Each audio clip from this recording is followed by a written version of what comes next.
Untangling. Papers to be laid on the table. Shri Pratap Rao Jadhav.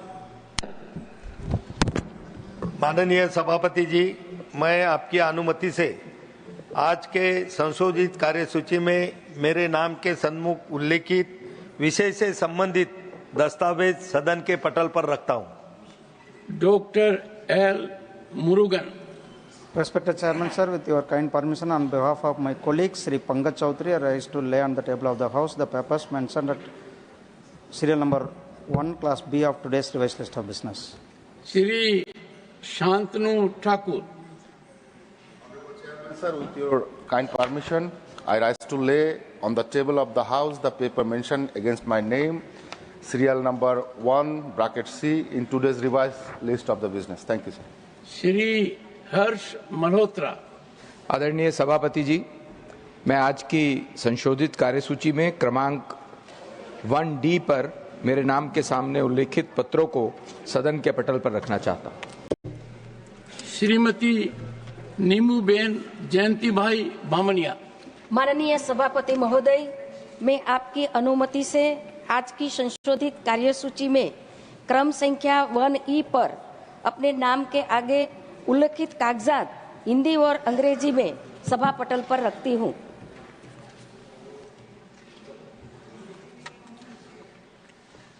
Motion for election to the Central Advisory Committee for National Cadet Corps, Shri Sanjay Seth, to move a motion for election of one member to the Council of the Central Advisory Committee for the National Cadet Corps. Honorable Chairman, sir, with your kind permission, I rise to move the motion that in pursuance of Clause 1 of subsection 1, read with the subsection 1A of Section 12 of the National Cadet Corps Act 1948, this House do proceed to elect in such manner as the Chairman may direct one member from amongst the members of the House to be a member of the Central Advisory Committee for the National Cadet Corps. Motion moved. Those in favor will please say aye. Those against will please say no. I think the ayes have it, the ayes have it, the ayes have it. The motion is adopted.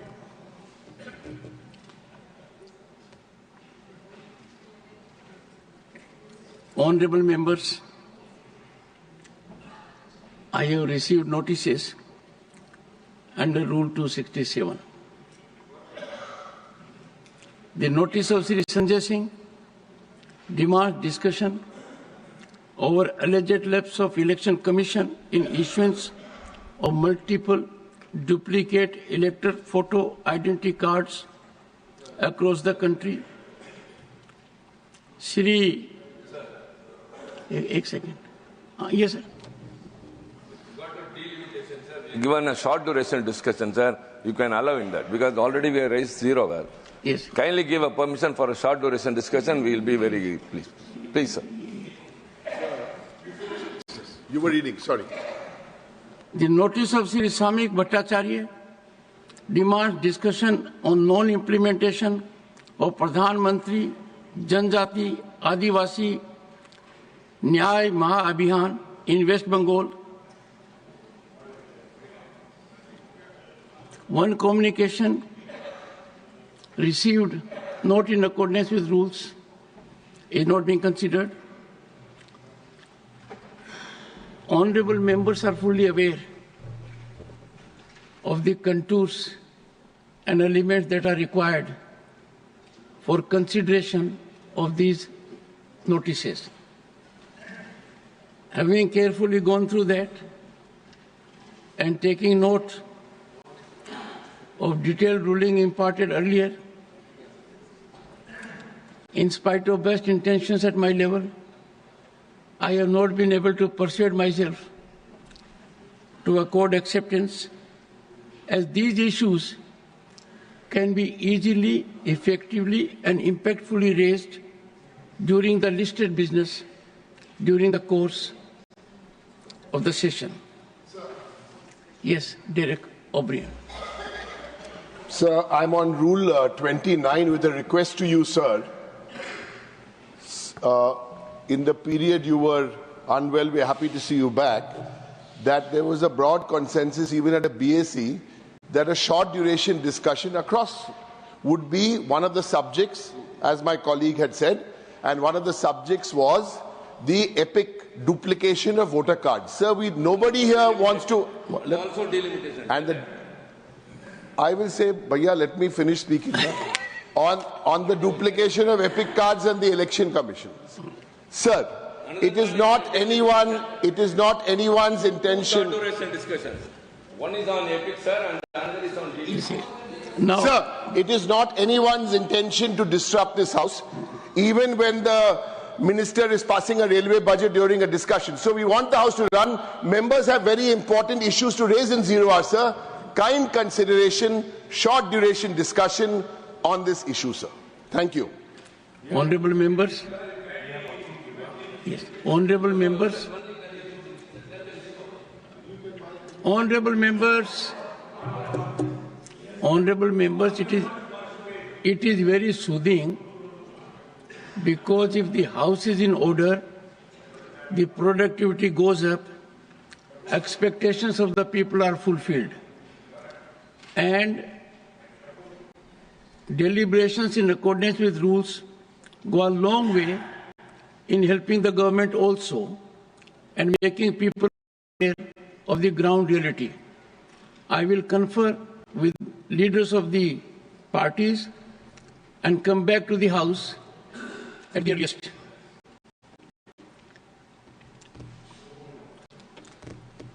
Matters raised with permission, popularly known as 0 hour. I recollect my days when I started my parliamentary career in '89. Then we used to have heroes of 0 hour. 0 hour then was not very regulated. Fortunately, over the years, this has developed as an institution and evolved as a structured mechanism. Shri Imran Pratap Gadi demand to restart UPSC Residential Coaching Center at Hajj House, Mumbai. धन्यवाद सभापति महोदय।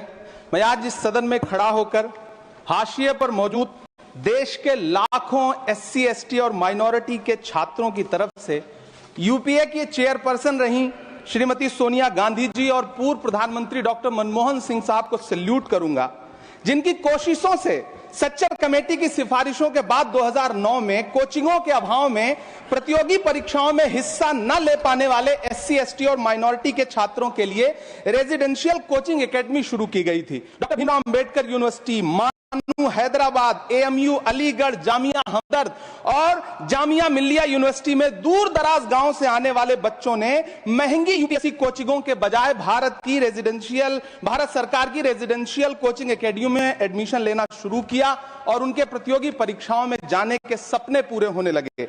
इसी से प्रभावित होकर मुंबई के हज house में 2009 में एक कोचिंग सेंटर शुरू किया गया, जिसके लिए सरकार से कोई फंड नहीं लिया गया, बल्कि हाजियों के रजिस्ट्रेशन फीस और सर्विस चार्जेस से बनने वाले हज कमेटी के कॉर्पस के एक हिस्से से शुरू किया गया। तकरीबन 10 साल शानदार तरीके से चलने वाले इस कोचिंग सेंटर के रिजल्ट भी बढ़िया रहे। कई आईएएस दिए, आईपीएस दिए, महाराष्ट्र की स्टेट सर्विसेज में बच्चे सेलेक्ट होने लगे।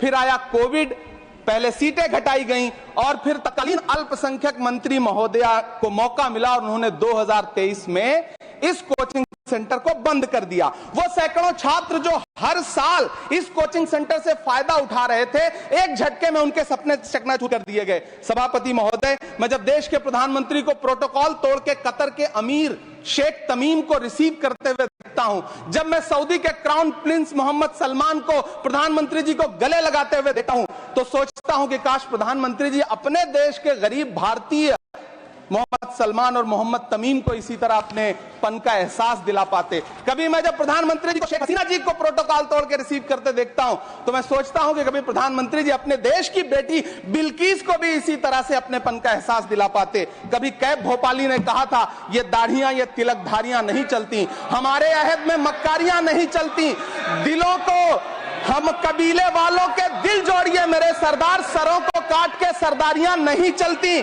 सभापति महोदय, मेरा अल्पसंख्यक मंत्रालय से अनुरोध है कि हाजियों के पैसे से चलने वाले हज हाउस कोचिंग के कोचिंग सेंटर को फिर से शुरू किया जाए। न सिर्फ शुरू किया जाए बल्कि उसकी सीटें भी बढ़ाई जाएं। जब पैसा सरकार को नहीं देना है बल्कि हाजियों का जो कॉर्पस सैकड़ों करोड़ रुपए के रूप में इकट्ठा है उससे इसको चलना है कोचिंग सेंटर को, तो फिर इस कोचिंग सेंटर को चलाने में और देश के बाकी हज हाउसेज में इसे शुरू करने से सरकार परेशानी क्या है। मेरा अनुरोध है, यहाँ मंत्री महोदय बैठे हैं अल्पसंख्यक मंत्री, कि कृपया संज्ञान लें। देश के लाखों छात्र आपसे गुजारिश कर रहे हैं। Shrimati Sonia Gandhi concerns over the dilution of employment guarantee under MGNREGA. Honorable Chairman, thank you for giving me the opportunity to speak on a most important issue. I wish to draw the attention of this House to an issue of urgent national importance, the right to employment under the Mahatma Gandhi National Rural Employment Guarantee Act, Mahatma Gandhi NREGA, also known as MGNREGA, enacted by the then UPA government in 2005 under the leadership of Prime Minister Dr. Manmohan Singh Ji. This landmark legislation has been a crucial safety net for millions of rural poor. However, it is deeply concerning that the present BJP government has systematically undermined the scheme.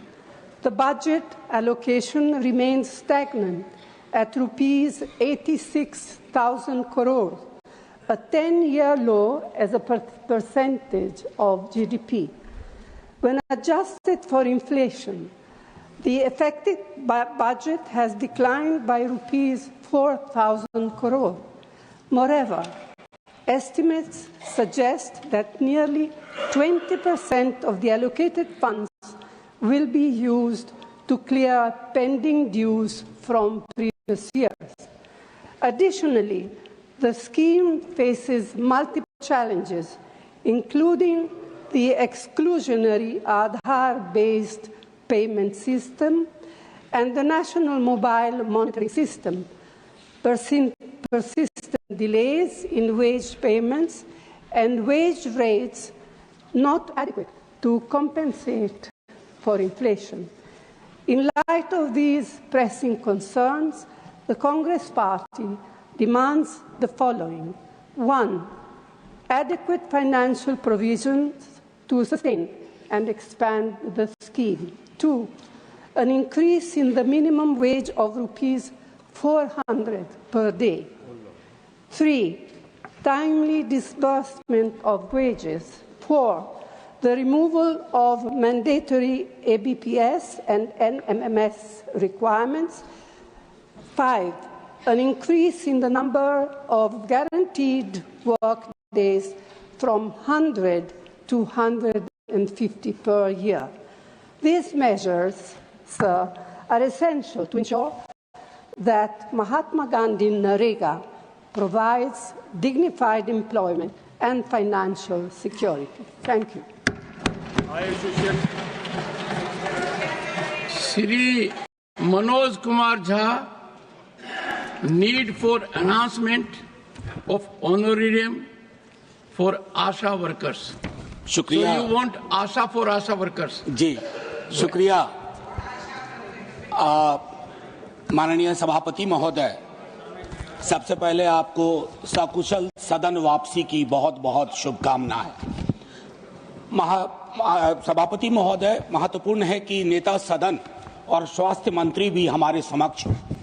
तो ये जो accredited social health activist जिनको हम popularly आशा कहते हैं, ये तकरीबन 20 वर्षों से हमारी तमाम योजनाओं का, स्कीम्स को अपने कंधों पे, जो कई दफा मजबूत कंधे नहीं होते, उन पे ढो रहे हैं। और उन कंधों पे वजन तब और बढ़ जाता है जब उनके समक्ष अनिश्चितताएं हो।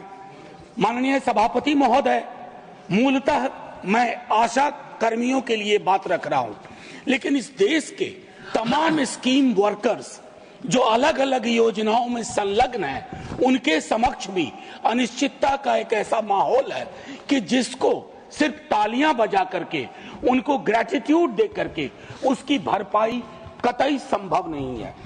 माननीय सभापति महोदय, बीते 20 वर्षों में जैसा मैंने कहा कि तमाम राज्यों की सारी योजनाएं, खास करके स्वास्थ्य और पोषण के क्षेत्र में, इन्हीं वर्कर्स द्वारा चलाई जा रही हैं।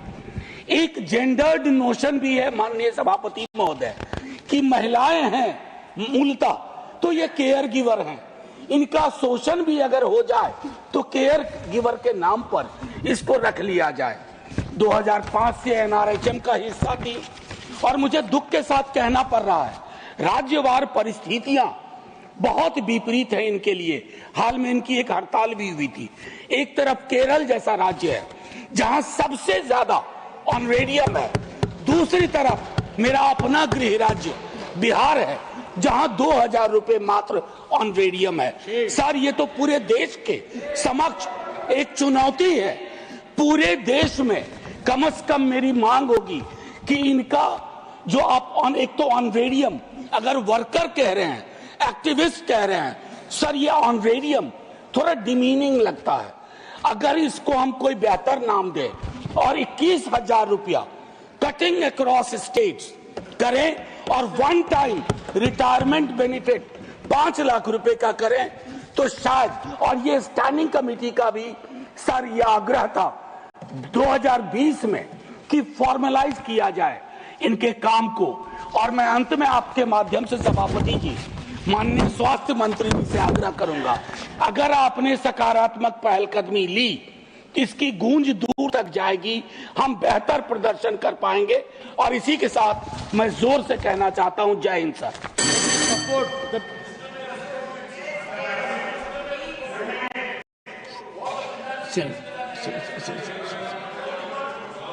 John Bitas, such a pious sentiment was expressed, let the house run according to rules. No. He knows how to handle his affairs. We can compliment the leader of the house for exemplifying decorous conduct all throughout. Shri Saket Gokhale demand for conferring the Bharat Ratna Award posthumously on the late Shri T.N. Session, former Chief Election Commissioner.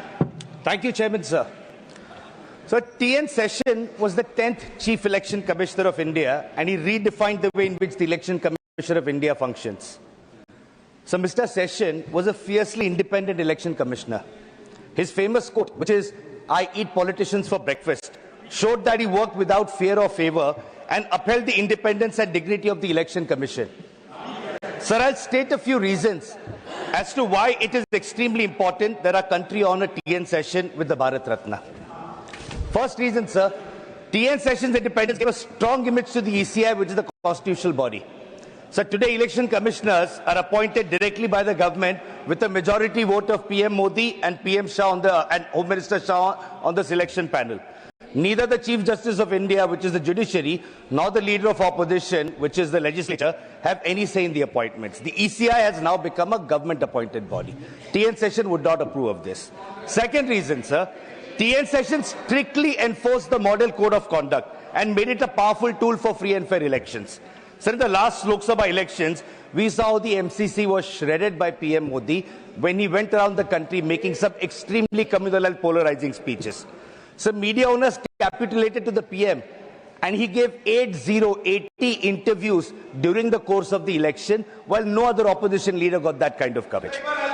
So the ECI has constantly refused to act on model code of conduct despite repeated violations by the BJP and PM Modi.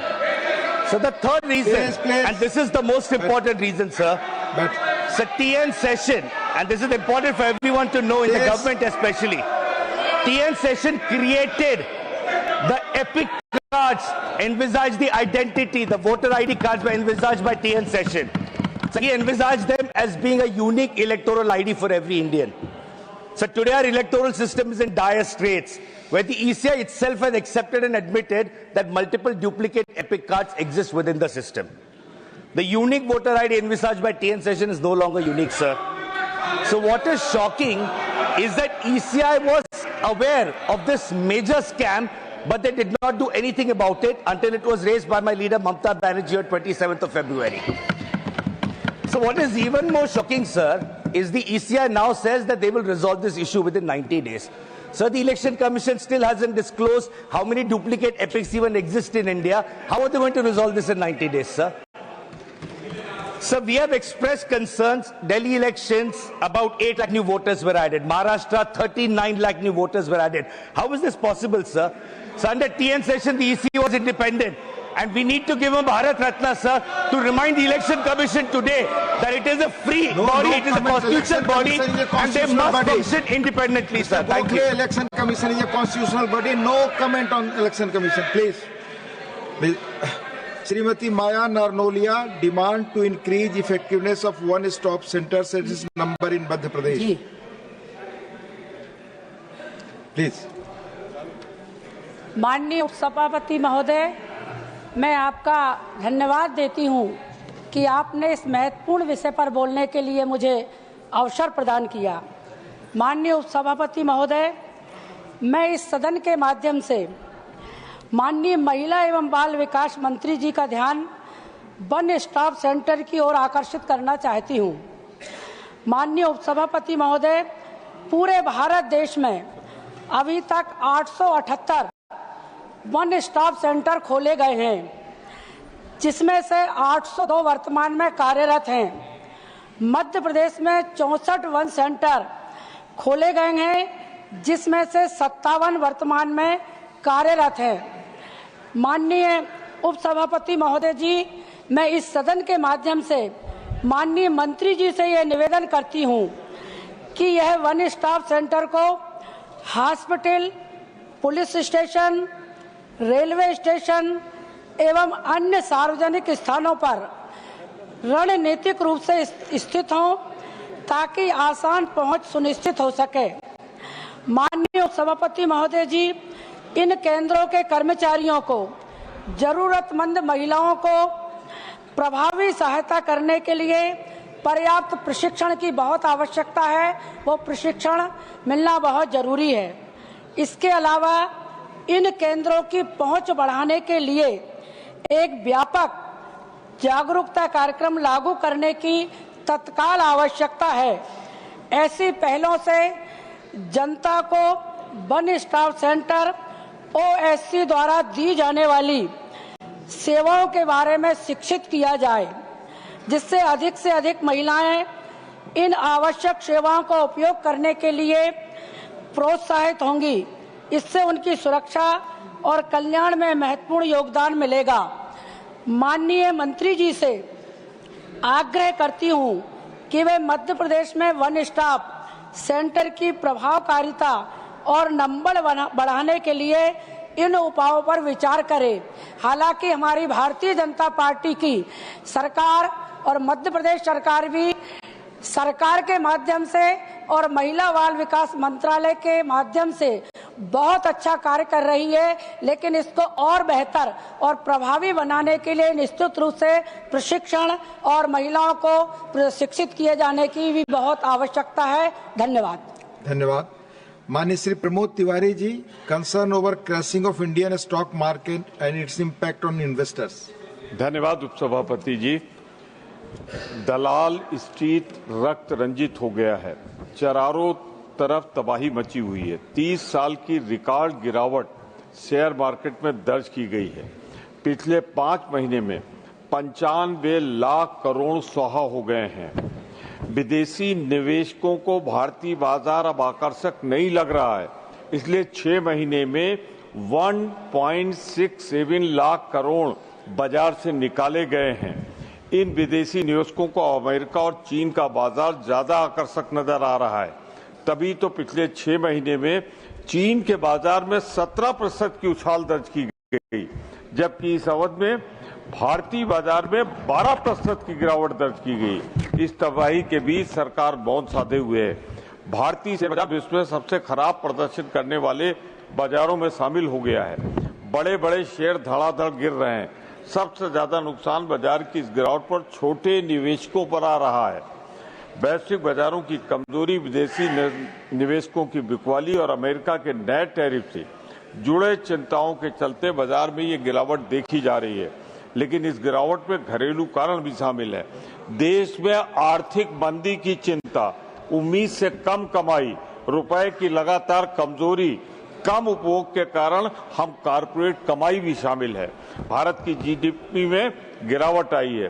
अर्थशास्त्रियों का कहना है कि वित्त वर्ष 2025 की GDP वृद्धि RBI और एनएसओ के पूर्वानुमान से कम रहेगी, क्योंकि वित्तीय वर्ष की पहली 3 तिमाहियों में आर्थिक विकास तुलनात्मक रूप से धीमा है। रुपए की कमजोरी ने विदेशी पूंजी निकास को बढ़ा दिया है, जिससे बाजार की धारणा पर और दबाव पड़ा है। दिसंबर जनवरी महीने में 1 करोड़ से ज्यादा लोगों ने एसआईपी बंद कर दी है। भारतीय शेयर बाजार अक्सर देश की आर्थिक सेहत का पैमाना माना जा रहा है। सरकार से शेयर बाजारों में गिरावट को रोकने के लिए दखल देने की मांग बढ़ गई है।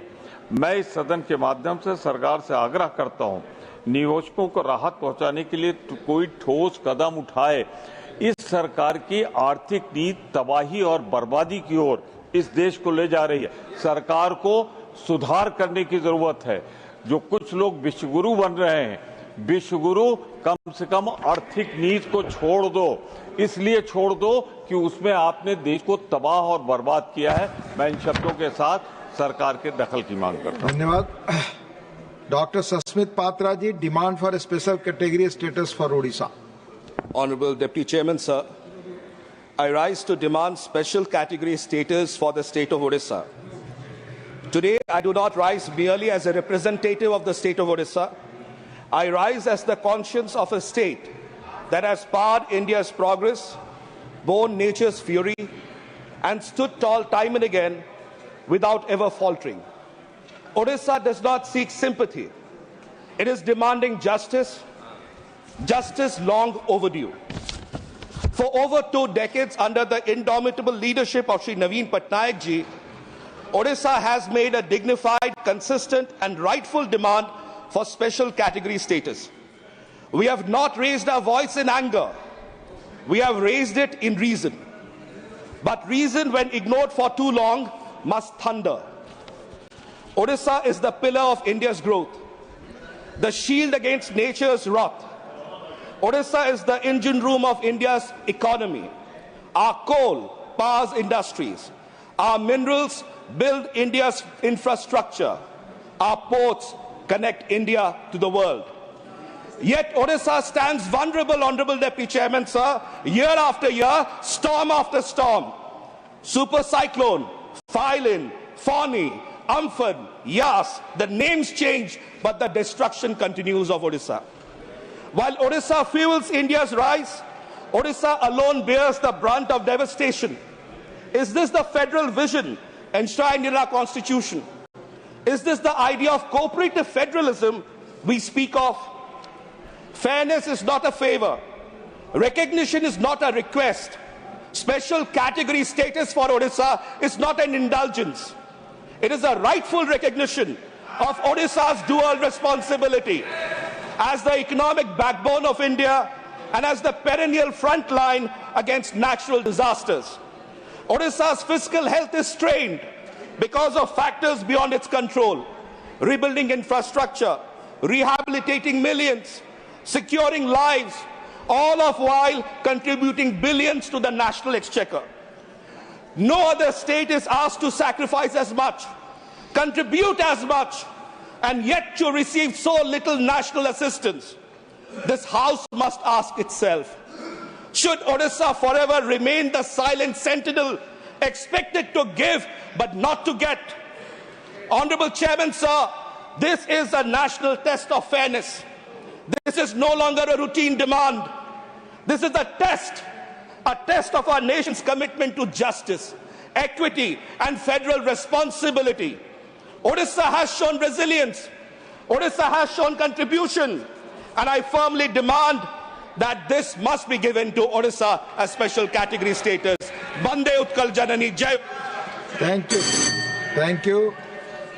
Mani Sakti Singh Gohil ji, concern over the incidents of the fire occurred in the textile market of Surat, Gujarat. Please. No, I've asked you. Give me the floor. माननीय उपसभापति महोदय, permission to you, please. मैं एक बड़े गंभीर हादसे के बारे में आपका जरिए ध्यान आकर्षित करना चाहता हूं इस गृह का और सरकार का।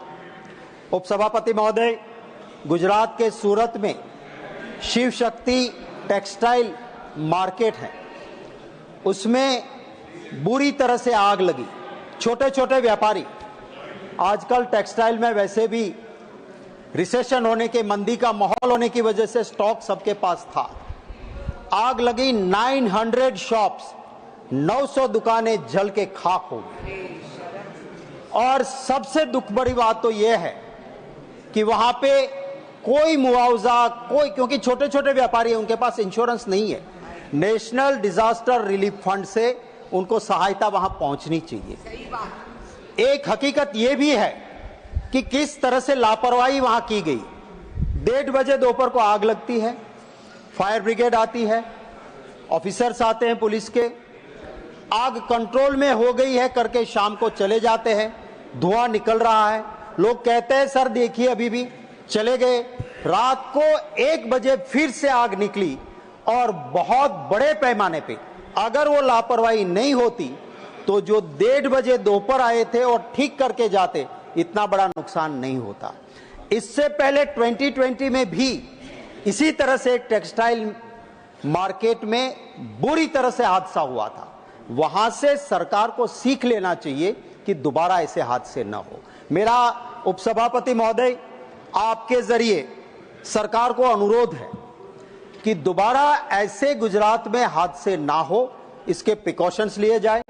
मेरे एक फायर विभाग से जुड़े हुए अधिकारी से बात हुई, वो कहते हैं सर तक्षशिला में पहले जो हुआ, इसके बाद ये भी हुआ, यहां पे हमें फायर के वक्त जब सिंथेटिक चीजें हैं तो उसके लिए एक स्पेशल केमिकल आता है, वो पानी में मिला के लगाना चाहिए, उसका पूरा स्टॉक हमारे पास नहीं था। तो ये जरूरी है कि सूरत जैसा शहर, हमारा आर्थिक राजधानी जैसा शहर, देश के फॉरेन एक्सचेंज कमाने में भी जो काम देता है, टैक्स इतना देता है, तो उस सूरत शहर के लिए ज्यादा चिंता होनी चाहिए। मैंने पर्सनली तो फोन पे नहीं, क्योंकि मिलना भी मुश्किल, पर सोशल मीडिया में मोदी जी को टैग करके कहा था कि आप सूरत जा रहे हो, उस मार्केट में जरूर विजिट कीजिए ताकि आपको पता चले कि किस तरह से गुजरात के हालात है। बदकिस्मती से वहां रोड शो हुआ, गए, पर उस टेक्सटाइल मार्केट को उन्होंने देखा नहीं है। मैं आपके जरिए सरकार से गुजारिश करता हूं कि ये छोटे व्यापारी है, उनकी चिंता की जाए और उनको मुआवजा दिया जाए। धन्यवाद। Dr. Kalpana Saini ji, demand to strengthen the sports infrastructure in Uttarakhand and to develop it as a hub for international sports events. धन्यवाद सर। माननीय सभापति महोदय, उत्तराखंड अपनी प्राकृतिक सुंदरता, आध्यात्मिक महत्व और वीरता के लिए पूरे भारत में प्रसिद्ध है। कई प्रमुख तीर्थस्थल और मंदिर होने के कारण इसे देवभूमि भी कहा जाता है। हाल में राष्ट्रमंडल खेलों के सफल आयोजन के बाद उत्तराखंड की पूरे देश में सराहना हो रही है। खिलाड़ियों के शानदार प्रदर्शन, इको फ्रेंडली आयोजन और मजबूत इंफ्रास्ट्रक्चर ने साबित कर दिया कि उत्तराखंड सिर्फ देवभूमि ही नहीं बल्कि खेल भूमि बनने की ओर भी अग्रसर है।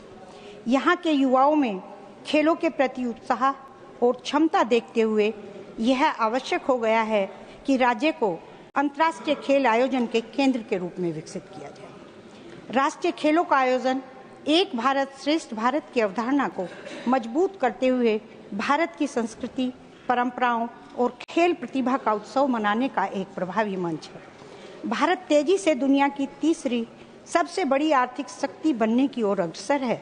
इस लक्ष्य में खेल अर्थव्यवस्था एक प्रभावी भूमिका निभा रही है। भारत को वर्ष 2047 तक विकसित भारत बनाने के लिए खेलों के प्रति एक सुव्यवस्थित और सहयोगात्मक दृष्टिकोण की आवश्यकता है। प्रधानमंत्री श्री नरेंद्र मोदी जी के नेतृत्व में एनडीए सरकार 2036 ओलंपिक की मेजबानी के अधिकार प्राप्त करने के लिए पूरी प्रतिबद्धता और ऊर्जा के साथ इच्छा रखती है। यह ऐतिहासिक पहल न केवल भारतीय खेल जगत को वैश्विक मंच पर नई ऊंचाइयों तक लेके जाएगी, बल्कि इसके बुनियादी ढांचे, पर्यटन, रोजगार और आर्थिक प्रगति के लिए असीम संभावनाएं भी उत्पन्न होंगी। साथ ही यह आयोजन देश के लाखों युवाओं के लिए प्रेरणा का स्रोत भी बनेगा। उत्तराखंड की भौगोलिक स्थिति और जलवायु इसे पर्वतीय खेलों, एथलेटिक्स, फुटबॉल, क्रिकेट और एडवेंचर स्पोर्ट्स के लिए विशेष रूप से अनुकूल बनाती है। यदि यहाँ अंतर्राष्ट्रीय खेलों की प्रतियोगिताओं का आयोजन किया जाता है तो इससे न केवल राज्य की ख्याति बढ़ेगी, बल्कि पर्यटन, रोजगार और आर्थिक विकास को भी बल मिलेगा। उत्तराखंड को वैश्विक खेल मानचित्र में स्थापित करने के लिए अंतर्राष्ट्रीय मानकों के अनुरूप विकसित करने की आवश्यकता है। इसके तहत विश्व स्तरीय स्टेडियम, अत्याधुनिक ट्रेनिंग सेंटर और मल्टी स्पोर्ट्स कॉम्प्लेक्स की स्थापना को प्राथमिकता दी जानी चाहिए। विशेष रूप से ऋषिकेश, नैनीताल, देहरादून, औली और मसूरी जैसे पर्यटन स्थलों को एडवेंचर स्पोर्ट्स हब के रूप में विकसित किया जाए। उत्तराखंड पहले से ही ट्रैकिंग, राफ्टिंग और पर्वतारोहण जैसे साहसिक खेलों के लिए प्रसिद्ध है, लेकिन उन्हें अंतर्राष्ट्रीय स्तर पर संगठित और संरक्षित करने की आवश्यकता है। इसके लिए विश्व स्तरीय खेल प्रतियोगिताओं का आयोजन कर राज्य को अंतर्राष्ट्रीय खेल आयोजनों की सफल मेजबानी। धन्यवाद कल्पना जी। माननीय Shrimati Ranjeet Ranjan, concern over poor implementation of the regional connectivity scheme Udan. धन्यवाद सभापति जी। मैं आपके माध्यम से महत्वपूर्ण मुद्दा उठाना चाहती हूं कि जो उड़ान योजना 2016 में आपकी सरकार ने शुरू की थी, आम नागरिक को कहा गया था कि उड़ान योजना यानी उड़े देश का आम नागरिक। लेकिन अभी हो क्या रहा है? अंधाधुंध जिस तरह से किराए बढ़ रहे हैं, जो विमान मालिक है उनकी अपनी मनमानी चल रही है, मोनोपोली चल रही है, कोई भी जवाबदेही नहीं है और किसी भी तरह बहुत सारे लोगों को बहुत तरीके की हरासमेंट हो रही है, कोई सुनने वाला नहीं है। सरकार ने घोषणा में ये कहा था कि हम बाटे की चप्पल पहनने वालों को सफर कराएंगे विमान का। बाटे की चप्पल सस्ती है, मैं सरकार को याद दिलाना चाहूंगी, क्योंकि प्लेन में जो चाय मिलती है, जो 20 रुपए की चाय है, वो 200 रुपए की है। जब हमारी सरकार थी, मैं निश्चित कहूंगी कि कम से कम हवाई जहाज का किराया 2200 रुपए में भी गए हैं, हम लोग 3300 रुपए में भी गए हैं। और अभी जो किराया है, जो बिजनेस क्लास का किराया, 2022 का एक डेटा देना चाहती हूं मैं, बिहार का 2022 से 3 गुना किराया बढ़ गया है। दिल्ली पटना का किराया जो है वो लगभग 15,000 हो गया है, 3 गुना बढ़ गया है। अक्टूबर 22 में एयर इंडिया की पुणे दिल्ली की जो उड़ान है 27,000 रुपए इकोनॉमिक क्लास हो गया। बिजनेस क्लास का जो किराया था वो 24,000 था।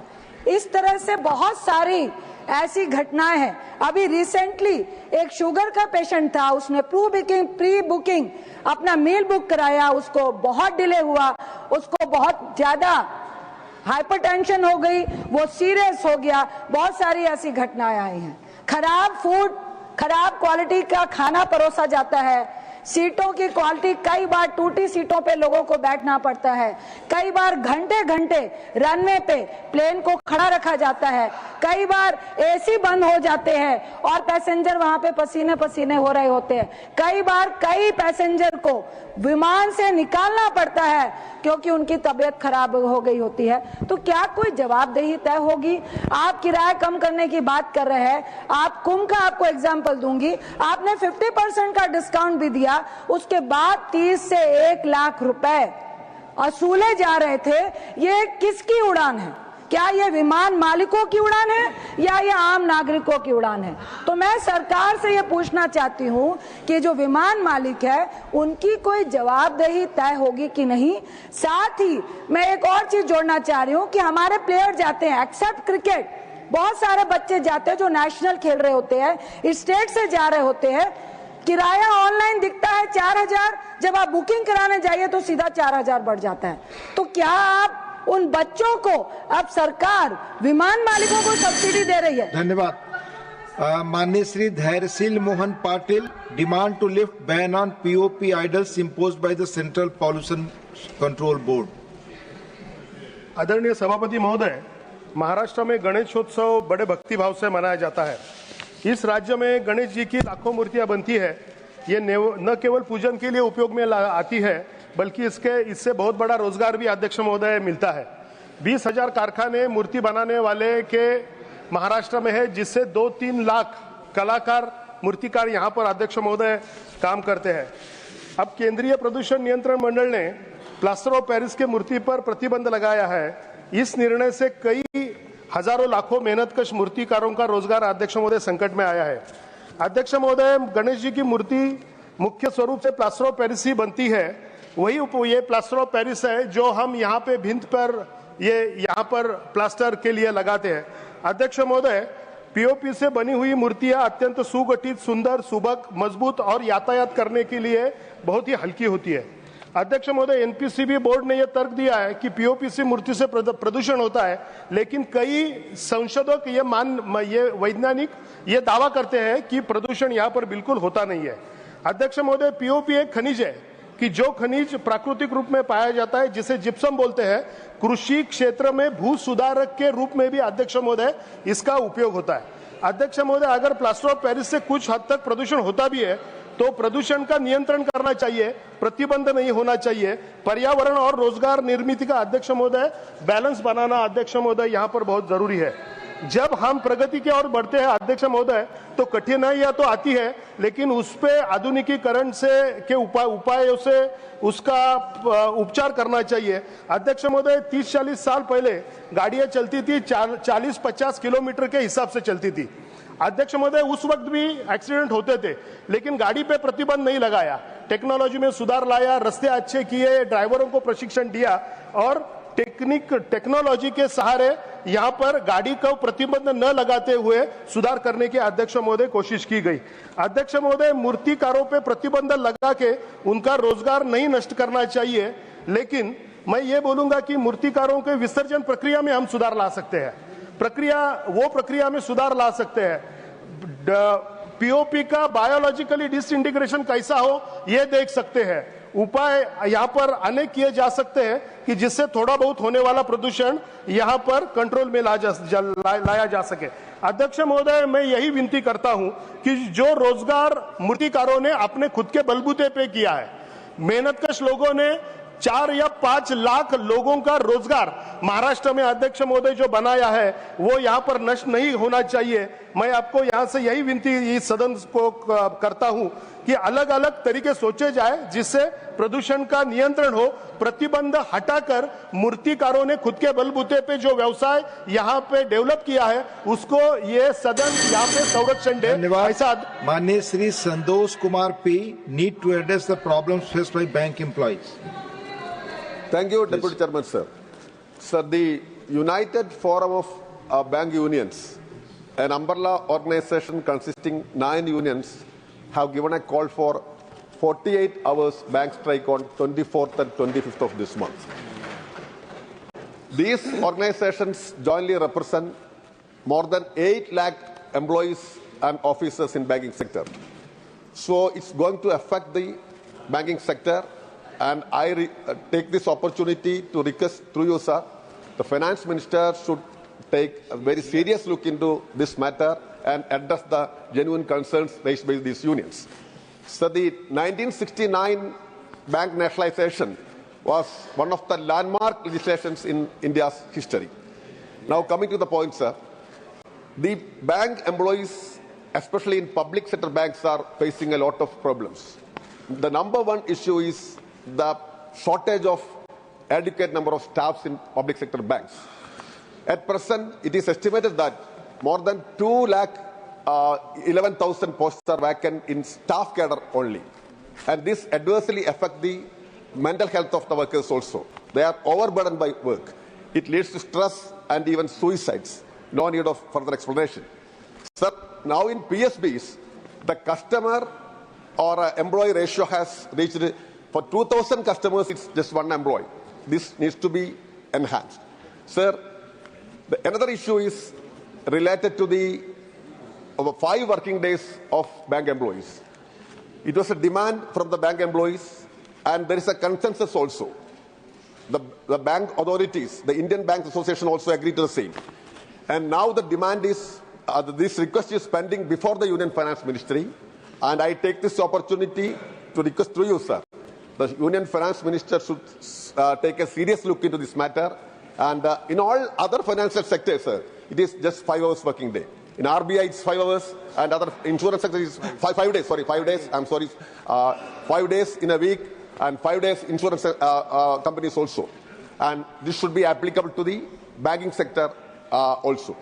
So, sir, and there are many other genuine demands raised by these unions, and I take this opportunity to once again demand that these genuine demands must be seriously dealt by the finance minister, and there must be a serious attempt to genuinely settle the issues of the banks workers. Thank you. Thank you. Mane Shri Anil Kumar Yadav Mandadi, demand to establish an Indian Institute of Management in Hyderabad, Telangana. Thank you, Deputy Chairman, sir. Sir, I would like to bring to your kind attention to a long-pending demand of establishment of Indian Institute of Management, IIM, in Hyderabad, Telangana. Sir, I come from city of Hyderabad, which is the capital of India's youngest state, Telangana. Sir, Hyderabad is also called Mini India due to its diverse population representing different states, languages, and religions. Sir, as per Andhra Pradesh Reorganization Act Bill, the central government shall take up all necessary measures to ensure establishment of IIM in the state of Telangana. Sir, Hyderabad is home to prestigious institutions such as IIT, ISB, Nalsar, IIIT, and central universities, making it an ideal ecosystem for IIM. The city has strong industrial sectors like IT, pharmaceutical, biotech, and finance, which could greatly benefit from IIM through research, collaborative startup, and leadership development. Sir, India currently has 21 IIMs institutions that have produced some of the finest leaders in business, finance, and policy making. However, despite of being a major economic and educational hub, Telangana still does not have an IIM. This is significant oversight in national educational planning. Sir, the absence of IIM in Telangana forces many students, especially from economical, weaker and rural backgrounds, to migrate other states, increasing their financial burden. Additionally, Telangana loses out on economical opportunities, jobs, and industries partnerships that such an institution would generate. Sir, Telangana deserves the chance to nurture young leaders and drive innovations in business and governments. So the government have been again and again been given representation from the state of Telangana, but unfortunately the government is not looking into the matter and not responding, sir. Hence, I agree upon the government to take immediate steps to set up an Institute of Management IIM in the state of Telangana. Thank you. Dhanyavad. Manya Srimati Seema Dwivedi ji, demand for construction of an underpass between Janghi Pratapgarh block and Janghi Nibhaipur railway station of Uttar Pradesh. माननीय उपसभापति महोदय, जंघई प्रतापगढ़ खंड पर निभापुर Janghai railway station के मध्य kilometre 854/01 पर संपार अथवा underpass के बनवाए जाने के संबंध में महोदय, जंघई प्रतापगढ़ रेलवे लाइन का दोहरीकरण निकट भविष्य में होना है। ग्रामवासियों का रेल के उत्तर एवं दक्षिणी छोर पर निवास है। पिच रोड बीच में होने के कारण कई गांवों को यह मार्ग जोड़ता है। इसी मार्ग से कई गांवों को आना जाना पड़ता है। इस स्थान पर कृषि कार्य हेतु कोई साधन आने जाने में नहीं है, जिससे बहुत दिक्कतों का सामना करना पड़ता है। यहाँ तक कि कोई भी कार्य करने के लिए ग्रामवासियों को 10 किलोमीटर का चक्कर लगाना पड़ता है, जिससे बार बार कोई भी कृषि कार्य करने में बहुत दिक्कतों का सामना करना पड़ता है। अगर कोई व्यक्ति बीमार हो गया तो सब टैंक को बार बार क्रॉस करना पड़ता है, जिससे आए दिन दुर्घटना होती रहती है। महोदय, अतः मैं सरकार का ध्यानाकर्षण करना चाहती हूँ कि ग्राम सभा नडार में 854/0-01 पर अंडरपास बनवाने की कृपा करें, ताकि जनमानस को सुविधा मिल सके। धन्यवाद। धन्यवाद। माननीय Shri Sanjay Yadav ji, demand to open new Kendriya Vidyalaya and Jawahar Navodaya Vidyalaya in state of Bihar. Thank you deputy chairman sir. Sir, हाल ही में भारत सरकार द्वारा देश भर के विभिन्न राज्यों और केंद्र शासित प्रदेशों में 85 केंद्रीय विद्यालय और 28 जवाहर नवोदय विद्यालयों की स्थापना की स्वीकृति दी गई। मैं सदन का ध्यान इस ओर केंद्रित करना चाहूँगा महोदय, इन 85 केंद्रीय विद्यालयों और 28 जवाहर नवोदय विद्यालयों में से बिहार को एक भी केंद्रीय विद्यालय और जवाहर विद्यालय नहीं दिया गया। बिहार देश की सब तीसरे नंबर पे, जनसंख्या के आधार पर बिहार तीसरे नंबर पे है। देश की लगभग 10% आबादी बिहार में रहती है, यानी हर 10वां भारतीय बिहार से है। लेकिन इसके बावजूद भी बिहार की अनदेखी करना सर, ये कहीं से वाजिब प्रतीत नहीं होता है। महोदय, अगर ऐसे राज्यों की सूची बनाई जाए जहां प्रति 1 लाख व्यक्ति के अनुपात में अगर केंद्रीय विद्यालयों, सबसे कम केंद्रीय विद्यालय अगर कहीं होंगे तो वो बिहार में है। और अकेले पटना जिला को छोड़ के बाकी जिला में 1 से अधिक केंद्रीय विद्यालय नहीं है। पूर्णिया में तो केंद्रीय विद्यालय की अपनी बिल्डिंग तक नहीं है महोदय। उप सभापति महोदय, बिहार देश के सबसे पिछड़े राज्यों में से एक है। देश में सबसे कम साक्षरता दर बिहार में है। महिलाओं की साक्षरता दर में भी बिहार सबसे कम है, नीचे है। मल्टी डायमेंशनल पॉवर्टी इंडेक्स में बिहार सबसे नीचे है। नीति आयोग के एसडीजी इंडेक्स में बिहार सबसे नीचे है। ग्रोस एनरोलमेंट रेशियो में बिहार सबसे नीचे है। ग्रामीण क्षेत्रों में सबसे कम साक्षरता दर बिहार में है। देश में सर्वाधिक निरक्षरता बिहार में है। स्कूल ड्रॉप आउट रेट सबसे अधिक बिहार में है। तो महोदय, समुचित विकास एवं औद्योगिकरण के अभाव में शिक्षा ही एकमात्र ऐसा साधन है, ऐसा रास्ता है जिससे बिहार जैसे राज्य को पिछड़ेपन और गरीबी के दुष्चक्र से निकाल के हम प्रगति पथ पर ले जा सकते हैं। और कम खर्च पर गुणवत्तापूर्ण शिक्षा सुनिश्चित करने के लिए बिहार में केंद्रीय विद्यालय और जवाहर नवोदय विद्यालयों की अधिक से अधिक आवश्यकता है। महोदय, हम जानना चाहते हैं कि जवाहर नवोदय विद्यालय और केंद्रीय विद्यालय स्थापित करने का क्राइटेरिया क्या है।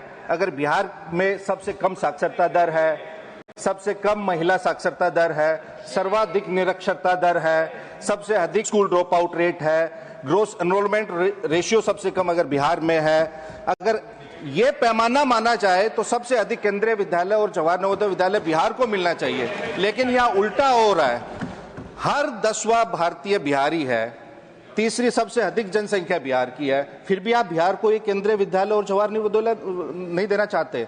मैं आपके माध्यम से सरकार से पूछना चाहता हूं कि बिहार को इसमें उपेक्षित क्यों रखा गया। तो महोदय, मैं मांग करता हूं सरकार से कि बिहार में अधिक से अधिक केंद्रीय विद्यालय और जवाहर नवोदय विद्यालय की स्थापना की जाए। आपका बहुत बहुत धन्यवाद। धन्यवाद। माननीय Shri Mujibullah Khan, demand to take steps to restore and upgrade CPRI testing infrastructure. धन्यवाद अध्यक्ष महोदय। मैं देश के एक महत्वपूर्ण विषय को आज उठाना चाहता हूं। माननीय वित्त मंत्री भी यहां मौजूद है, ये मेरे लिए बहुत खुशनसीबी है कि उनको भी पता चले कि वो जो रुपया सैंक्शन करते हैं उसका कैसा दुरुपयोग हो रहा है। Central power research institute CPRI ये 1960 में बना था। इलेक्ट्रिकल इक्विपमेंट्स जो हमारे देश में बनता है उसको टेस्टिंग किया जाता है, सर्टिफिकेट दिया जाता है, सर्टिफिकेशन दिया जाता है उसका, ताकि उसको उपयोग में लाया जाए। लेकिन अध्यक्ष महोदय, पिछले 15 साल से वो इंस्टीट्यूट का जो मिशन है, सिंथेटिक लेबोरेटरी मिशन है, जो फंक्शनिंग होना चाहिए वो नहीं होकर बंद पड़ा है। खराब हो गया है।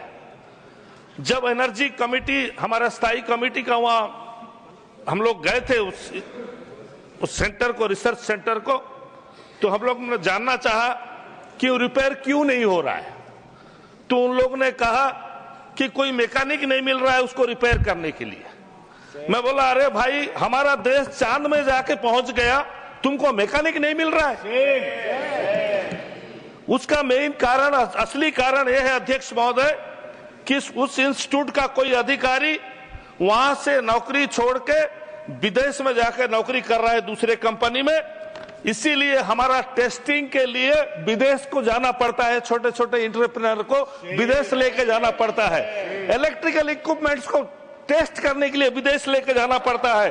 वो होता है नेदरलैंड, साउथ कोरिया और इटली जाते हैं, वहां से सर्टिफिकेशन लाते हैं, सर्टिफिकेट लाते हैं, तब जाके उनका बिक्री होता है। केंद्र सरकार 2021 में 40 करोड़ रुपया सैंक्शन किए हैं वो रिपेयर करने के लिए। मैं वित्त मंत्री यहां पर मौजूद है, उनका ध्यान आकर्षण करना चाहता हूं कि 40 करोड़ रुपया 1921 में दे चुके हैं रिपेयर के लिए, लेकिन आज तक रिपेयर नहीं हो पाया, आज तक रिपेयर नहीं हो पाया। अध्यक्ष महोदय, इसका असली कारण है जो अधिकारी यहां छोड़ के वो बाहर के प्राइवेट कंपनी में नौकरी कर रहा है, वो वहां बुला के कमीशन देता है और लेता है। इसी के कारण आज तक इसको रिपेयर नहीं किया जा रहा है। मैं केंद्र सरकार के आपके माध्यम से अनुरोध करना चाहता हूं, मैं डिमांड करना चाहता हूं कि जल्द से जल्द उसको रिपेयर किया जाए और हमारे देश के जो पब्लिक इंटरप्राइजेस, जो छोटे छोटे इंडस्ट्री किए हैं इलेक्ट्रिकल इक्विपमेंट्स का, उन लोग को मौका दिया जाए ताकि वो देश में टेस्टिंग कराए और खर्चा से बचे। टेस्ट कराने के लिए विदेश जाएंगे, इटली जाएंगे, नेदरलैंड जाएंगे, कोरिया जाएंगे, क्या है अध्यक्ष महोदय। मैं माननीय मंत्री जी आए हैं, उनसे अनुरोध करूंगा कि 21 करोड़ रुपया, 40 करोड़ रुपया जो 2021 में आप दिए हैं, अभी तक उसको रिपेयर के लिए उन लोग यूज नहीं करके पैसा क्या कर रहे हैं पता नहीं। आप उसका जानकारी लीजिए, मैं आपसे बहुत बहुत अनुरोध करता हूं। धन्यवाद अध्यक्ष महोदय। माननीय Shri Sadanand Mahalu Shet Tanavade, concern over increasing problems of unsolicited spam, fraudulent audio and video calls via WhatsApp and other social media platforms. Thank you, Deputy Chairman, sir. I rise to bring to the attention of this August House to the rising menace of spam and fraudulent calls, phishing attempts and cyber scams that have become serious threat to the privacy, security and financial well-being of Indian citizens. In recent times, there has been a sharp increase in unsolicited spam calls, fraudulent audio and video calls via WhatsApp and other social media platforms, and deceptive messages sent through email, SMS, phishing websites. These fraudulent activities are being carried out by individuals falsely representing themselves as legitimate financial institutions, government agencies and law enforcement authorities. As a result, thousands of innocent citizens have lost their hard-earned money and many continue to fall victim to the digital frauds. A particularly alarming aspect of this scam is that fraudsters often possess extensive personal details of their victims before initiating this contact.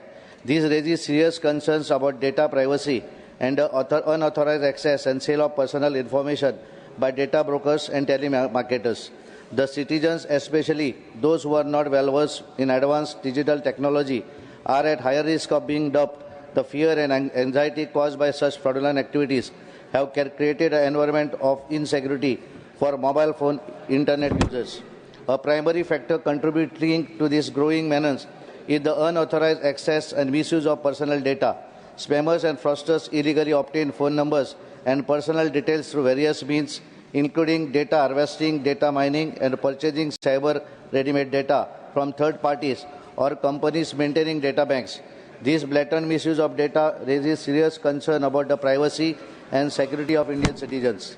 Although the government has introduced mechanisms such as Do Not Disturb registry, along various laws and tries efforts to regulate telemarketing practices, unauthorized data sales, and privacy breaches remain rampant, leaving citizens vulnerable to exploitation.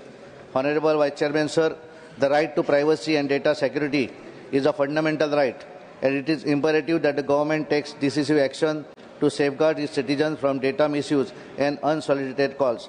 I urge urgent intervention to ensure the protection of personal data and to put an end to this growing nuisance. Thank you, sir. Thank you. Mani Sri Tejveer Singh, need to develop new spiritual tourism circuit in the state of Uttar Pradesh to tap tourism.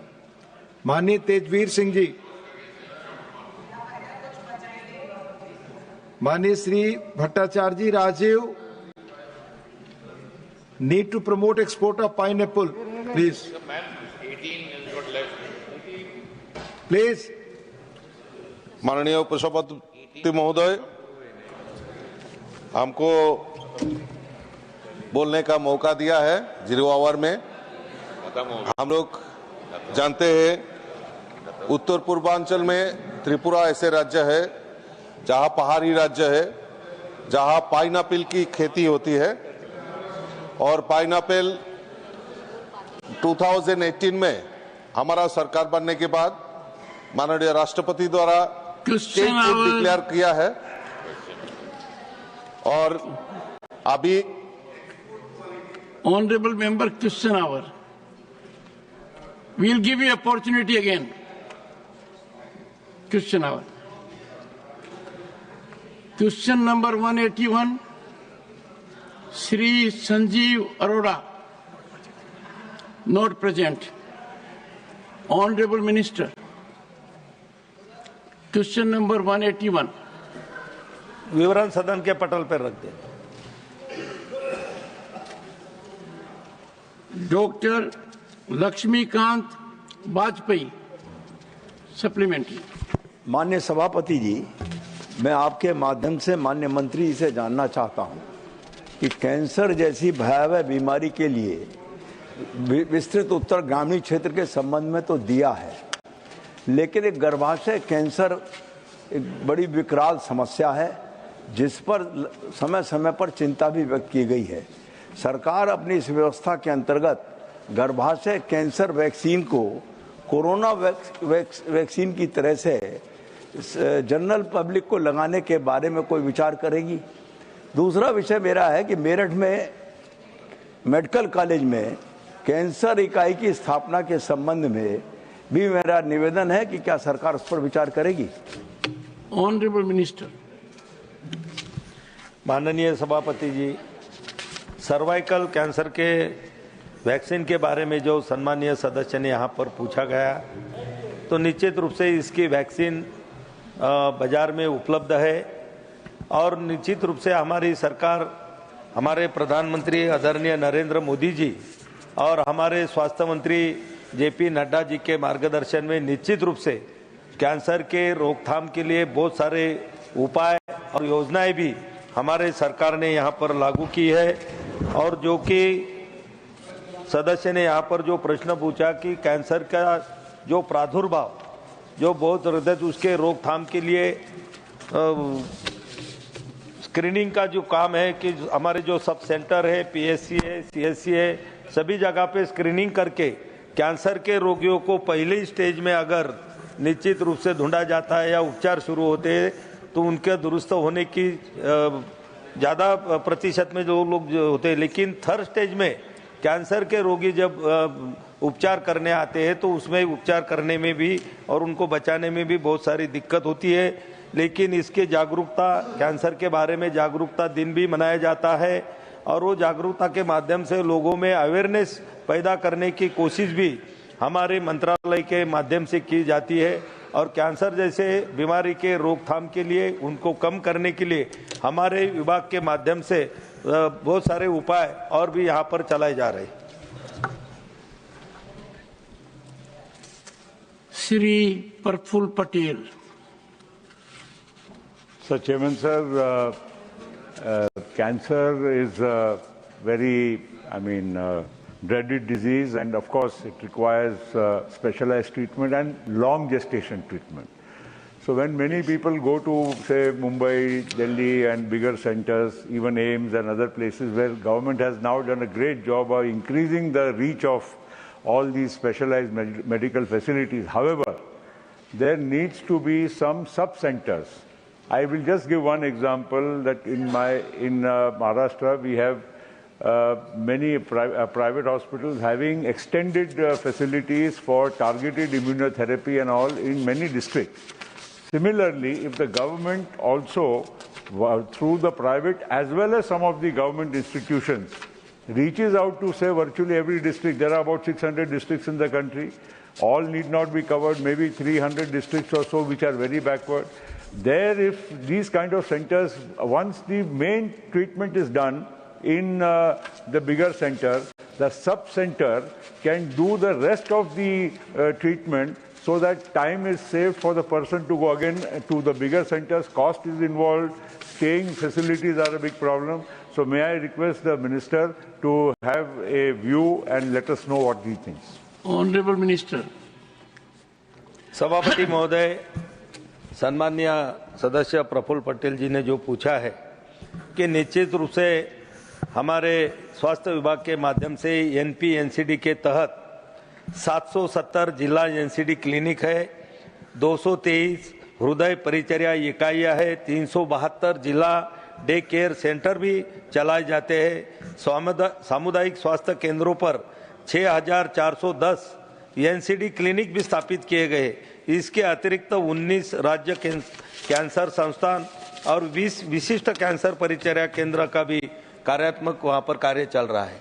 और सदस्य ने जो चिंता की है, निश्चित रूप से मैंने पहले जवाब में बोला था कि सब सेंटर जैसे भी वहां पर कैंसरों की स्क्रीनिंग शुरू की है। हमारी जो आशा वर्कर है, गांव में काम करने वाली है एएनएम में, वो घर घर में जाकर लोगों से जो हमारा फॉर्म है वो सभी भर के लाते हैं और उसमें अगर ऐसी शंका आती है कि कैंसर के लिए इनकी जांच होना चाहिए, स्क्रीनिंग होना चाहिए, तो उपकेंद्र में भी उनकी स्क्रीनिंग होती है। अगर उनको रेफर करने का रहा तो डिस्ट्रिक्ट हॉस्पिटल तक भी उनको रेफर भी वहां से किया जा सकता। Sub centre is a very important suggestion. Honourable minister. Sir, जहाँ तक कैंसर का सवाल है और ये प्रश्न है, इस प्रश्न से एक ध्वनि आती है कि रूरल एरिया के लोगों को कैंसर से बचने के लिए और उसके स्क्रीनिंग के लिए क्या व्यवस्था है। तो सबसे पहले तो मैं हाउस को ये अवगत कराना चाहता हूँ कि बहुत ही एग्जॉस्टिव स्क्रीनिंग की व्यवस्था भारत सरकार ने स्वास्थ्य मंत्रालय ने किया है।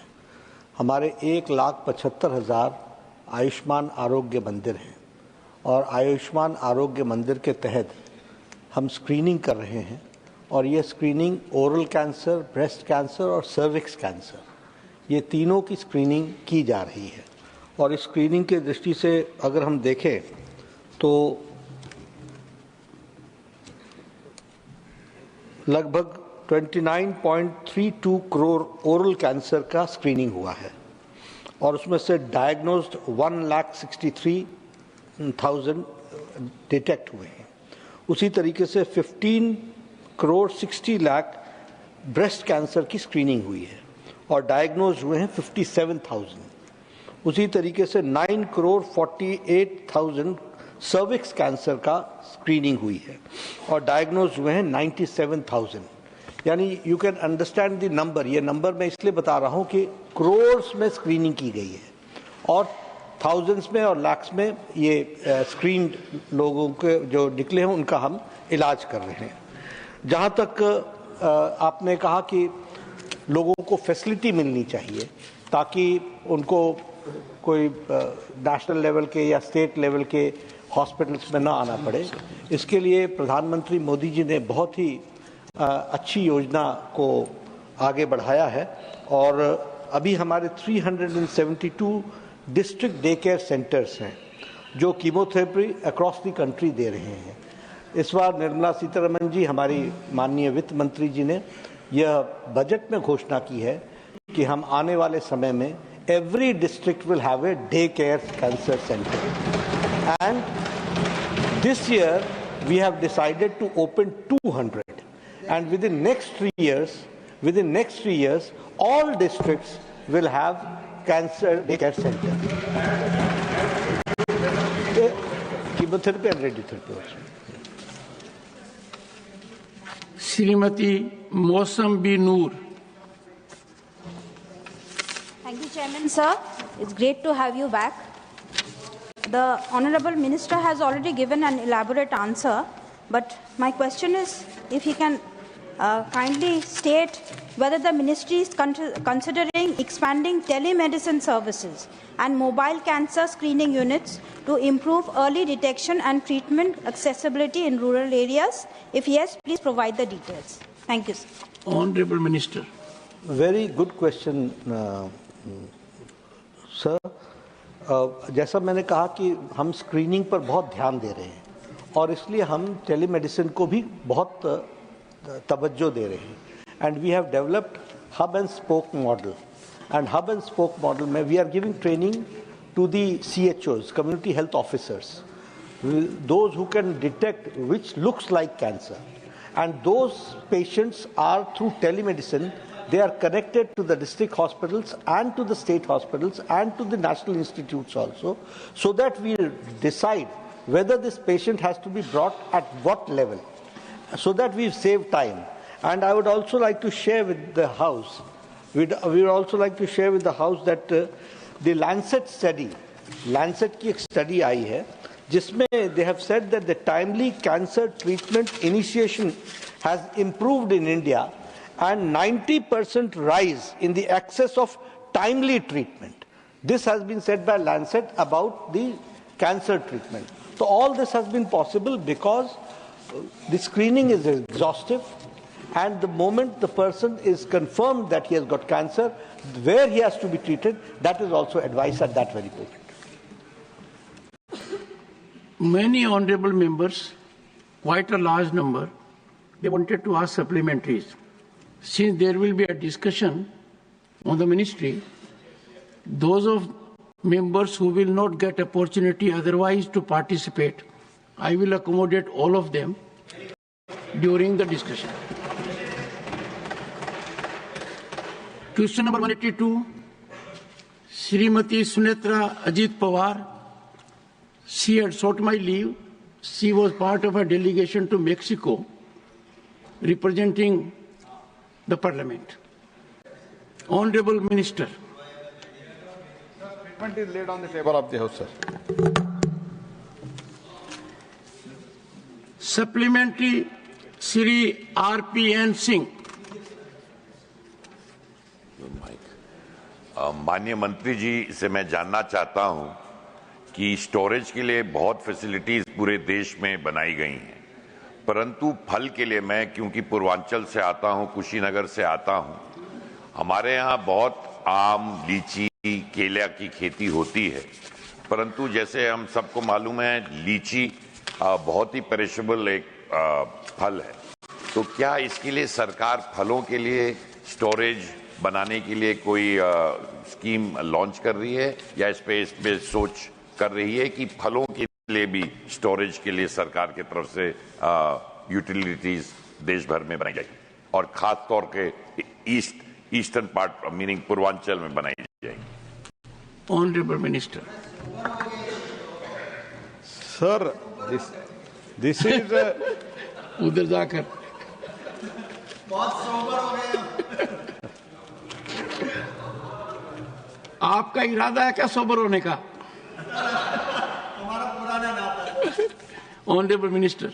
Sir, this is regarding the food storage, that is to food grains. Mainly, we deal with, as a food ministry, we deal with the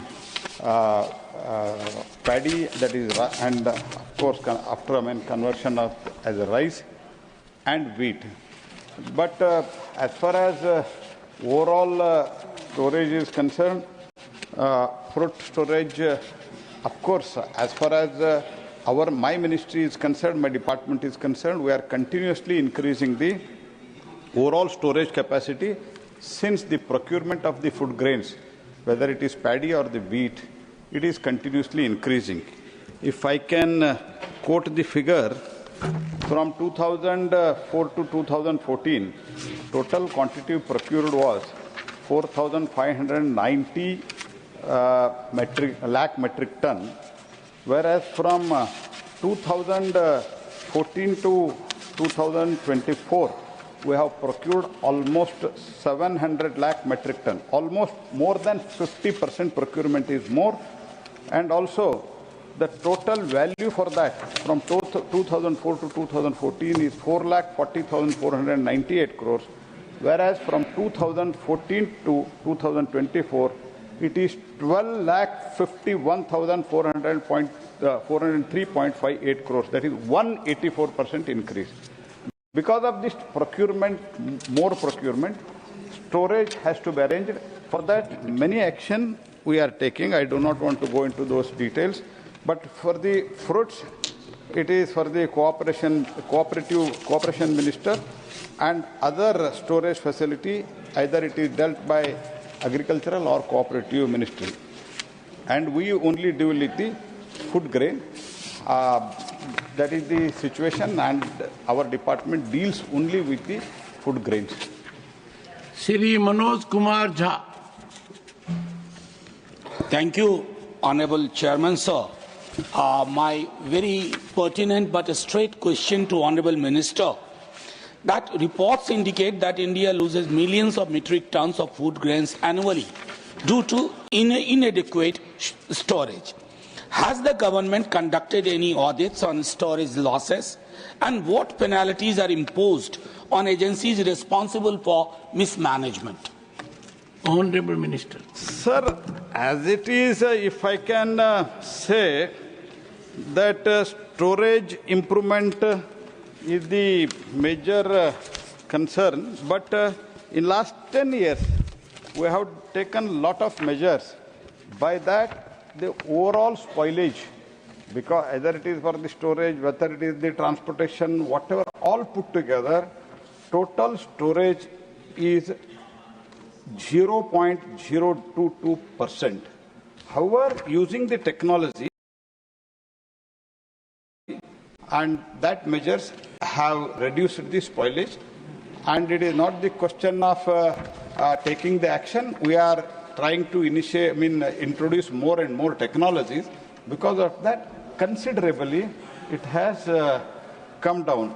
Scientific storage, food grains are stored by adopting proper scientific code of the storage practices. Adequate dunnage material such as wooden crate, bamboo mats, polythene sheets are used, and fumigation covers, nylon ropes, nets and the insecticides for the control of the stored grain, insect pests are provided. Many things such we are doing, and now I can say it has come down to very, very lowest level. Further also, we want to see that it comes to almost zero level. Dr. M. Thambidulai. Thank you, Chairman, sir. As our colleague Josh said, I want to add the same thing. In Tamil Nadu, the food procurements are taking place. The farmers are suffering a lot. Recently, my leader, Edappadi Palaniswamy, gave a statement. Due to the carelessness of the state government, whatever they procured and storage it and spoiled by the rain, but they are not taking action. Same way, I want to know whether the government will take aware of these things and give any assistance or take any penalty action. As he is taking penalty action, whether take action against the state government, which failed to protect the farmers and also storage, all the grains are gone away. What is the loss is making? This kind of loss, the government is not only many instances in the flood areas, never recently the present government is careless about the protecting the farmers and all the storage of the thing. What action you are going to take? Honorable Minister.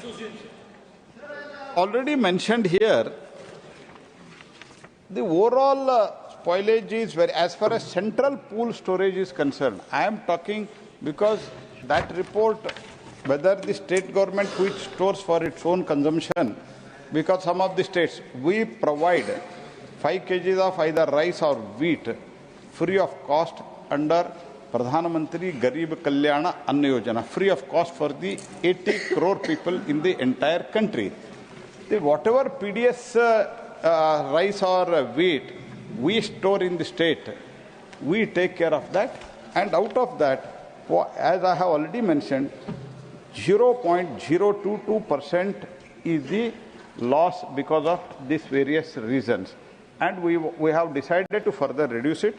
At the same time, I can say in 22-23 and 21-22, when the movement was fast because of in COVID, we have supplied more grains free of cost at that time. Because of that and some other reasons, it was 0.002%. So that it is not to say that spoilage is more. As far as central pool of food storage, food grain storage is concerned, their storage is very, very negligible. However, whatever 0.022% is there, 0.022% is there, even to reduce that also, many actions are being initiated. And wherever, if private go down, or the even FCI won't go down, or the state won't go down, if somebody, because of the mistakes, by the human-led mistakes, if it happens, definitely actions are going to be initiated. Question number 183, Shri Saket Gokhale. Question number 183. Honorable Minister. The statement is laid on the table of the House. Supplementary number 1, Shri Saket Gokhale. Thank you, sir. Sir, first I would like to commend the Honourable Minister for India has greatly reduced our maternal and infant mortality rates. I would definitely like to congratulate the Ministry for that. So in the answer that is given, it is true that the government does provide hot meals under the Janni Shishu Suraksha Karyakram. The problem, sir, is that these are provided in the general health centres and the ones which are accessible. But the problem is in the peripheral health centres, in a lot of states, an allowance is given for maybe milk and biscuits, and that has been the tradition, where hot meals, it is not possible to provide them. So in that particular area, I want to ask the Honourable Minister whether there is any plan by the Ministry to provide an allowance or maybe extend it in places where hot meals cannot be provided to women. Honourable Minister. Sir, Janani Shishu Suraksha Karyakram, this was introduced in the year 2011 primarily to bring down the out-of-pocket expenses for the women and children who are seeking health treatment services at the public health facilities. This is a scheme under which we do not provide any financial incentive. We provide in-kind services to the pregnant women, whether it is free diet, drugs, diagnostics, consumables, transport, or free blood transfusion services.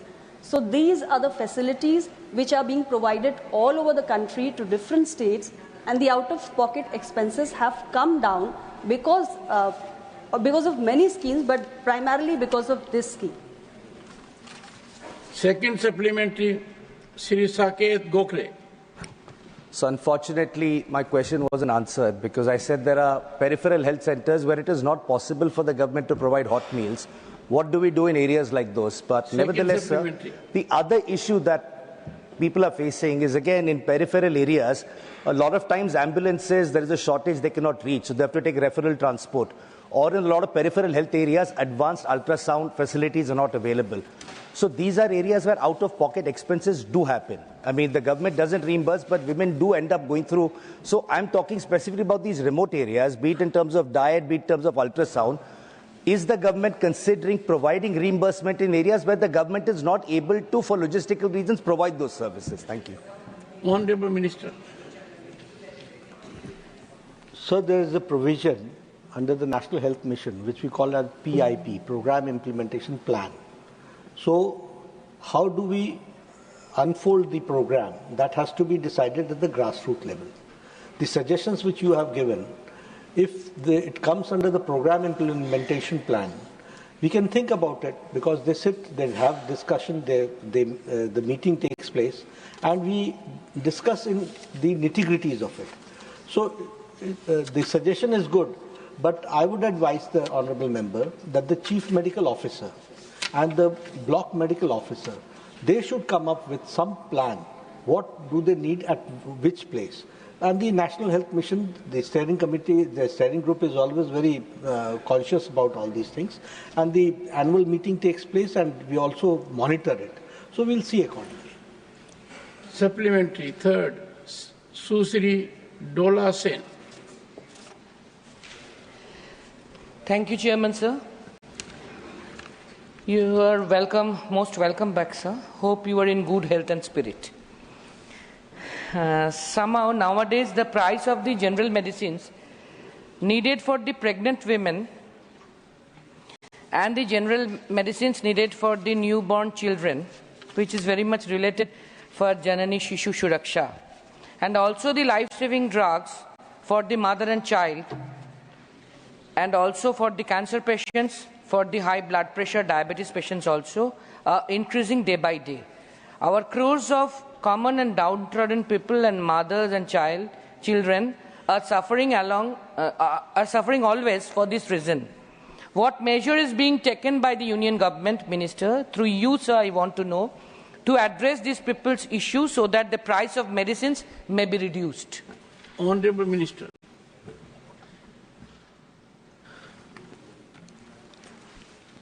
I would like to enlighten the House through the member, the question which she has asked, that as the Honourable Member Saket Gokhale also said, that the MMR, IMR and the under 5 mortality has been on decline. And the decline has been more than double of the global decline. This has been possible only because of the interventions which we have done.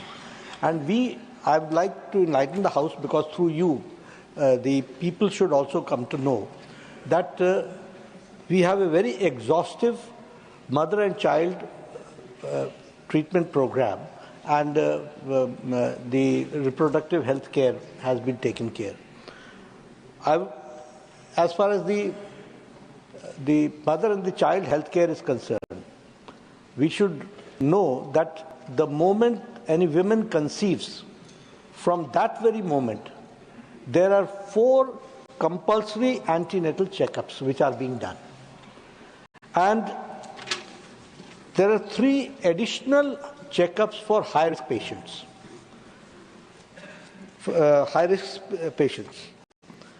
And we also give them a financial support of up to 1,400 rupees in the rural areas and 1,000 in the urban areas. And ASHA's workers are also given the incentive. Along with this, the delivery which takes place, more than 88.6 deliveries are being taken in they are institutional deliveries which are taking place. And for that also, no expense. Transportation is taken care by the government. The normal delivery or the cesarean C-section, that is taken, free diagnosis, free drugs, everything is given. And if the deliveries, they get the meals also, as it was asked by Saket Gokhale ji, for 3 days if it's a normal delivery and 7 days if it's a C-section. What I mean to say is that as far as the mother and the child is concerned, and I would also like to share with you that all the vaccination, which is 27 vaccinations, 12 vaccinations in 27 sessions is given to mother and child till the child grows till the age of 18. तो हम पूरा health के programme को checkup करते हुए एक healthy born child किस तरीके से ग्रो करता है, तब तक हेल्थ डिपार्टमेंट उसकी चिंता करता है. And all this has taken care about the health of the India. One thing more, what you are talking about, इस previous question के आंसर में मैंने कैंसर के बारे में कहा था और मैंने फिगर्स भी दिए कि कितने करोड़ सर्विक्स कैंसर, कितने करोड़ ओरल कैंसर और कितने करोड़ ब्रेस्ट कैंसर की स्क्रीनिंग हो चुकी है और कितने थाउजेंड सस्पेक्टेड केसेस को हम ट्रीट कर रहे हैं. तो बहुत एग्जॉस्टिव हमारा प्रोग्राम है. What I need your support is that every member from all sides, they should contact the chief medical officer and try to discuss with him what is the program, how it is being implemented. हमारा भी भला होगा, patients का भी भला होगा और आपका भी ज्ञानवर्धन होगा कि किस तरीके से हेल्थ डिपार्टमेंट काम कर रहा है. Supplementary for Shri G.C. Chandrasekhar. Thank you, Chairman, sir. Sir, whether the ministry is aware of the fact that cancer among the women is growing every year. Breast cancer contributes around 14.8% and around 5.4% is cervical cancer in women as per the Indian Council of Medical Research. And what are the initiatives taken by the government to enhance early screening and diagnosis of cancer among the women? And what is the setup, specialized oncology specialties in district hospitals, especially in rural areas? Honorable Minister. Sir, the question relates to maternal health. He is asking about cancer, but I'll answer accordingly. Sir, we have got... Sometimes you have to overlook certain situations. Sir. Yeah, I understand. It's a good question. Yes. Sir, we have got the National Cancer Institute in Jhajjar, and it has come up very well. More than 1,400 beds are there, and it is one of the world's best facilities are being given there, and it is taking care. The same way the Chitranjan Cancer Center, Calcutta, that is also taking care. Then the Homi Baba institutes, there are 2 places, and all Indians of Medical Sciences, the 22 All Indians of Medical Sciences have got a full-fledged oncology department which is being developed. So this is how we are, and as you talked about the rural life, I answered in my previous question that 1,75,000 are Ayushman Arogya Mandirs. There is a CHO, Community Health Officer. They are doing the screening work, and they are also connected to the hub and spoke model with telemedicine. And they advise accordingly which patient has to go which way.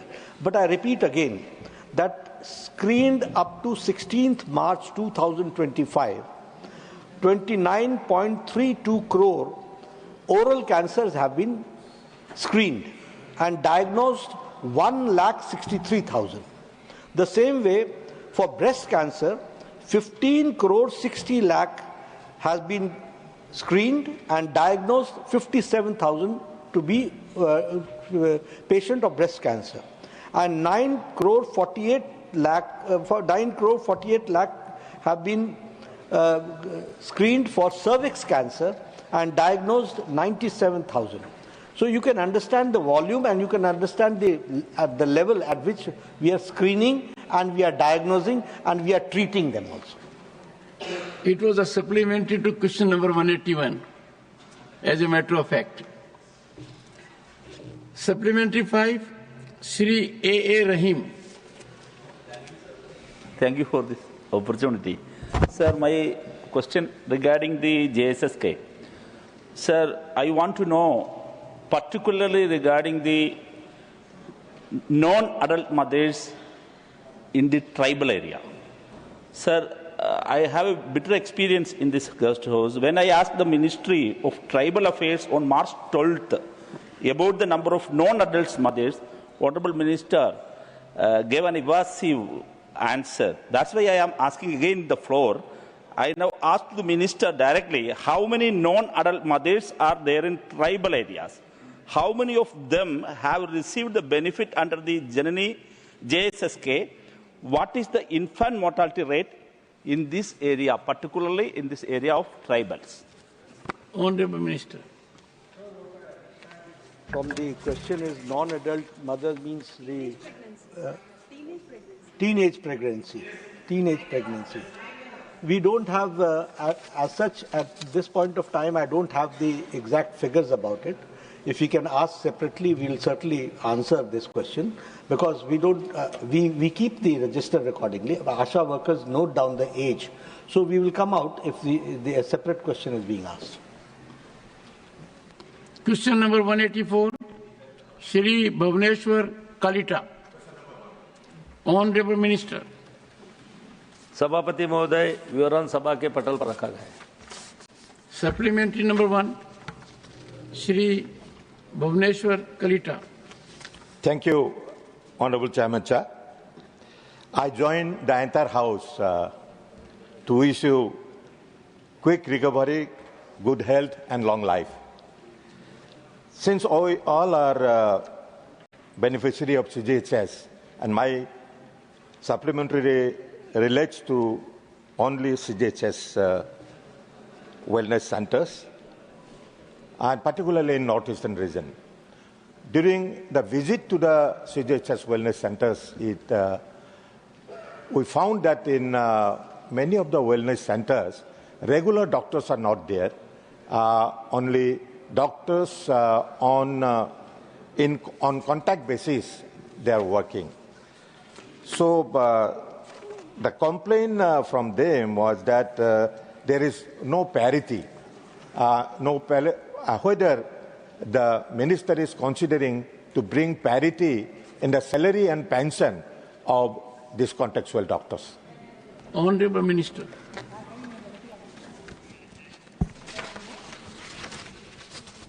सभापति महोदय, जो पूर्वोत्तर क्षेत्रों के बारे में CGHS के बारे में यहाँ पर पूरक प्रश्न पूछा गया, तो सीजीएचएस ने पूर्वोत्तर क्षेत्र में 33 स्वास्थ्य सेवा संगठन को भी इसमें सूचीबद्ध किया गया है कि जहाँ पर ज़्यादा से ज़्यादा हमारे केंद्रीय कर्मचारी और पेंशनर लोगों का उपचार किया जाए।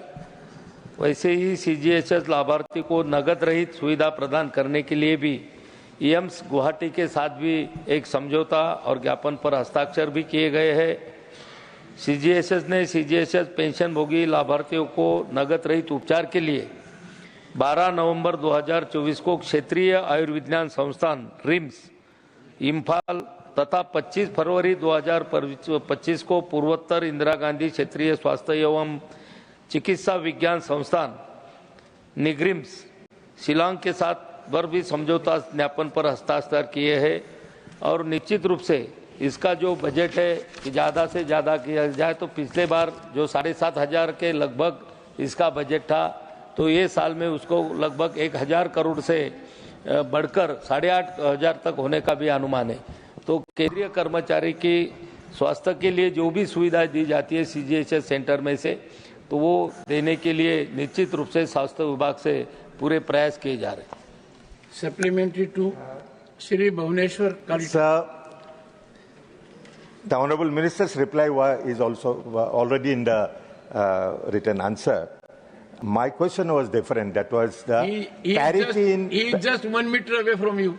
Parity and pension among for the contextual doctors. Anyway, sir, my second supplementary is again during our visits to these CGHS wellness centers, we have noticed that these doctors scantily they prescribe generic medicines, and while we visited those some of the beneficiaries and the Kendras, the reply was from the Kendras that there is lack or shortage of popular diseases like popular diseases like diabetes, like kidney disease, or like blood pressure. So in these areas, there is shortage of generic medicines in the Kendras, Janusari Kendras. Whether the Honourable Minister will look into it so that generic medicines are made available for these rampant diseases. Thank you. सभापति महोदय, जो यहाँ पर जन औषधि पूर्ति के बारे में माननीय सदस्य ने पूछा है, तो मंत्रालय के माध्यम से गुणवत्ता और खरीद में सुधार के लिए भी बहुत सारे पहल वहाँ पर किए जा रहे हैं और दर अनुबंधन विस्तार से भी जन औषधि आपूर्ति श्रृंखला को मजबूत करने का काम भी निश्चित रूप से मंत्रालय के माध्यम से सीजीएस में किया जा रहा है और समान मूल्य निर्धारण के लिए भी सीधी बातचीत और स्वतंत्र तृतीय पक्ष गुणवत्ता का भी उसमें आश्वासन भी दिया गया है। और जो चिंता सदस्य ने यहाँ पर व्यक्त की गई है कि जन औषधि केंद्र सीजीएस में ज़्यादातर लिखे नहीं जाते हैं, तो निश्चित रूप से उसकी भी पड़ताल की जाएगी और लोगों को सस्ती दवाएं ज़्यादा से ज़्यादा कैसी उपलब्ध होंगी, इसके लिए भी निश्चित रूप से स्वास्थ्य मंत्रालय से ध्यान रखा जाएगा। Supplementary 3 doctor Parmar Jaswant Singh Salam Singh. Mike sir, मेरा क्वेश्चन 183 और 184 क्वेश्चन नंबर दोनों का कॉम्बिनेशन है। सबसे पहले तो मैं स्वास्थ्य मंत्री जी को बधाई देना चाहता हूं कि पिछले 10 सालों में अपने देश में एमएमआर और इन्फेंट मोर्टालिटी रेट आईएमआर दोनों में काफ़ी हद तक हमने कंट्रोल कर लिया है, लेकिन जो नॉर्थ ईस्टर्न रीजन्स हैं जैसे असम, मेघालय और मणिपुर, वहाँ का जो एमएमआर है और आईएमआर दोनों नेशनल एवरेज से काफ़ी ऊपर है। तो मेरा मंत्री जी से ये क्वेश्चन है कि नॉर्थ ईस्टर्न रीजन के लिए क्या हमारा कोई स्पेसिफिक प्लान है ताकि उसको नेशनल एवरेज के करीब लेके आए ताकि हमारा और भी अच्छा दिखे? और CGHS का इसमें कोई रोल बनता है या उसको कोई मिशन मोड पे लगा सकते हैं ताकि उसको हम जल्दी से इम्प्रूव कर सकें? Thank you. Honourable minister. हम लोग रीजन वाइज भी, स्टेट वाइज भी, डिस्ट्रिक्ट वाइज भी और ब्लॉक वाइज वर्क करते हैं। हम लोग निकालते हैं कौन से स्टेट्स वीक हैं, उन स्टेट्स को क्या क्या उसमें वीकनेसेस के क्या क्या पॉइंट्स हैं, उसको स्ट्रेटेजाइज करते हैं। उसी तरीके से किसी स्टेट में उनके पैरामीटर्स अच्छे होंगे बट कोई जिला है या ब्लॉक है तो उसको भी हम प्रायोरिटाइज करते हैं।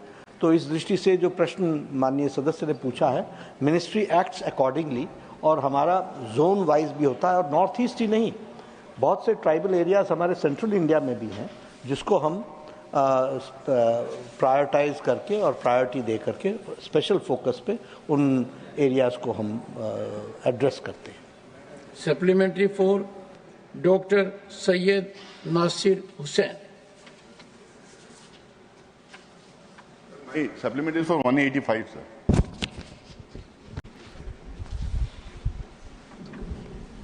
So supplementary number 4, Susri Susmita Dev. Thank you, sir, for the opportunity. Sir, I have gone through the list of sanctioned posts and the vacancies, and there are 3 units in Silchar. But the figure against sanctioned posts is 0, sir. So therefore, they have not been able to fill it. My question to the Honourable Minister is that, sir, a posting in Northeast is seen in the country as a hardship posting sometimes, sir. So does the Health Minister have any provision to maybe hire doctors, paramedics on a contractual basis rather than filling up these permanent posts, which may help in better human resource?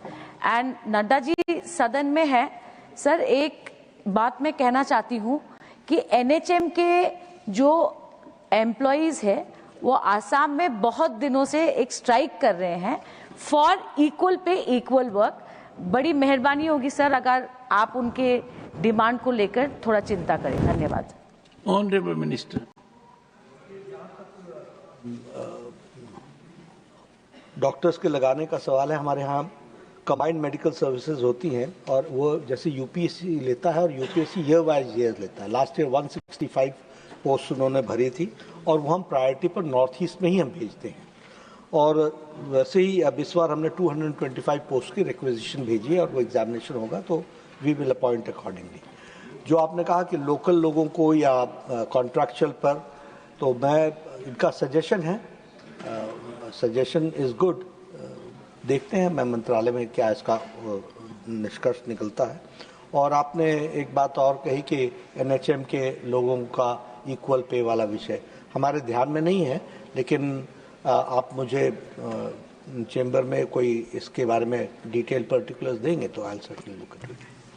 I called out the name of Dr. Syed Nasir Hussain because he was trying to catch my attention. So I sent the marshal to find out what does he want, and came a chit he wants to ask supplementary on 184. Therefore 184 we'll try to accommodate in 185. But the best is we must send the slips now. Question number 185.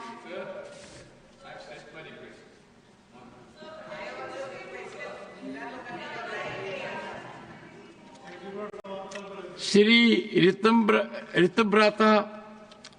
Brata Banerjee. Question 185. Honorable Minister.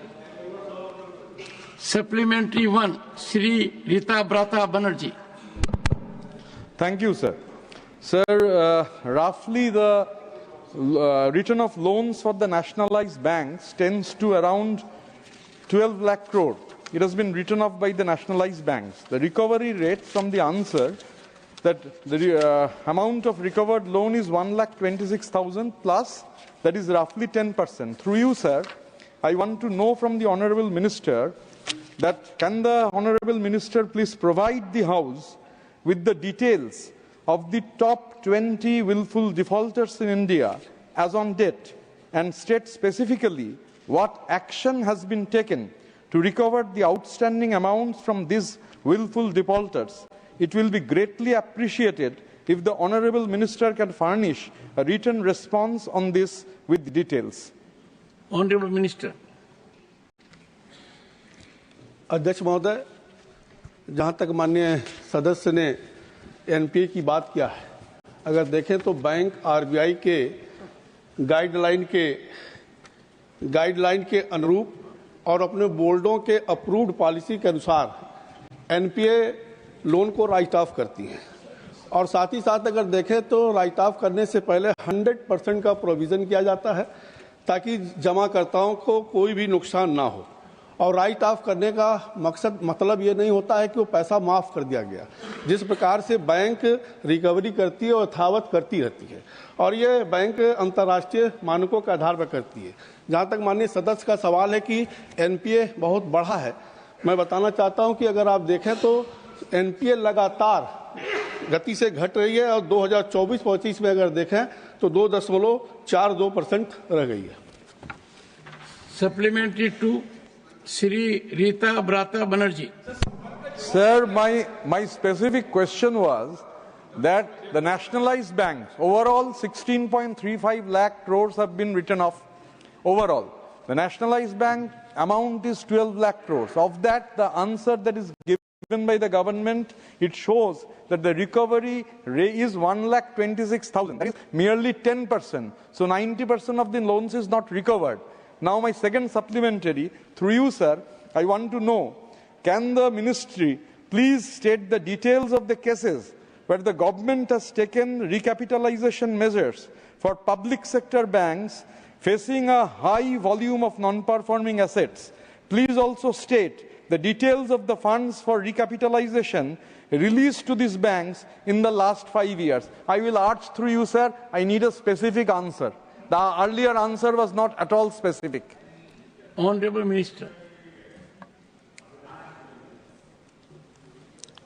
सभापति महोदय, माननीय अध्यक्ष, माननीय सदस्य ने जो पूछा है कि रिकैपिटलाइजेशन के लिए, मैं निश्चित तौर से बताना चाहता हूं कि जब से मोदी जी की सरकार बनी है, आरबीआई और सरकार मिल करके कहीं ना कहीं एक सुदृढ़ व्यवस्था बनाई ताकि बैंकों को मजबूती प्राप्त हो सके, और आज हमारे देश में सभी बैंक रोबोट्स तरीके से काम कर रहे हैं। Honourable Finance Minister is responding. One second. Honourable Finance Minister is responding.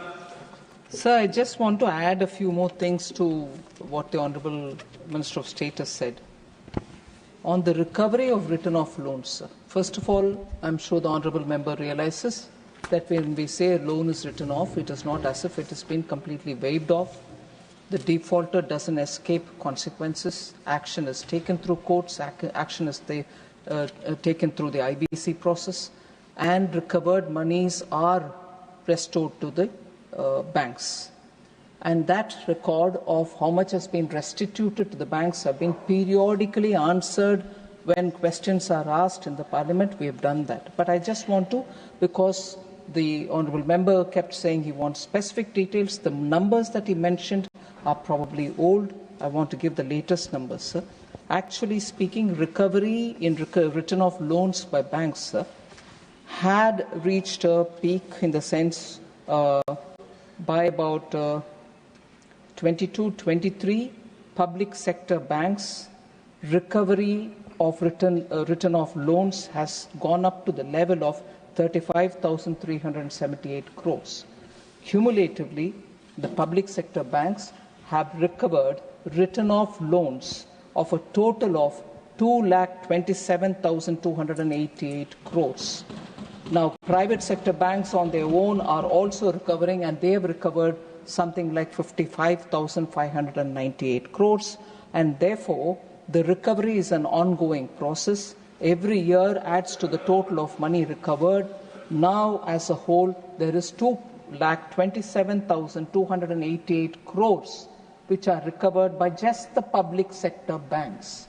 So that is on the recovery of written off loans. Supplementary 3, Dr. John Britas. Sir, thank you very much, sir. Sir, this is the first time I am speaking after you have come back fit as a fiddle, sir. It must have been very difficult for you. Yes, sir. Very difficult. So without you, sir, I feel orphaned, sir. Sir, through you, sir, I thank the Honorable Finance Minister for her kind gesture of going over to Kerala House to have breakfast with my Chief Minister, sir. Sir, having said this, there is an impression that all the sectors are equal in its default. In this context, I would ask a specific question here. Part A. What could be the sector-wise industry, service, agriculture, NPA, write-off, and the recovery thereof? These three sector-wise. And the B part of the question is that there is a growing concern that education loans are becoming NPAs on account of growing unemployment. Will the minister be kind enough to give the statistics of the amount of NPAs on this account, the write-off and the recovery? Thank you very much, sir.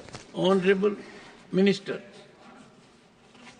Specific details which are being asked about, let's say, the agriculture, the manufacturing and the services, and also on the student loans. I may have to obtain it. I don't have it ready in my hands. I'll always take it, share it in the House, and also share it with the Honorable Member.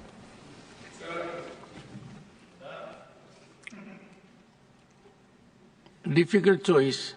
I tilt in favor of Shri Digvijay Singh for supplementary number 4 at the cost of Dr. Syed Nasir Hussain. Come on now. Sir, if I call out someone, there has to be compliance. I have acceded. Okay. I have acceded to your request. Come on. Sir, I would be very happy to withdraw in this favor, sir. Doesn't matter, sir. I have taken a call. माननीय अध्यक्ष महोदय, हम आपके आभारी हैं। मैं माननीय मंत्री से पूछना चाहता हूं कि एनसीएलटी के प्रकरणों में कमिटी ऑफ क्रेडिटर्स जब तक हेयरकट एक्सेप्ट नहीं करता है तब तक एनसीएलटी आदेश नहीं देता है। मैं माननीय मंत्री जी से आपके माध्यम को पूछना चाहता हूं कि एसबीआई लगभग 65% लोन्स वो हेयरकट के वजह से नुकसान हुआ।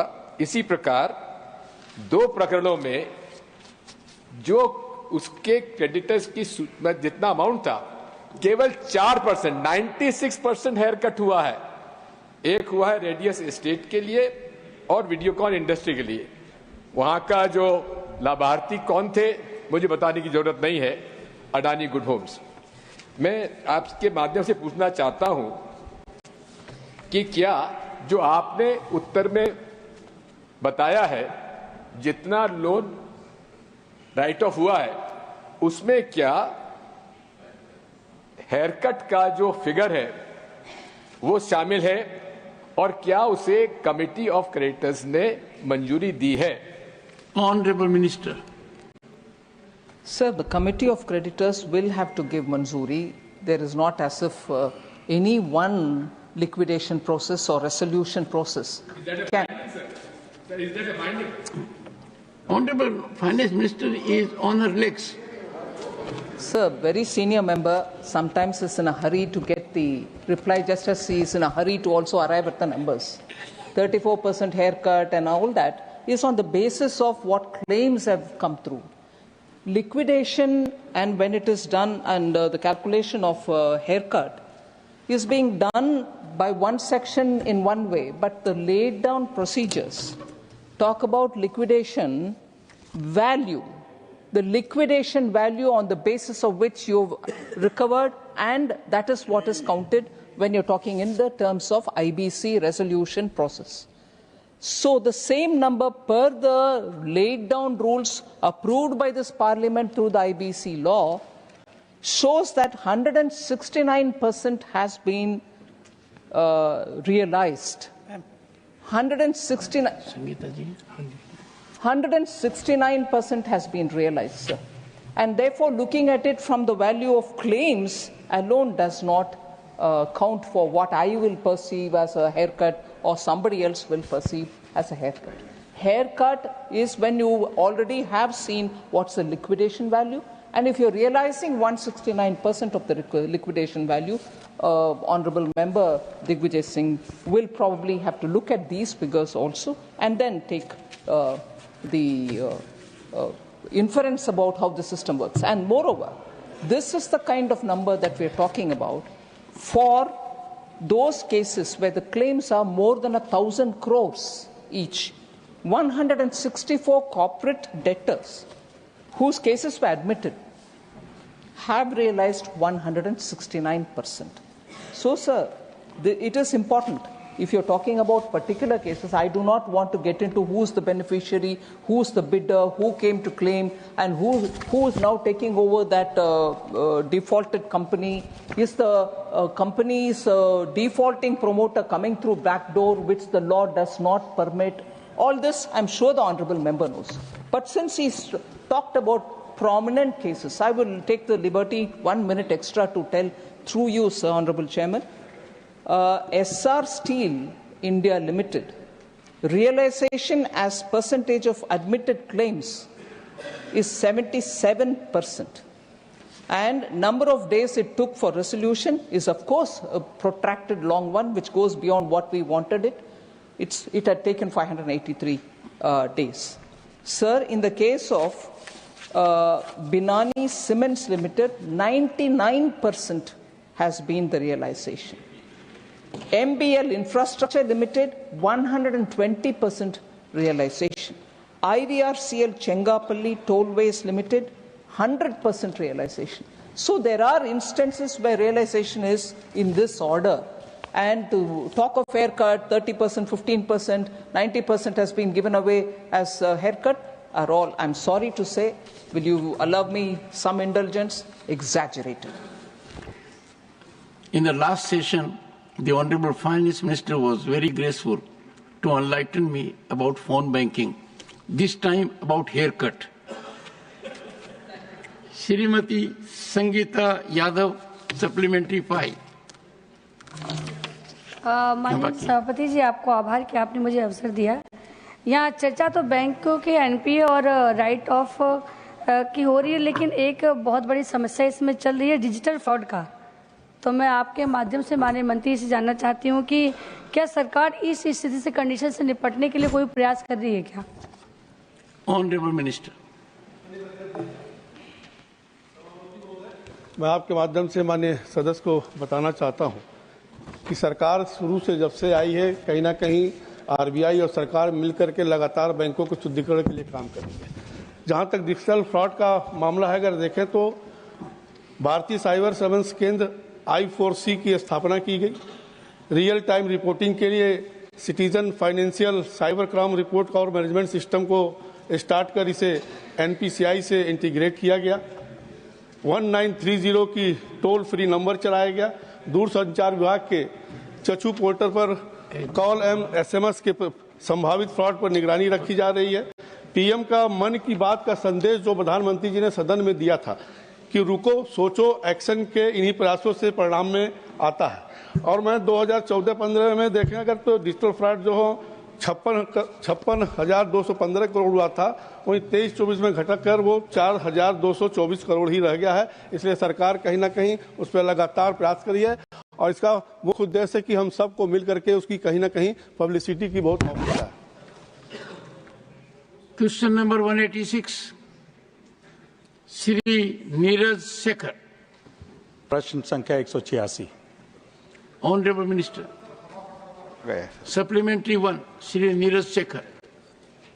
सर, सबसे पहले तो मैं भगवान से कामना करता हूं आपके स्वास्थ्य लाभ की, और मैं माननीय मंत्री जी को बधाई देना चाहूँगा। विस्तृत उत्तर दिया इन्होंने।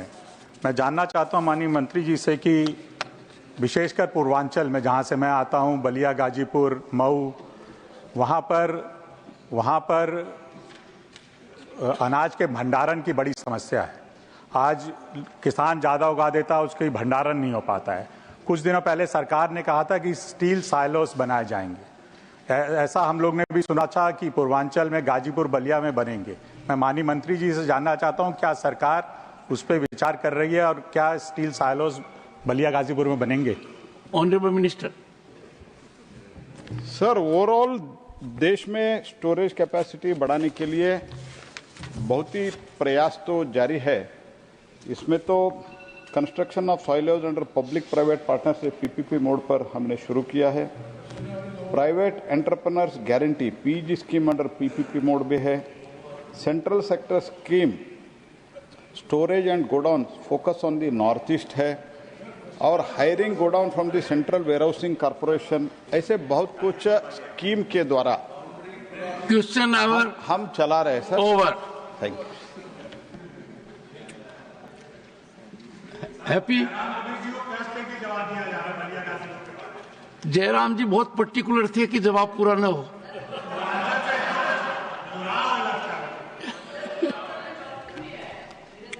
Reply to the discussion on the budget Manipur 2025-26 and the motions regarding appropriation bills moved by Shri Pankaj Chaudhary on the 17th March 2025. The discussion was concluded yesterday and the Honorable Minister to reply now.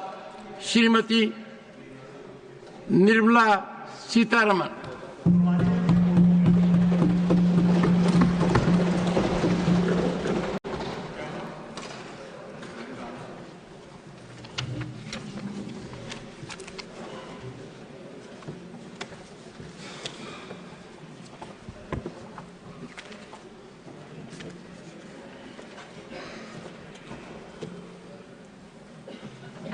Thank you very much for giving me this opportunity to respond to the discussion which have happened on the 4 bills which we laid.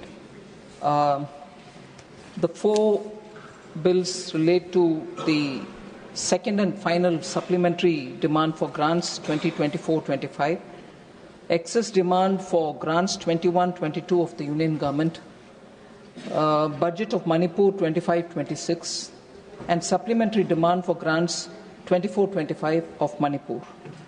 So I think more than 20 honorable members have spoken. I was a bit disappointed, sir, if you allow me to say it, that the discussion was more on the situation and also the political viewpoints on Manipur, which is a very important, very, very sensitive, much needed to hear that, but less on the budget, both of the supplementary demands for grants and also on the Manipur budget itself. However, sir, I will give a broad picture of the budget the 4 bills say, and also respond to some of the questions and worries which the honourable members have raised both on Manipur and the general budget. Sir, this final supplementary demand for grants is the second. Although we are allowed to come up with up to three supplementary demands, we have chosen to have only 2 supplementary demands, and hence the second is the final supplementary for this year. It has 52 demands. Honorable Finance, it is always a pleasure to listen to you, but for few days I am subject to certain medical prescriptions.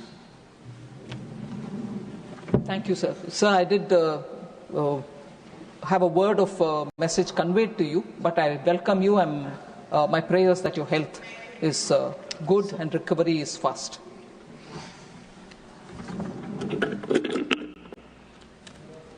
Deputy Chairman, sir, I commenced my response with stating what the 4 bills which are before us, and I will try to respond.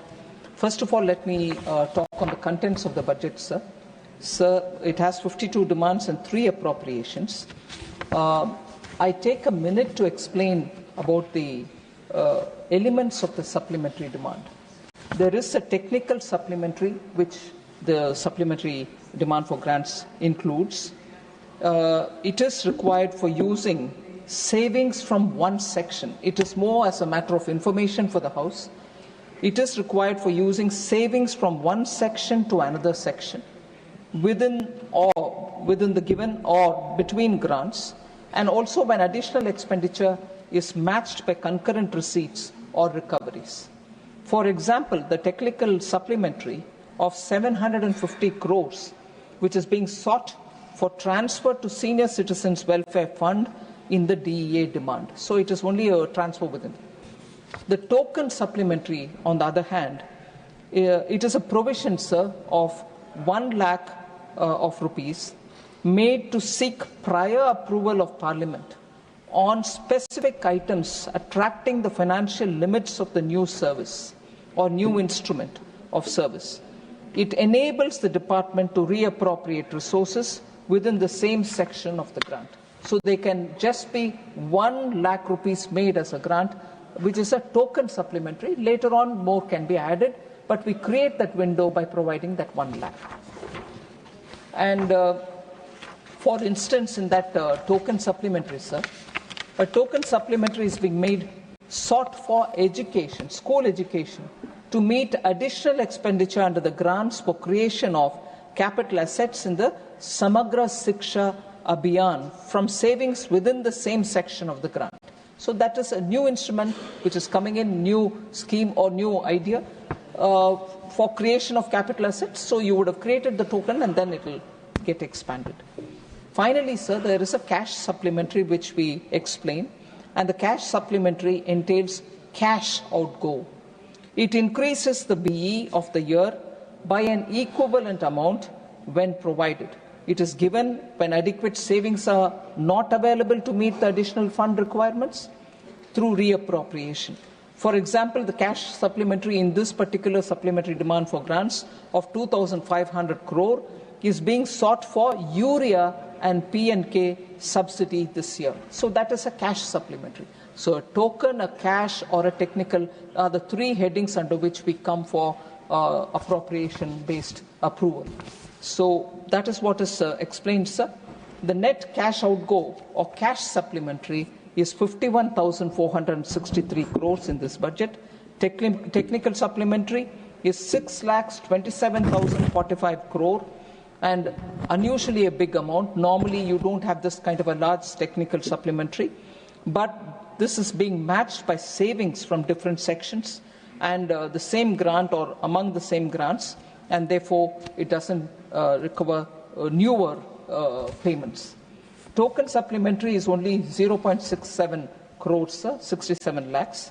So I just want to highlight that, and also to say we are also in this batch of supplementary demands for grants provides for recoupment of contingency fund advance of 19,765 crores. So even a recoupment is mentioned here. Now, as I was saying earlier, the cash supplementary pertains largely to the fertilizers, oil and industry development fund, that is OIDF, 11,600 crores. This is a transfer from Consolidated Fund of India to the OIDF, maintained in public account. There's also the urea, the P&K fertilizer subsidy of 2,500 crores. The other is related to additional allowance being made of 2,186 crore for the PM Kisan. This is an additional amount being provided over and above the budget supplement for the current year itself.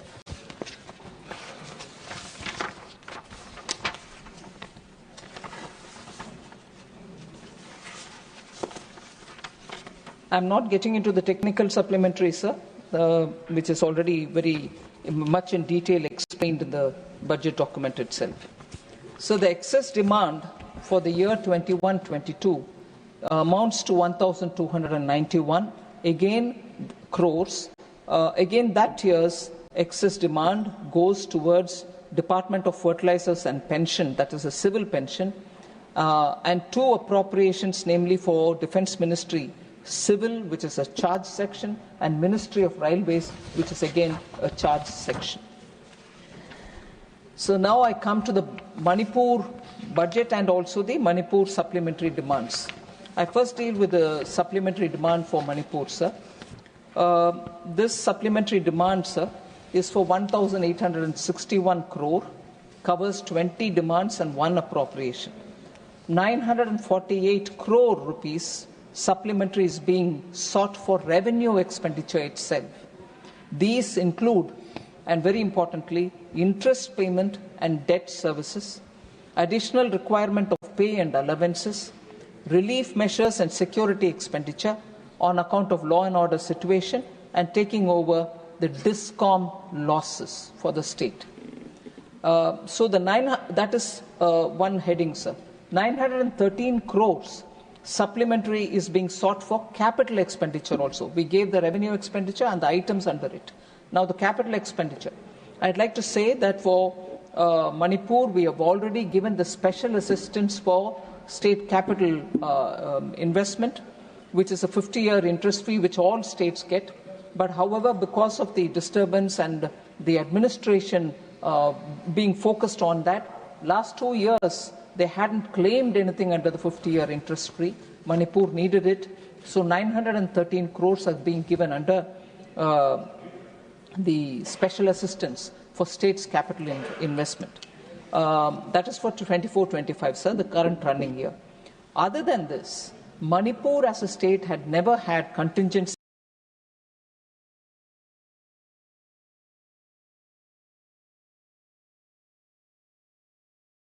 fund created for itself, which is very important, and most states create and have contingency fund arrangement because that helps them to meet with emergent situations. So we have created now a contingency fund for Manipur with 500 crores being given to them. So that is about this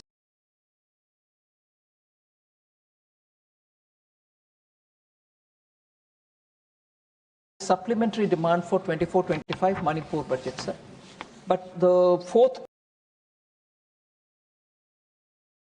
forthcoming year, 25-26 budget is also presented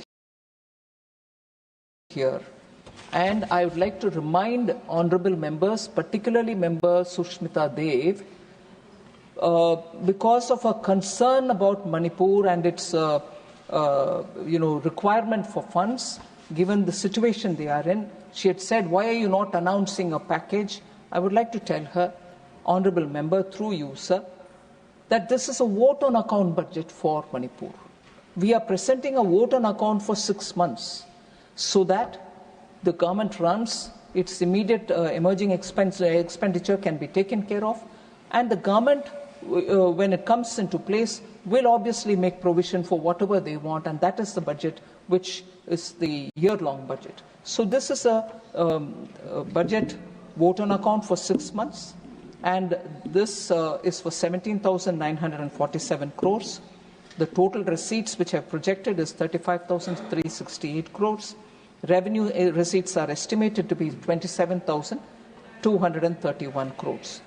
Sir, the state's own tax is 2,634 crore rupees as receipts, and non-tax is 400 crore respectively. So at this stage, sir, we are looking at giving all the assistance which I've committed. I said this in Lok Sabha, I'm repeating it here. We extend the fullest support from the Ministry of Finance so that the recovery of Manipur will be sooner rather than later. And we have absolutely extended all assistance, and in the meanwhile making sure the public finance and the fiscal situation of Manipur is well assessed. Central government will be fully of support to the state.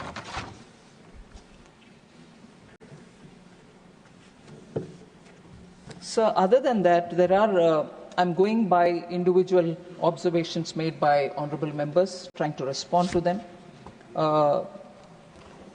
Again, commencing from Manipur budget and Manipur law and order issues, several members have spoken. Member Honorable Shakti Singh Gohil, Bikash Ranjan Bhattacharjee, Sushmita Dev, Sanjay Singh, Sulata Dev, Manoj Kumar Jha, Mr. P. Wilson, Vaiko, Santosh Kumar, all of them have spoken about it. So I will broadly explain the context, sir. I want to understand, equally state some facts before the House. Sir, Manipur is a border state. Manipur, at least all of us know, since some decades, has gone through quite a crisis. And every time there is a recovery, it goes back to some other situation. So every government has handled it with that sensitivity. I am not differentiating between this government or that government. There have been situations much more in terms of human loss, more in terms of asset loss and so on. So when we speak about the state, I will say that every voice which has been voiced in this House has the same sensitivity as much as all of us have. There is no way any one of us will be doing any help to Manipur by pointing a finger at one another. But even with that said, I will definitely try to remind some passionate voices which speak as if everything was calm and never has there been a situation like this ever before in Manipur. Sir, in 1990s, I've heard quite a few members speak about, double-engine Sarkar, center be BJP, state be BJP. There have been double-engine Sarkar of Congress earlier. Center be Congress, Manipur be Congress. And what kind of agitations and loss of life have happened? So your double engine did not do anything. In fact, it worsened the situation, if I have to get into that kind of a talk. We are, all of us here, committed to get that state back to some normalcy, and we want that state to grow and prosper as much as any other state. There cannot be, even for a moment, a mockery of kind of things that we want to state when that state is suffering, and all of us will have to be working towards. Please take your seat, Mr. Gokhale. Nothing is going on record. Please take your seat. Madam, take your seat. Please, nothing is going on record. Take your seat. I will not get distracted by the TMC. Now I take the name. The TMC technique of shouting numbers down. Susmita ji, please. Every time somebody tries to answer the points that they raise, they shout them down. Please take your seat. That kind of a thing will not work in this House. I'm sorry to say this, sir. We are trying to answer the questions that have been raised here. Then there is no need to shout me down here. I will continue my answer. Please. Sir, to 1990s, double-engine Congress ke Sarkar ke samay, how many people died? I want to say, why in 1990s, the then Prime Minister did not visit, the then Home Minister did not visit? I would like to ask that question as much as... Please take your seats. I am not allowed to put it in question. This tactics, I'm now saying the name, sir. This tactics of Trinamool Congress to shout down ministers when they speak will not be allowed, will not be entertained. We are giving answers. You should have the strength of your conviction to hear the answers here. Please listen the answers, please. I'm coming point by point for every one of the questions that they've raised. If they don't have the conviction to sit and listen it, they can choose whatever they want. But it is not appropriate to shout a minister down when they are answering your questions. Have the patience. Sir, I will remind you, sir, in 2002-2017, Manipur had a Congress government.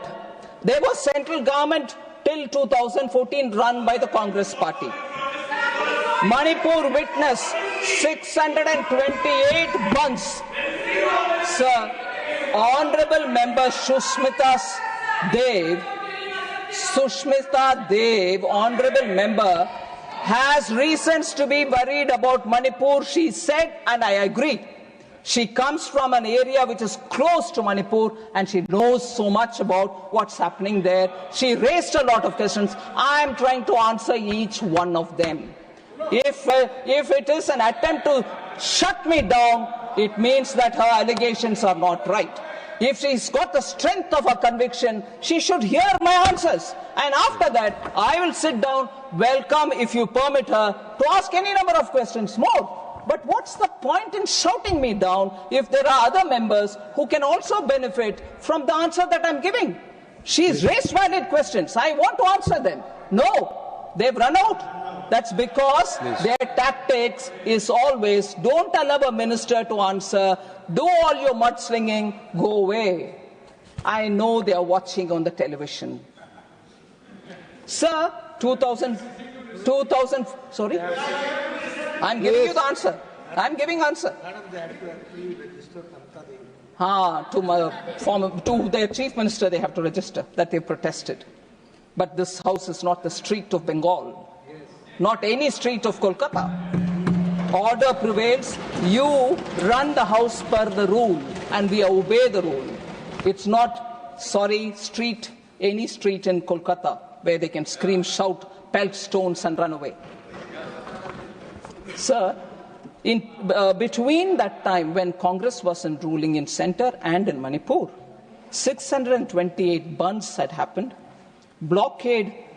Several blockades had happened during the 15 years then, and also cost huge loss. The state exchequer had lost nearly 2,828 crore. It was assessed. 2,828 crore was lost during that period. Sir, and the worst economic blockade had happened at that time.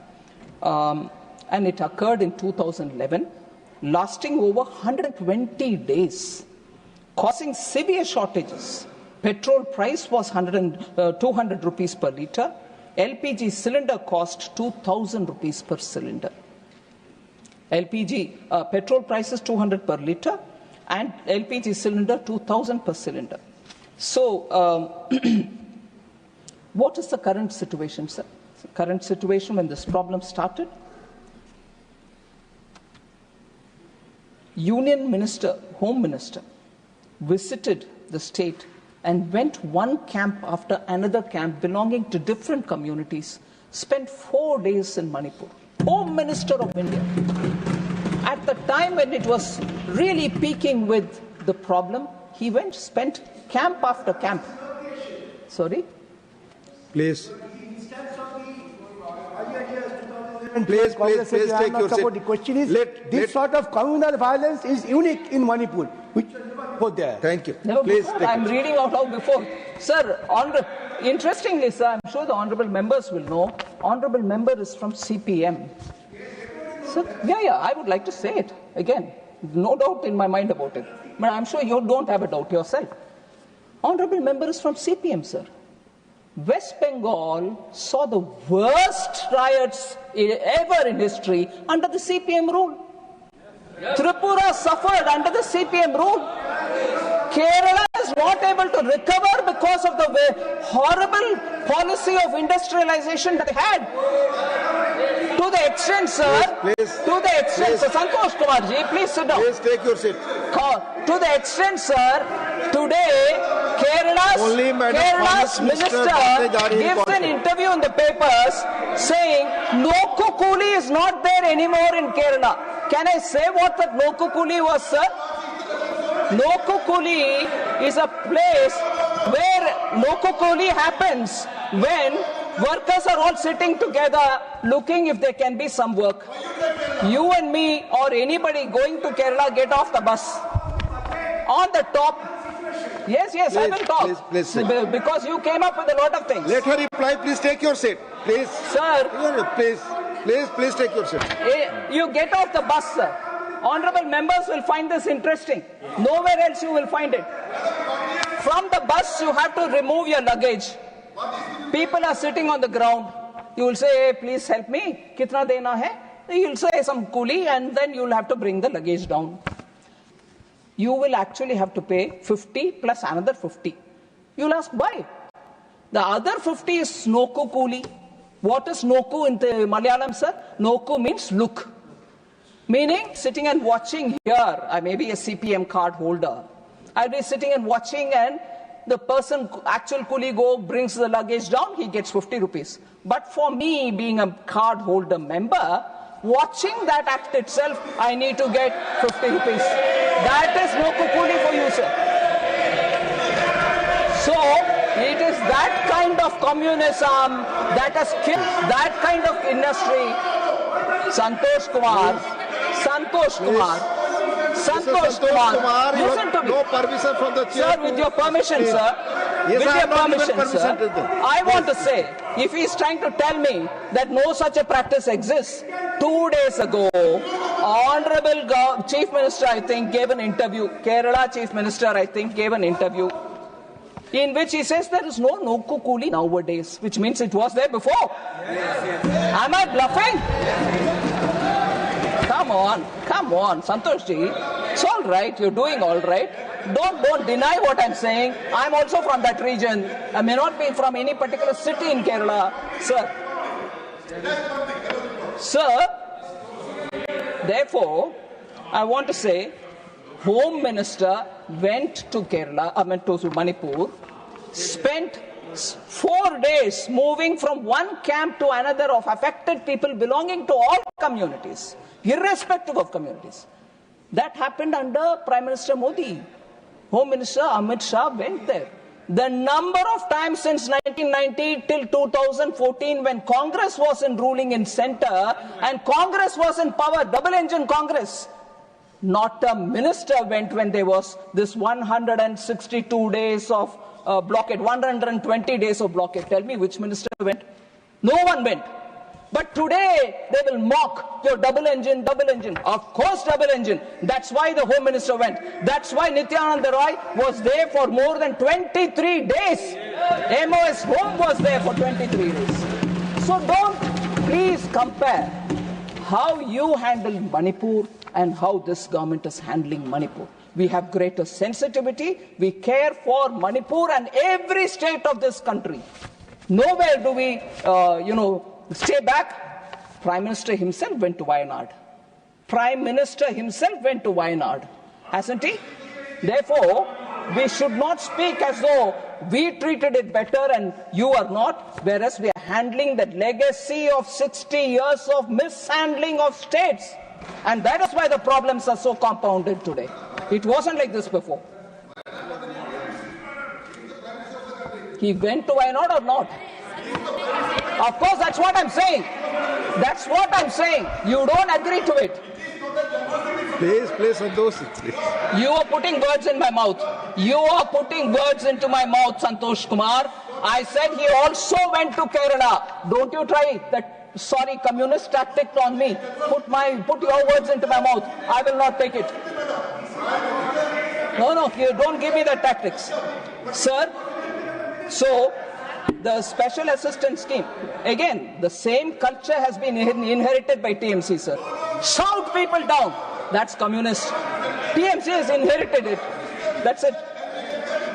Sir, contingency fund have been created for 500 crores and that will help the state so that if there is emergency, they can handle it. Sir, in 1993, Rajkumar Dorendra Singh of the Congress was the Chief Minister of Manipur. A major flare-up happened between Kukis and Nagas between April and December 1993. 750 deaths unfortunately happened at that time. And 350 villages were completely burned down. A grave situation. Neither did the then Prime Minister P.V. Narasimha Rao nor the Home Minister Shankar Rao Chauhan went to Manipur. And these are the people now questioning when both the Home Minister is gone, MOS is gone, we are trying to quickly recover the state. So, I'm sorry to say, sir, and even in the debate here, the Home Minister came and gave a statement. No, what kind of noise was created? Saying Prime Minister replied. Prime Minister took it as a part of his reply when he replied in the House. No, you wouldn't want to hear him like the way they do now. They all came to the well, shouted the Prime Minister down so that they don't hear him. But Prime Minister is made of a different stuff. He continued answering and spoke about how he's handling Manipur and did not relent. So on Manipur, I would submit to the House, go into the detail of what work is happening, how restoration is happening. It is our Manipur, your Manipur, all our Manipur. Deal with it with a sense of ownership. Rather than saying, you doing that, it doesn't work. It's a very sensitive issue, and all of us will have to support one another so that we give a proper support to that state. Even 97, 98, Prime Minister I.K. Gujral, even at that time there was a major clash. 350 lives were lost at that time also. Even I.K. Gujral ji did not go to Manipur. So I want to have questions asked of the opposition members to contemplate, to introspect, and then stand up and speak. I'm here to hear it. All of us are here to hear it. Just don't throw mud and run away. But throw mud if you think you want to, but stand here to equally face the music. So no. Sir? Please listen. Okay. Because you're from Kerala, no? You're from Kerala, right? So, Manipur law and order, sir, I want to please put it on record and also inform the ministers and the members of parliament as to what steps that we are taking to restore normalcy. Both of the centre and state collective efforts have been put so that there will be improvement in the law and order.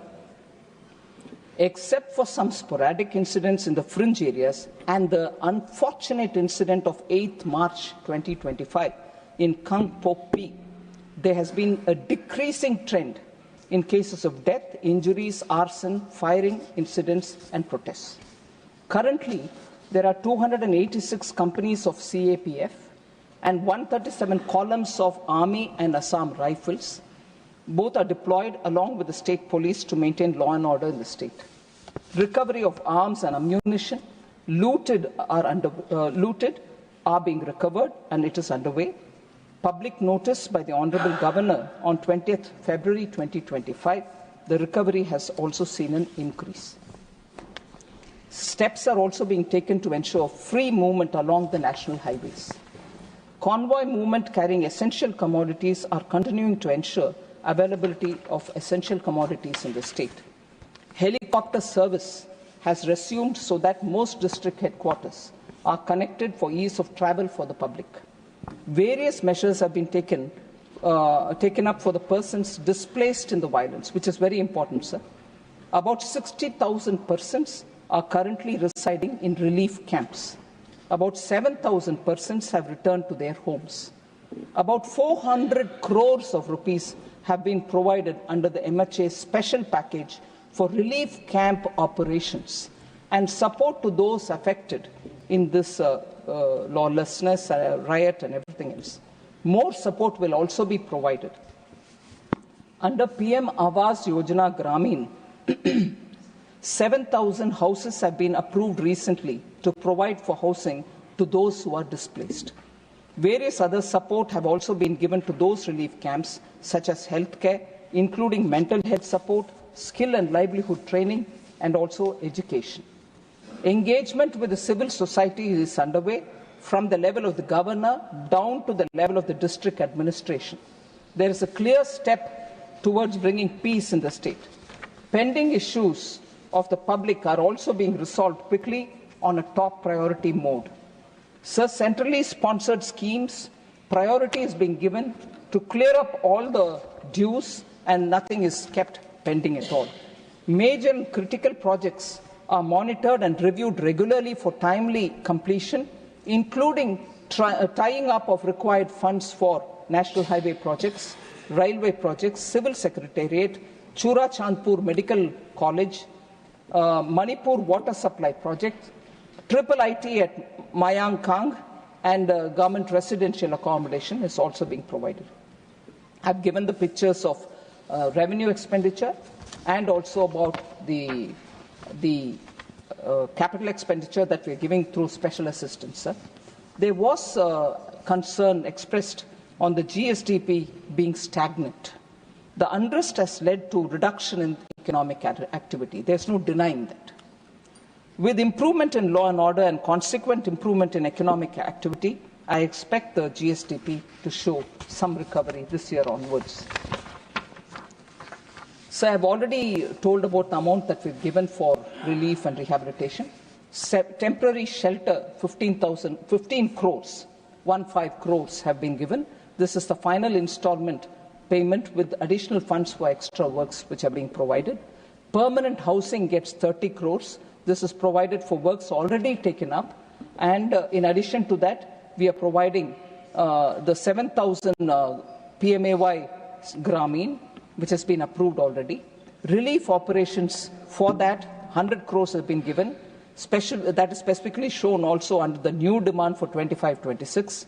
And for internally displaced persons, requirements in the relief camp are itemized and being serviced.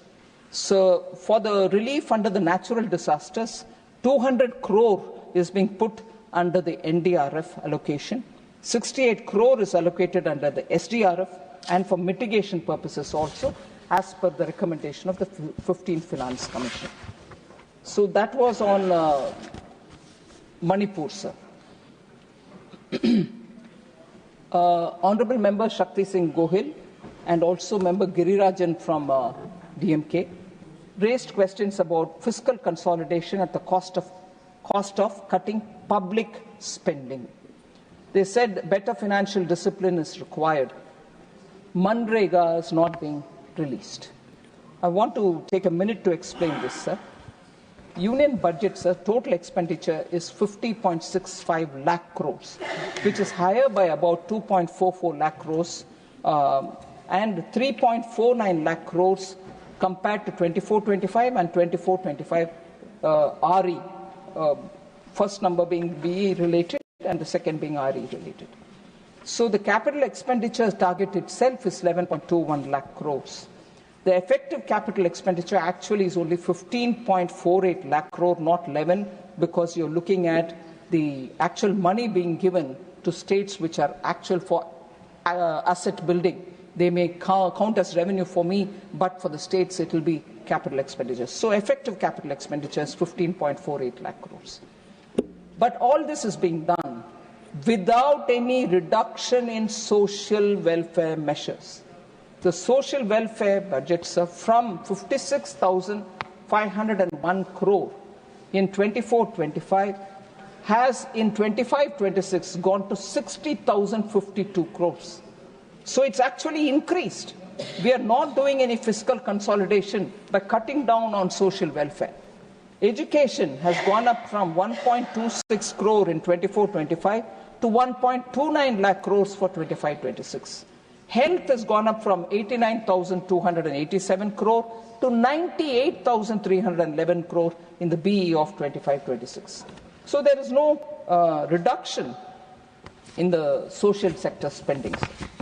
I also want to draw the attention of honourable members to the statement 4AA, which has been given in Annexure C for me, for my reference, and in the budget documents. It is provided as a separate document. I want to highlight the fact, and I will request the honourable members to take a look at that statement. It comes as a part of the expenditure profile. Shows how unspent balances are lying with the states, which are more than 1 lakh crore as on 31st December 2024. And they are for various centrally sponsored schemes. So our money has already gone there. It's lying unutilized, 1 lakh crore. Now, we also borrow money and then send it for the schemes. They should be utilized appropriately and speedily. Sir, on the question of Bengal funds not being released, honourable members don't seem to be here. Probably they don't want an answer from me because they know that even the CAG has pointed out on how many inappropriate actions have happened. Many of the bogus ghost accounts have been given money to, and when the realization had to happen from those ghost accounts, the state government chose to pay that amount which has actually got to be realized from the ghost accounts. They gave that money itself from their own state's treasury. So one, first of all, you give the money for non-existing individual. Two, when that has to be recovered as per the orders of CAG, you again give from the taxpayers' money to saying, no, I've recovered, take it. You have not recovered from people for whom it went, who were not deserving of it, or probably people who don't even exist. Whereas for that, to make up that, you again take it from the taxpayers' money. Such blatant misuse have happened, and therefore, about Bengal screaming and shouting at me, I can understand the anxiety, but they should follow the rules laid down and be transparent in the ways in which they use the money. Sir, there are two matters which I bring in which were not probably discussed so much in this House, sir, but related to the economy. There's a lot of discussion about household debt has increased, and what is the government doing about it? Your policies are not working. I want to highlight, sir, this is a very appropriate forum. I want the honourable members to know that one of the long-term impacts of COVID has affected the nature of work itself. People have either chosen to work from home or they don't want to work full-time. So I want to understand, I want to lay before this House, one, the factors of production are being reset. The industry is also looking at using robotics. Industry is also looking at Web3-driven production. And therefore, there is definitely a lot of churn. There was this feeling that compensation for employees is not going up. I'd like to highlight the national account statistics. Compensation of employees at current prices achieved a compound average growth rate of 11.1%. during 14-15 to 22-23. So the first 10 years of Prime Minister Modi's rule, you had the wages going up 11.1%. And that is the data given. Now this is up to 22-23, which is inclusive of the COVID years as well. So post-COVID as well, increase has happened. However, I would also like to say that India's household debt is relatively low compared to the other emerging market economies as well as some developed countries. Sir, except for Brazil, where it is 35%, ours being higher than them at 39%. So household debt, loans and debt securities as a percentage of GDP for India is 39, whereas for Brazil it is 35. But all other countries which are comparable with us, say Malaysia 69%, Greece 42%, Canada 102%, Hong Kong 93%, Australia 110%, Israel 42%, France 63%. So household debt, if people are talking about it as though India's is high because the way in which we handled COVID, I'm sorry, they are wrong. Our household debt to GDP is far lower compared to our peer group and compared to some of the advanced economies. So the stock of financial liabilities of the household as a percentage of GDP has increased from 38% in March 2023 to 40.2% in March 2024, which is Reserve Bank of India numbers. Stock of financial assets of households as a percentage of GDP increased from 103.5% in March 23 to 108.3% in March 2024, given by the Reserve Bank of India. So I want to put before this Honourable House India and its asset and liability figures are very much better than very many of our comparable emerging market economies and even some of the developed economies. Outside again, sir, discussion on inequality prevailing in India. I just want to highlight the fact consumption inequality in rural and urban areas has declined significantly, as reflected by the significant improvement in the Gini coefficient, which is a key measure of income inequality, sir. I'm stating the number for 2011-12, 22-23, and 23-24 in that order. For rural areas, sir, in 2011-12, it was 0.283, whereas today it is 0.237 only, which means the situation is improving, it's bettering rather than widening. The inequality is not widening.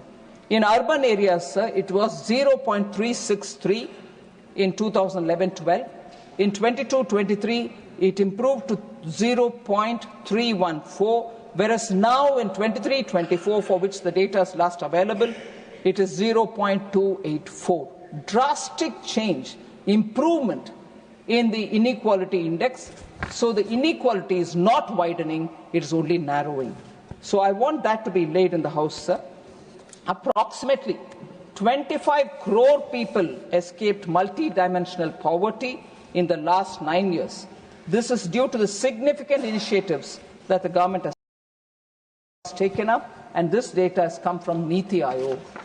Sir, more important, one of the data which is important for talking about inequality in that debate, a paper which has been put out and which has been remarkably, I was surprised, written in the Economist magazine, says that inequality declined over the last decade. First time since 1990s in India, inequality has declined in the last decade. This has come out through that article in Economist, which draws on the paper written after extensive research by Dr. Surjit Balla and Karan Basin. It also says, the Economist also says, poverty has declined across all possible poverty lines. The Economist doesn't write about our government in favorable terms, but you have them saying this means it is in your face. You cannot deny it. Third, sir, extreme poverty has been eliminated. That's what it says. In India, under Prime Minister Modi, extreme poverty has been eliminated. Poverty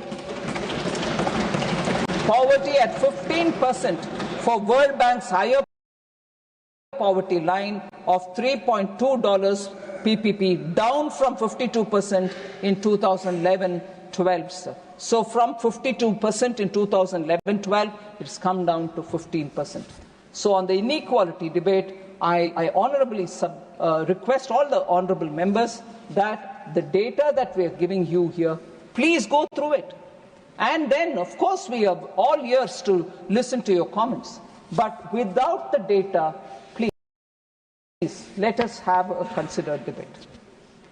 So there was also this noise about how India's Make in India is failing. In fact, Honorable Member Jairam Ramesh had tweeted about it. He's incidentally gone in. But I would like to respond to him. Make in India has not failed at all. On the contrary, it has given a great momentum for manufacturing in India. India's manufacturing sector has faced significant challenges due to externalities rather than due to anything to do with India. We have taken short-term and long-term measures. Honorable Prime Minister Modi has prioritized national interest in economic policy making. He has spoken about it even yesterday in a podcast, which is being received all over the world, for extensive and comprehensive viewpoint on how this government deals with very many issues. India's own domestic growth, India's cultural rootedness, India's foreign policy. He has given extensively his thoughts on all these subjects. So has he prioritized national interest in economic policy making also. In order to curb dumping of goods into this country, sir, several measures have been taken up. Anti-dumping duties have been imposed. Strengthening of our trade defense mechanism have been taken up. I want to highlight how Atmanirbhar Bharat and related policies have brought in defense sector today to become an exporter, net exporter. They are able to earn more than 30,000 crores. And as a result, you see what Make in India has achieved for defense production in this country. And I see enthusiastic, I'm sorry to say, Congress members taking vicarious pleasure in saying, oh, Make in India is dead, RIP Make in India. Make in India made defense to become net exporter and earn 30,000 crores. Don't be too quick. And above all, Congress has had absolutely a hypocritical approach to Make in India. They had remained in power from 2004 till 2011 when they came up with the national manufacturing policy. 2014, of course, they went away. It took them 7 long years just to make a policy rather than implement it. Now, that national monetary manufacturing policy was there, which said 25% we'll achieve in manufacturing contribution to GDP. They said that. But before even moving that paper, people send them out. So when Prime Minister Modi in 2014 brings Make in India, the kind of statements which have been made by Congress members, one eminent member at that time said, the objective of Make in India plan to attract investment and technology and promotion of exports cannot be part of a partisan narrative. Do you want manufacturing to grow in this country or not? And having brought out this national manufacturing policy, they also said, being, I don't know, hypocritical or confused, they said when Make in India was announced, Make in India is just a revamped version of national manufacturing policy. And you claim that Make in India isn't working. You claim that Make in India isn't working. Doesn't that mean that national manufacturing policy itself was flawed? Are you suggesting that? It is your policy. But it remained a policy, it didn't find an action ground.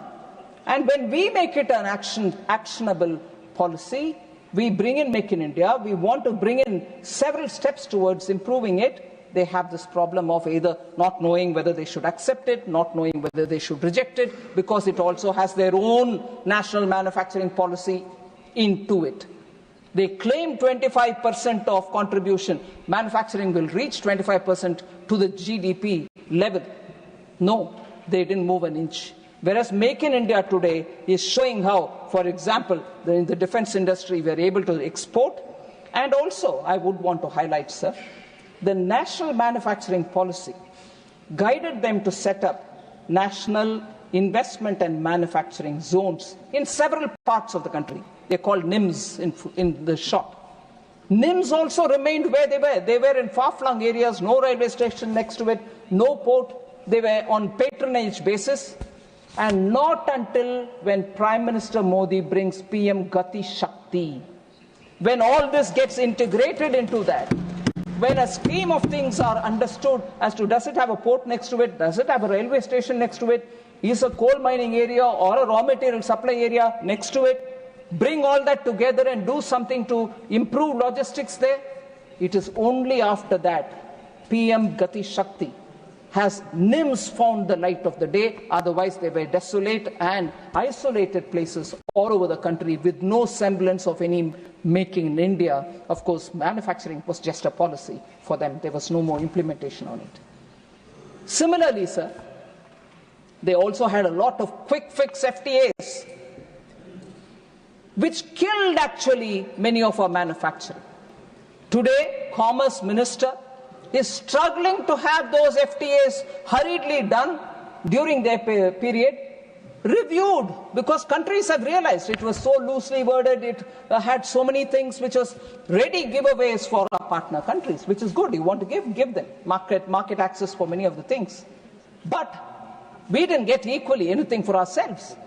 So the Commerce Ministry today is sitting and asking those countries to review the FTA signed during UPA policy time. So that hurried rushing into FTA, hurried bringing into some kind of a context, manufacturing policy, has not delivered. On the contrary, has hurt us. Believe in Make in India. It is giving you results. I've already quoted how defense exports are flourishing under Make in India. Of course, everybody called during UPA time their growth as jobless growth, which is right.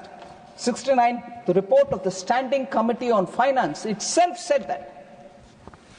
Sir, but I would like to highlight the fact that Make in India has actually given us good result. We took step after step after step to strengthen the manufacturing in this country. corporate tax rate was brought down to 15% for new capacities in February 2019. Production-linked incentives have been given for critical key starting materials, KPI, drug intermediaries, and active pharmaceutical ingredient manufacturers. Manufacturing of medical devices have happened. Automobiles and auto components get PLI. Pharmaceutical drugs get PLI. Specialty steel gets PLI. Telecom network products, electronic technology products, white goods, ACs and LEDs, food products, textile products, MMF segment of technical textiles, high efficiency solar PV modules, advanced chemistry cells, and drones and drone components all get PLI. I just want to highlight one data point, sir. I'm not just listing PLIs. Some of the most notable achievements of PLI schemes are attracted investments exceeding 1.5 lakh crores. Because of PLI, 1.5 lakh crores have come into this country. Employment generation has happened to the extent of 9.5 lakh people. It has also led to exports surpassing 4 lakh crores. Electronics, pharmaceutical and food processing sector are also contributing to the export. 99.2% of mobile phones now sold in the country are made in India. 325 to 330 million mobile phones are being manufactured in India every year. Mobile phone exports reached $15.6 billion in 23-24 from 0.2 billion in 2014-15. Significant reduction in the import of raw materials in the pharma sector, thanks to PLI. Considerable improvement in domestic sourcing of raw materials in food processing, again because of PLI. Telecom equipment manufacturing surpassed 50,000 crores in sales under the production-linked incentive scheme. The automobile sector also got a considerable boost, with the PLI directly generating sales worth 2.25 lakh crores and creating 1.5 lakh jobs in that sector. So I would request our Congress members, when they talk about Make in India, thinking that they can sing a requiem, I'm sorry, no, it is live, kicking, flourishing, and making our economy absolutely stronger for it. So last one point I would like to highlight. As a result of this concerted effort, sir, our domestic defense production, about which I spoke, reached 1.27 lakh crores, marking a record high with an impressive increase approximately of 174% from 46,429 crores, which it was in 2014-15. So defense is a classic example. In that, I will just put one example forward, sir. You are from Bihar. It's a very good example to show how every state of India is contributing for Make in India. Made in Bihar boots are now part of the Russian army's equipment. So Bihar is contributing for manufacturing, and boots manufactured there are going for our Russian army as well. So number of companies have also increased, which have registered. 13% increased in the number of establishments has been witnessed. Employment marked over 10% rise. Manufacturing sector reported the highest wage growth of 16%. Sir, without elaborating more, I know honourable members are waiting for a long time. Lunch hour, you may run the House even during lunch, but I don't want to take more of your time. But I thank every one of the members who've spoken on the 4 bills which are before this House for consideration and returning to the Lok Sabha. Thank you. Members, please.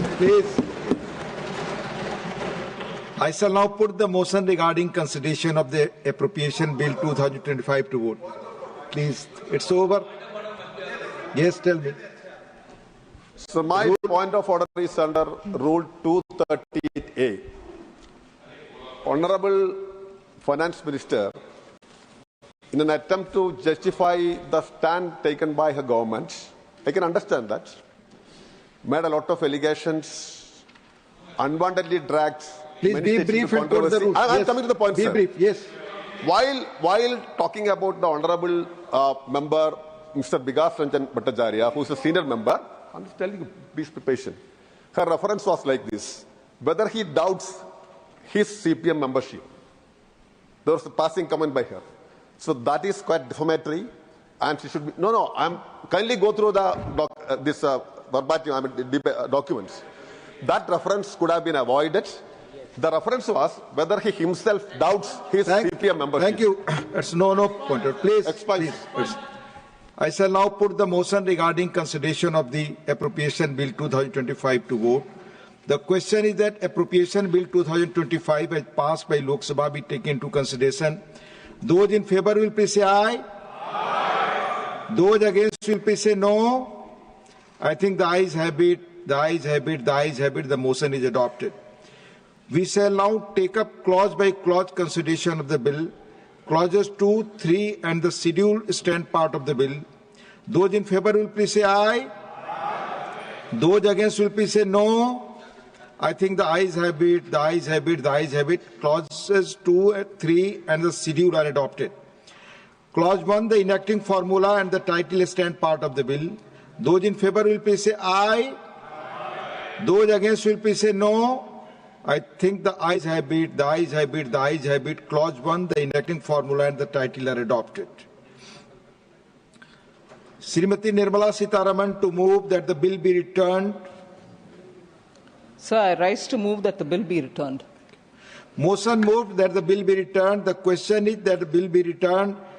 Those in favour will please say aye. Aye. Those against will please say no. I think the ayes have it, the ayes have it, the ayes have it. The bill is returned. I shall now put the motion regarding consideration of the Appropriation number 2, Bill 2025 to vote.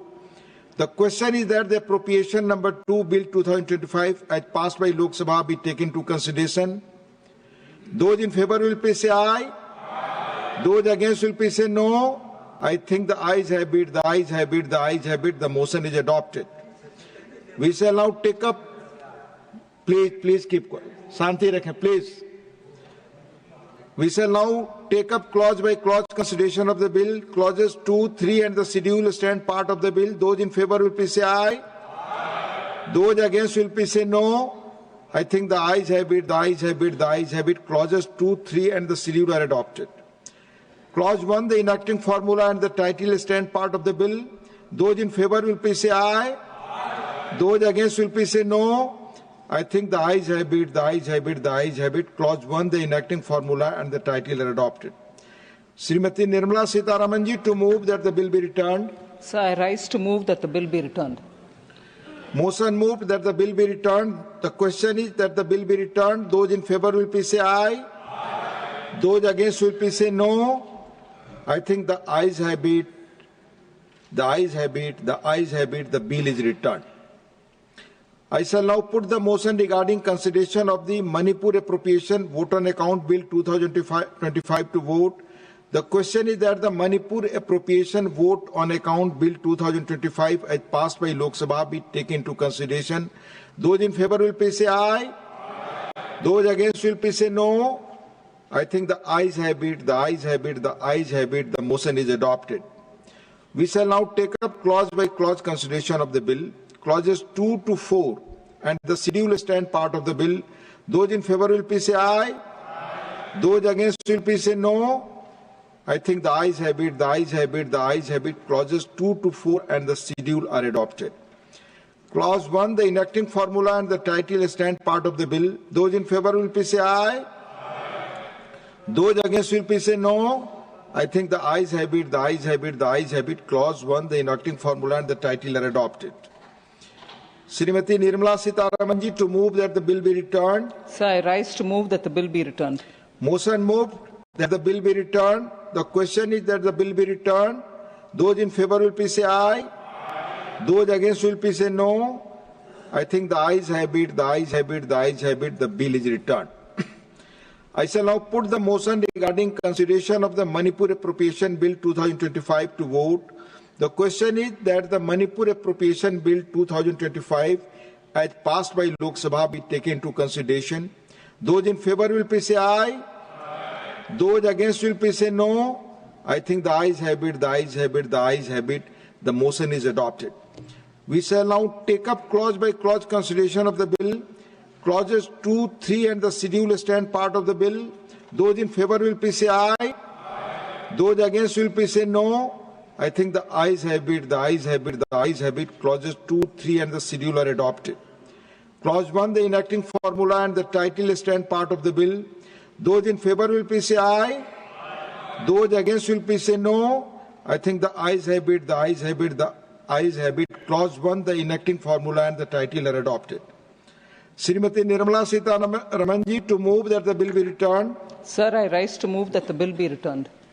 Motion moved that the bill be returned. The question is that the bill be returned.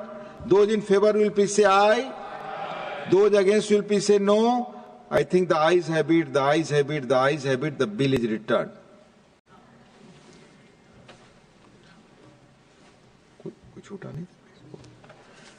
Now discussion on the working of the Ministry of Health and Family Welfare. Shri Trichu Shivaji to raise the discussion on the working of the Ministry of Health and Family Welfare. माननीय मंत्री जी ने chair से permission लेकर गए हैं, अभी तुरंत आएंगे. His two state ministers are here. He has taken permission from the chair to go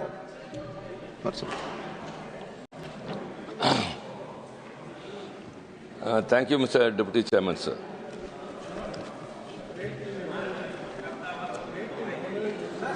Please. Yes, I have already informed. Please. Please, आप अपने सीट पर बैठे. We are resuming discussion. Please take your seats. Maini Trichu. Thank you, Deputy Chairman, sir. So I am very thankful that the DMK party has been asked to initiate the discussion on the working of the Ministry on Health. Sir, though health is not very explicitly in our constitution, but Article 21, which is fundamental right. Please take your seats. Which is a fundamental right for personal life and liberty, was interpreted by the Supreme Court that it involves health also. So health becomes a fundamental right. And the health is a state subject. And as per the concurrent list, there are certain responsibilities with the union government also about the medical education, controlling the population and family planning and all other things. Sir, in this situation, the union government has a very important role to take care of the states also by way of funding and financing them. But in India, though health is a right, fundamental right, as per the Supreme Court's verdict, it is a privilege only meant for those depending upon the geography and wealth. A quality health care to millions of people are not able to be accessed by way of need, only by way of where they live and how much they are affordable to pay. A government that seeks to this reality must invest in public health in both vision and commitment. But what actually the budget allocation for health in the union government, sir, the present government, it is only it has declined. It was 2.5% in 2017-18. Instead of going up, it has come down and now it is only 1.9%. How it is possible a country which has a population of 42 crore of people, in which 30,000 crore people are below poverty, they are poor people, and around 40 crore people are middle class. So considering those people, the government should have allocated more funds to the health, but it is not so. Compared to other countries, sir, the United States has allocated 9.7% of its GDP to public health. China spends 0.9%, and even Sri Lanka surpasses at 1.9%, but for India is only 1.4%. This is very sad. Even a small country, Sri Lanka, has surpassed us. So, what actually is in the mind when you are to take care of the people of their health? The budget allocation, when it is so less, and the saddest part is the amount allocated for research is only 3,900 crore. What the word who suggests or the standard which has been deputed is totally does not match with what we are handling.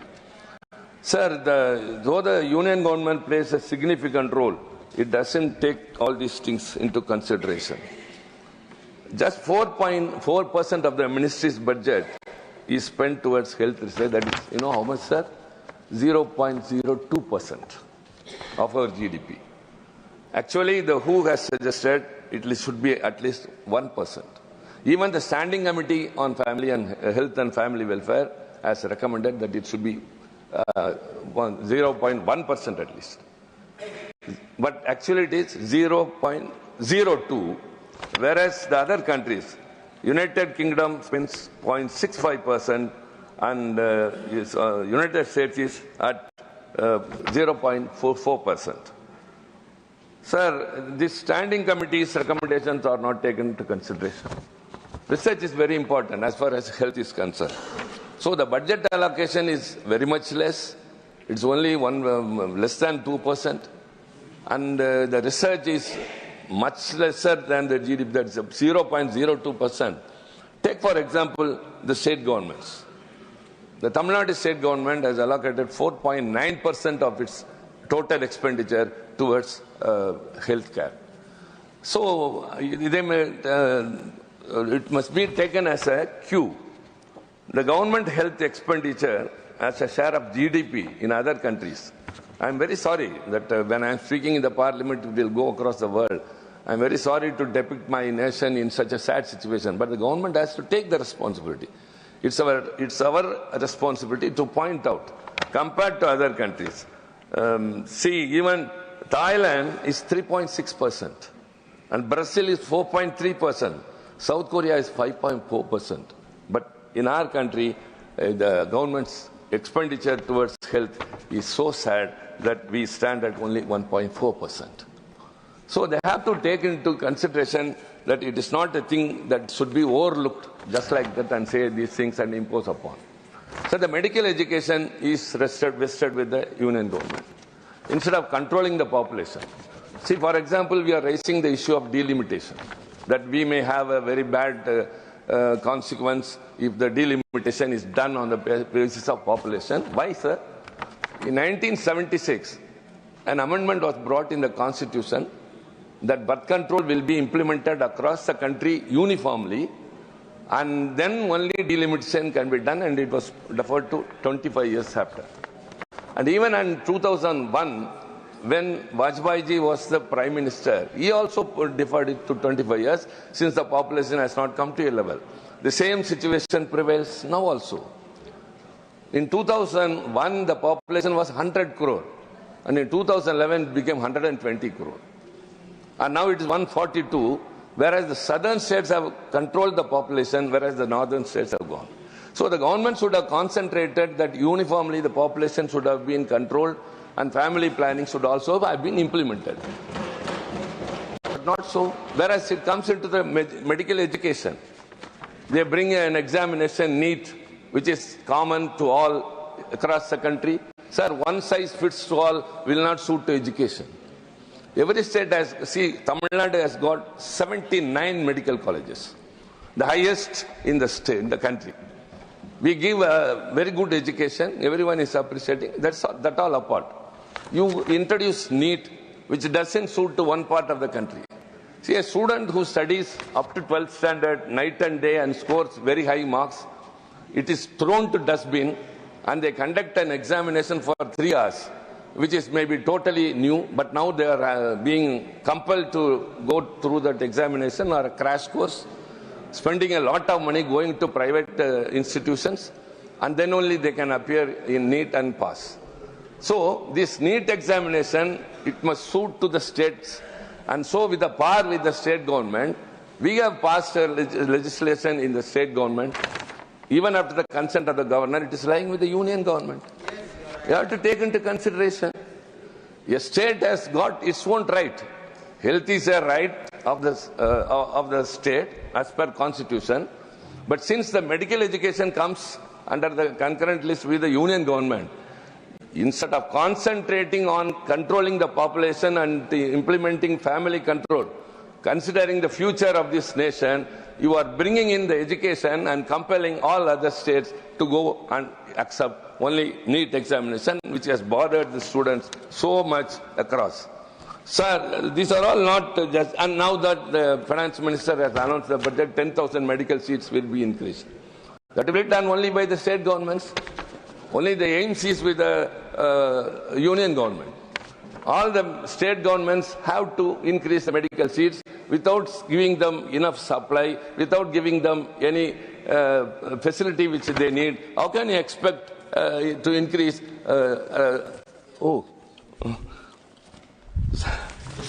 So I have to run fast. And sir, the WHO standard, it says that it's very important. The patient-doctor population, it must be 1:1,000. That is what the WHO recommends. Let me tell what is the situation in India. It is 1:1,272 average. But state-wise, I'll go. Uttar Pradesh is 3,767 per doctor.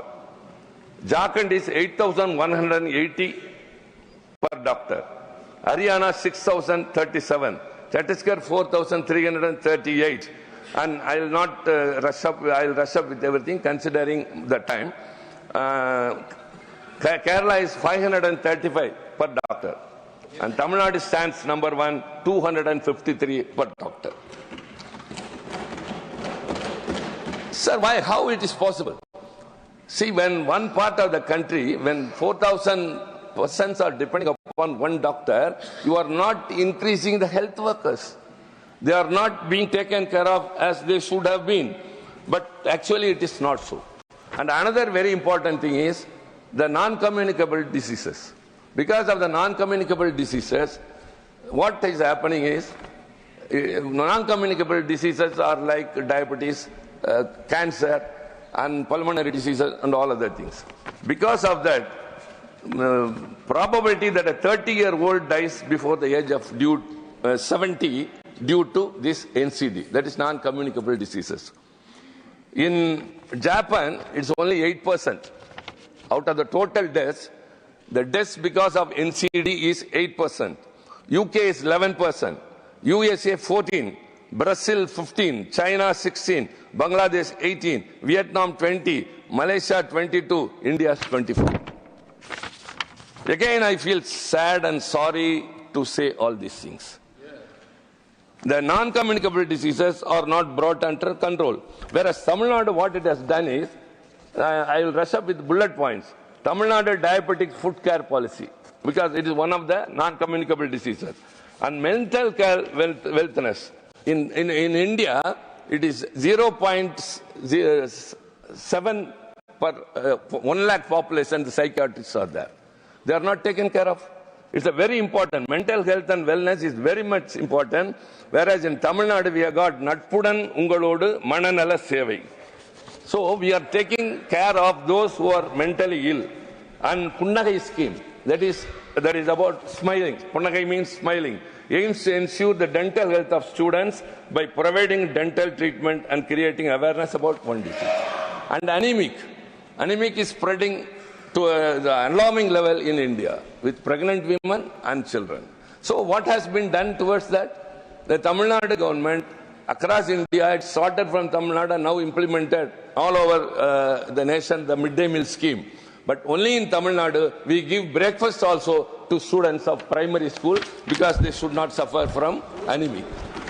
And this is being followed by other states like Kerala also. Kerala also following. So southern states always stand first. That's why we are victimized. That's why we are penalized. For everything, we are not taken care of. We are not being ignored. We are being ignored. for the way we are performing very well. We have never heard that an outstanding student is punished anywhere, sir, only in our country. This government is with a stepmotherly attitude and partiality looking into it. Strong public health infrastructure we have. We have got a strong focus on preventive care and community health services. Many PHCs across the country, what the union government should do is it should focus on those states where the things are getting worse. Whereas we are doing very well. The PHCs are more in number. The community medical center, health centers are more in number. The secondary, tertiary hospitals are providing the best health. We go to the people where they live and give service. So the states are doing their responsibility and performing very well, whereas the union government is not focusing on the states that are not performing well, rather they try to punish us. That's what I say. Whatever is responsible with the union government, you say that first you increase the budget. With that budget allocation, you have to do the needful. But that is not done so. No research. Without research, medical advancement cannot be. You cannot be depending upon other countries for technology development. Sir, I got very important concerns because I think you have to give me a minute or two for more. The health insurance. You have got one scheme, what is that, Pradhan Mantri Ayushman, and the state government has a different, the Chief Minister's health scheme, which gives 5 lakhs to people. That's all different. But the saddest part is the minister should take it into consideration. Excuse me, only the MOs is here, don't disturb them. What is, take care, please, ma'am. When we are talking much about the insurances, the term insurance, health insurance, and life insurance premiums are taxed at a steep 18% GST, the highest. Treating them as luxuries rather than necessities. How sad it is. Health insurance premium is charged at 18% GST. And out-of-pocket expenditure. The middle class people are too rich to get any aid from the government and too poor to spell out from their own pocket. And another thing is toxic air. India has some of the world's highest rates of lung disease. And aging population, the TFR, and it is increasing alarmingly, enormously this side, but in southern states it is under control, the total fertility rate.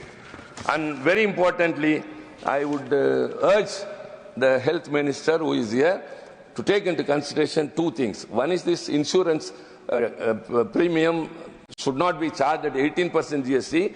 Another is one paraquat poisoning. It is available very freely. If anyone consumes that, even medical intervention cannot save them. I think the ministers are very much aware of it. Already the European Union, China and UK have banned that. Only India is having that. The poor people who get frustrated in life, who cannot resort to anything when they try to commit suicide, at least to frighten their family or anyone else, they resort to something. So they get the rat poison, which is very easily available, and this paraquat poison, which is very much easily available, and they are not at all able to be rescued. They get worse. They cannot be saved on one hand. They deteriorate in the worst manner that no patient should suffer.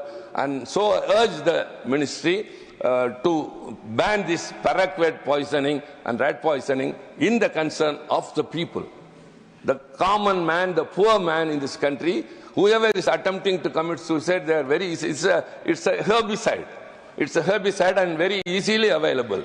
And this is not just a suggestion from the ruling party side. I am speaking on behalf of the people who are suffering at the hospitals because of committing suicide.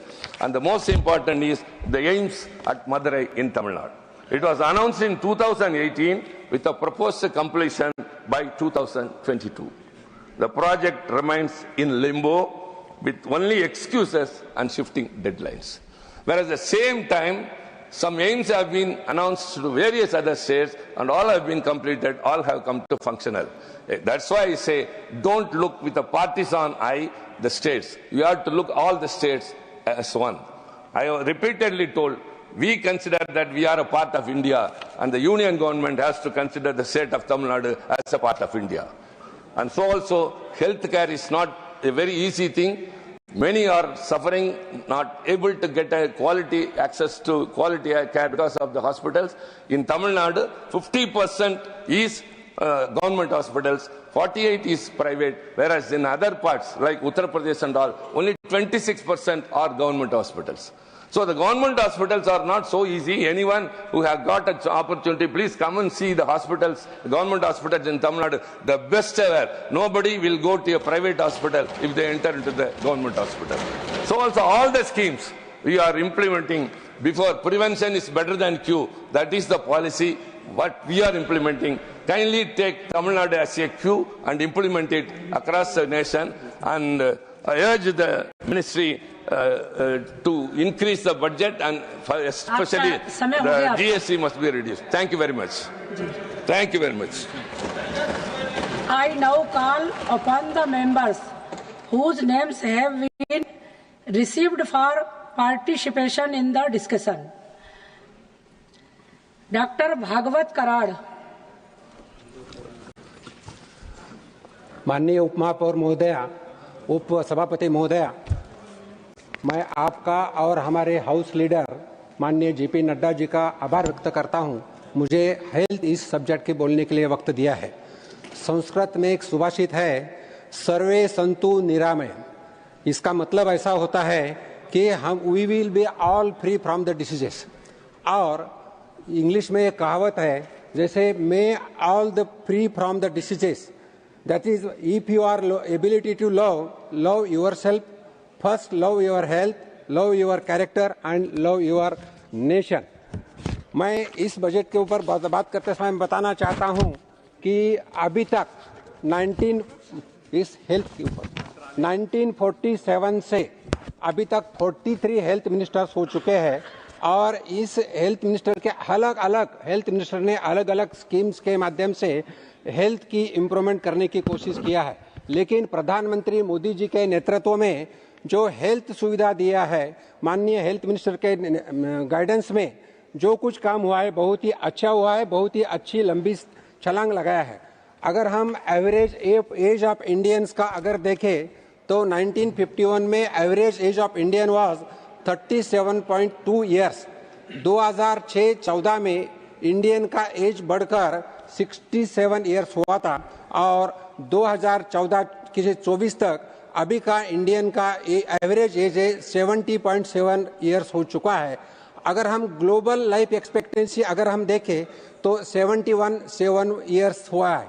हम about global expectancy के पास जा चुके हैं। अगर हमारे periphery के देश देखें तो पाकिस्तान की average expectancy of the life is 66.43 years, Nepal की कम है, श्रीलंका की कम है।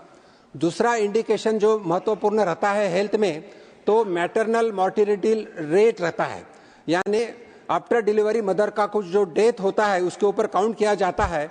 नेशनल हेल्थ पॉलिसी के माध्यम से ये मैटरनल मॉर्टिलिटी रेट 1997 में 398 था, 398। अगर हम ग्लोबल मैटरनल मॉर्टिलिटी रेट अगर हम देखें तो 223 पर लाख लाइव बर्थ है। लेकिन मैं आपको सदन में बताना चाहता हूं कि इंडिया का मैटरनल मॉर्टिलिटी रेट 97 पर 1 लाख लाइव बर्थ है, यानी 83% रिडक्शन ये कुछ सालों में हो चुका है। Third important indication for health is infant mortality rate. मैं ज्यादा डिस्कशन इसके बारे में न करते हुए मैं इतना ही बताना चाहता हूं, प्रधानमंत्री मोदी जी के नेतृत्व में पिछले 10 साल में इन्फेंट मॉर्टेलिटी रेट कम हो जा रहा है। 2014 में इन्फेंट मॉर्टेलिटी रेट वाज 28 पर 1000 लाइव बर्थ, 2022 में 27.5 लाइव बर्थ और 2024-25 में 25%। Every year it is decreasing. अगर हम बात करें तो जैसा हमारे तिरुचि शिवाजी ने बताया कि डॉक्टर का रेशो क्या है, डॉक्टर का रेशो अगर हम देखें तो हमारे ओवरऑल कंट्री में अगर हम डॉक्टर का रेशो देखें तो इट इज 1.2 डॉक्टर पर 1000 पॉपुलेशन एंड विकसित देशों में ये रेशो 2.5 to 4.5 है। हम जरूर इसमें कम है, लेकिन माननीय प्रधानमंत्री मोदी जी के नेतृत्व में मेडिकल एजुकेशन में बहुत ही इम्प्रूवमेंट हो चुका है। जैसे मेडिकल कॉलेज का स्टार्टिंग हो, नर्सिंग कॉलेज का स्टार्टिंग हो और पैरामेडिकल कॉलेजेस का भी स्टार्टिंग हो, बहुत सारा हो चुका है। कोई एग्जांपल मैं बताना चाहता हूं। मेडिकल कॉलेज अगर हम देखें 2014 में 383 थे, 2025 में 780 हो गए। एमबीबीएस सीट 2014 में 54,348 थे, अभी 2025 में 1,18,190 हुए। पीजी सीट भी अगर हम देखें पोस्ट ग्रेजुएट सीट्स तो 2014 में 31,185 थे और अभी 2025 में 72,727 हो चुके हैं। 133% राइज ये पीजी सीट्स में भी हो चुका है। मैं बताना चाहता हूं, अगर इस बजट में, इस साल के बजट में, हेल्थ बजट में जो टोटल इंक्रीमेंट ये जो हुआ है, इंक्रीज जो हुआ है, वो भी मैं अगर the share of the health budget increased marginally from 1.9% to 1.97%. This was the budget. Total budget was 50.65 lakh, out of which the health budget is 99,858 crores, and this budget in 2015 में 34,286 करोड़ था, इसमें भी 191% राइज हो चुका है। इस budget में health के लिए बहुत सारे सुविधा दिया है। जैसा मैं बताना चाहता हूं, गिग वर्कर्स के लिए आयुष्मान भारत की योजना है। जीवन रक्षक दवा जो हम इंपोर्ट करते हैं उसमें बॉर्डर कस्टम्स ड्यूटी कम किया है।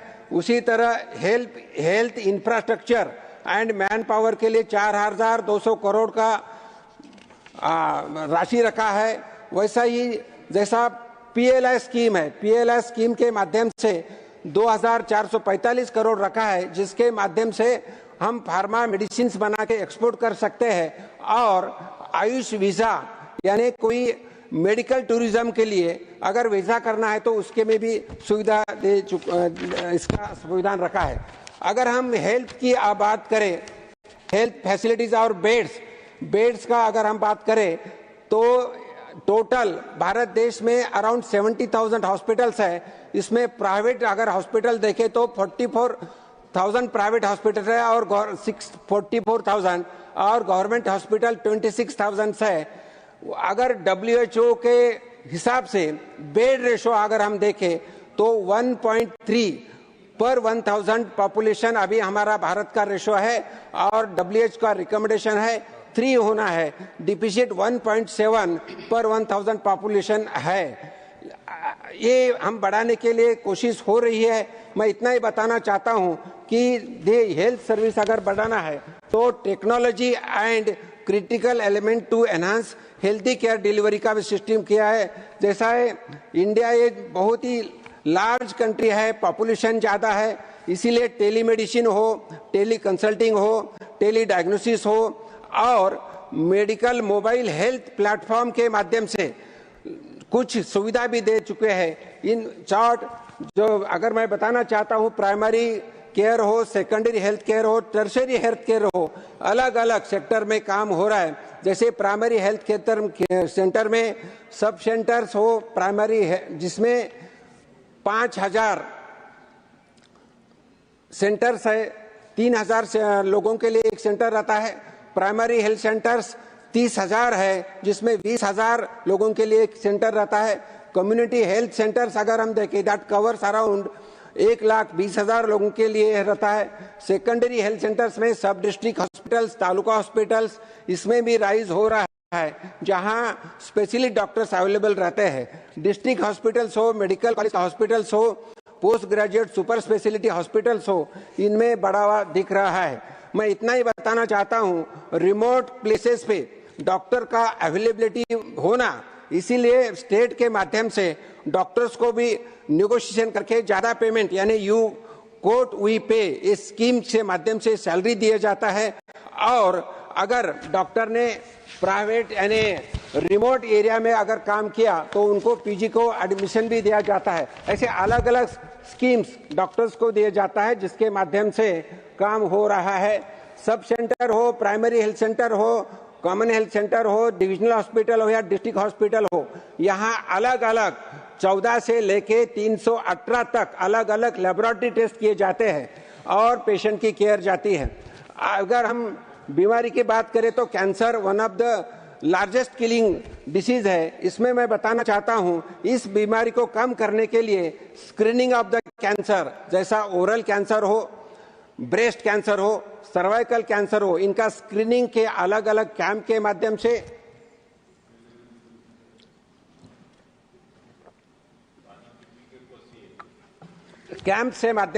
इन्वेस्टिगेशन से माध्यम से काम हो रहा है। और जैसे ही सवेरे माननीय आरोग्य मंत्री जी ने बताया कि कैंसर का स्क्रीनिंग करने के बाद 1 लाख कुछ ऑड अमाउंट लोगों का डायग्नोसिस हो गया और उनको ट्रीटमेंट भी हो रही है। मैं इतना ही बताना चाहता हूं कि अलग अलग स्कीम्स के माध्यम से लोगों को फायदा मिल रहा है। जैसे इंश्योरेंस सेक्टर में पीएम आयुष्मान भारत स्कीम हो, पीएम जन सुरक्षा बीमा योजना हो, पीएम जीवन ज्योति बीमा योजना हो या लाइफ इंश्योरेंस हो। पीएम आयुष्मान भारत ये बहुत ही महत्वपूर्ण स्कीम जो 25 सितंबर 2018 को शुरुआत हो गई। उसी दिन दीनदयाल जी उपाध्याय जी की जयंती, उसी दिन एक स्कीम चालू किया और वर्ल्ड हेल्थ असेंबली में यूनिवर्सल हेल्थ कवरेज की चर्चा हो रही थी। उसी में इस स्कीम के बारे में चर्चा हो गई और सभी देश के 80 देश के लोगों ने उसका अच्छा बताया। आयुष्मान भारत के माध्यम से 5 लाख का इंश्योरेंस दिया जाता है। टोटल अगर हम देखें तो 55 करोड़ को लोगों को इसका फायदा मिलता है। उतना ही नहीं तो ये स्कीम ट्रांसफरेबल है। समझो एक पेशेंट अगर कोई एक स्टेट में रहता है, दूसरे स्टेट में गया तो ये स्कीम के माध्यम से उसका फायदा ले सकते हैं। ये स्कीम के लिए 24-25 के बजट में 6,606 करोड़ रखे थे और इस बजट में 25-26 के बजट में 9,406 करोड़ रखे हैं। इसमें अभी तक 29,000 हॉस्पिटल्स का एनरोलमेंट हो चुका है। इस स्कीम अनफॉर्चुनेटली इस स्कीम जो है वेस्ट बंगाल, तेलंगाना, उड़ीसा और दिल्ली इस सरकार ने नहीं चालू की थी। अभी उड़ीसा और दिल्ली में हमारी सरकार है तो मुझे लगता है ये स्कीम जल्दी चालू हो जाएंगी और गरीब लोगों को फायदा हो सकता है। इसके साथ बंगाल में नहीं, वेस्ट बंगाल में नहीं है।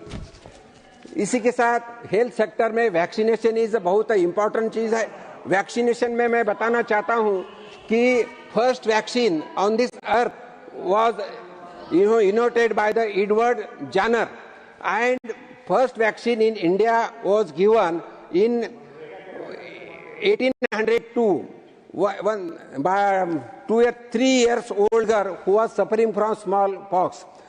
प्रधानमंत्री मोदी जी की सरकार आते ही तत्कालीन हेल्थ मिनिस्टर माननीय नड्डा साहब ने इंद्रधनुष एक स्कीम चालू किया था। इंद्रधनुष के स्कीम के माध्यम से 7 अलग अलग बीमारियों के लिए वैक्सीनेशन शुरू की और ये वैक्सीनेशन के माध्यम से 2.53 करोड़ चिल्ड्रन और 68 लाख प्रेग्नेंट वुमन को वैक्सीन दिया और अलग अलग डिसीज के माध्यम से उनको प्रोटेक्शन मिला है।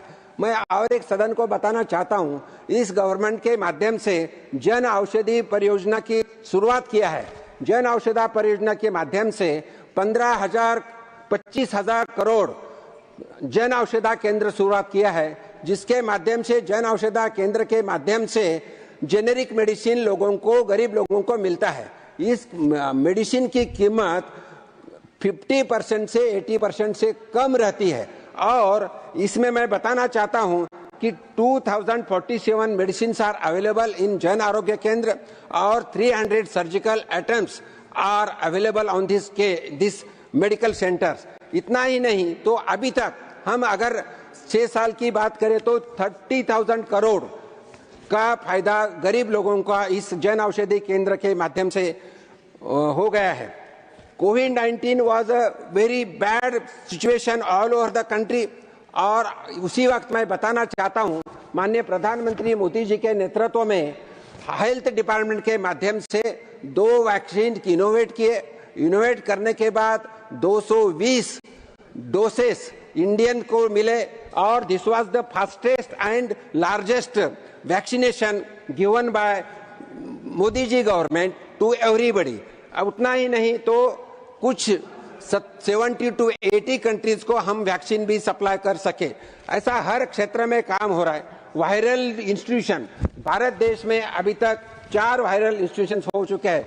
इन शॉर्ट मैं इतना ही बताना चाहता हूं, माननीय प्रधानमंत्री मोदी जी के नेतृत्व में एक तो आयुष्मान बढ़ चुका है, वैक्सीनेशन पे काम हो रहा है, पेंडेमिक पे काम हो रहा है, प्रिवेंटिव डिसीजेस में काम हो रहा है, medical students, medical PG students सबकी बढ़ रहा है, तो हेल्थ सेक्टर में अच्छा काम हो रहा है। अंत में मैं मेरा वक्तव्य एक हिंदी कविता से समाप्त करता हूं। इस कविता के माध्यम से मैं कवि ने स्वास्थ्य के दुनिया में को सबसे बड़ा धन बताया है। यह कविता सरल और स्पष्ट शब्दों में समाज के बेहतर स्वास्थ्य के लिए प्रेरित करते हैं। स्वास्थ्य ही सबसे बड़ा धन, इससे बढ़कर कुछ नहीं। रोग मुक्त रहना सच्चा सुख, यह सच है, इसमें शक नहीं। धन दौलत का मतलब जब शरीर को रोग से भरा, सुख शांति के खोज में हम, स्वास्थ्य ही है सच्चा धारा। तो इन शब्दों के साथ मैं मेरे वाणु को विराम देता हूं और हमारे आरोग्य मंत्री का अभिनंदन करते हुए खत्म करता हूं। धन्यवाद। श्री अखिलेश प्रसाद सिंह। धन्यवाद सभापति महोदय। महोदया, सभापति कराड़ साहब के बोलने के बाद आपका बहुत बहुत धन्यवाद करता हूं कि मुझे अपनी पार्टी की ओर से आपने बोलने का मौका दिया। संयोग की बात है कि स्वास्थ्य विभाग से हमारा भी बहुत पुराना रिश्ता रहा है। ऐसे तो स्वास्थ्य मंत्री जी नहीं हैं, लेकिन 2000 में दोनों राज्य मंत्री हैं। मैं स्वास्थ्य मंत्री बोला, अरे तो यही तो मैं बोल रहा हूं, तो आगे तो सुनिए। मैं जो बोलना चाह रहा हूं नीरज जी, कि मैं 2000 में बिहार का स्वास्थ्य मंत्री था और नड्डा साहब भी हिमाचल प्रदेश के स्वास्थ्य मंत्री थे। अब लगता है सिंपल हो गया होगा।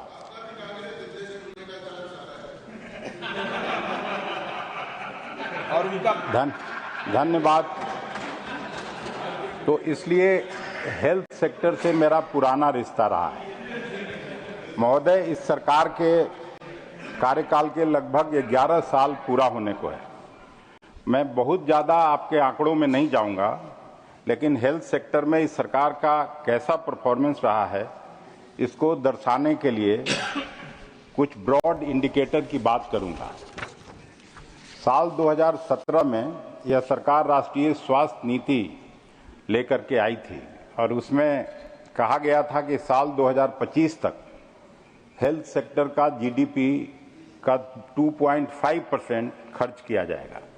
हालांकि WHO के अनुसार हेल्थ पर जीडीपी का कम से कम 5% खर्च होना चाहिए। लेकिन इस साल के बजट को भी देखें तो हेल्थ पर इस सरकार का टोटल खर्च है जीडीपी का 1.28%।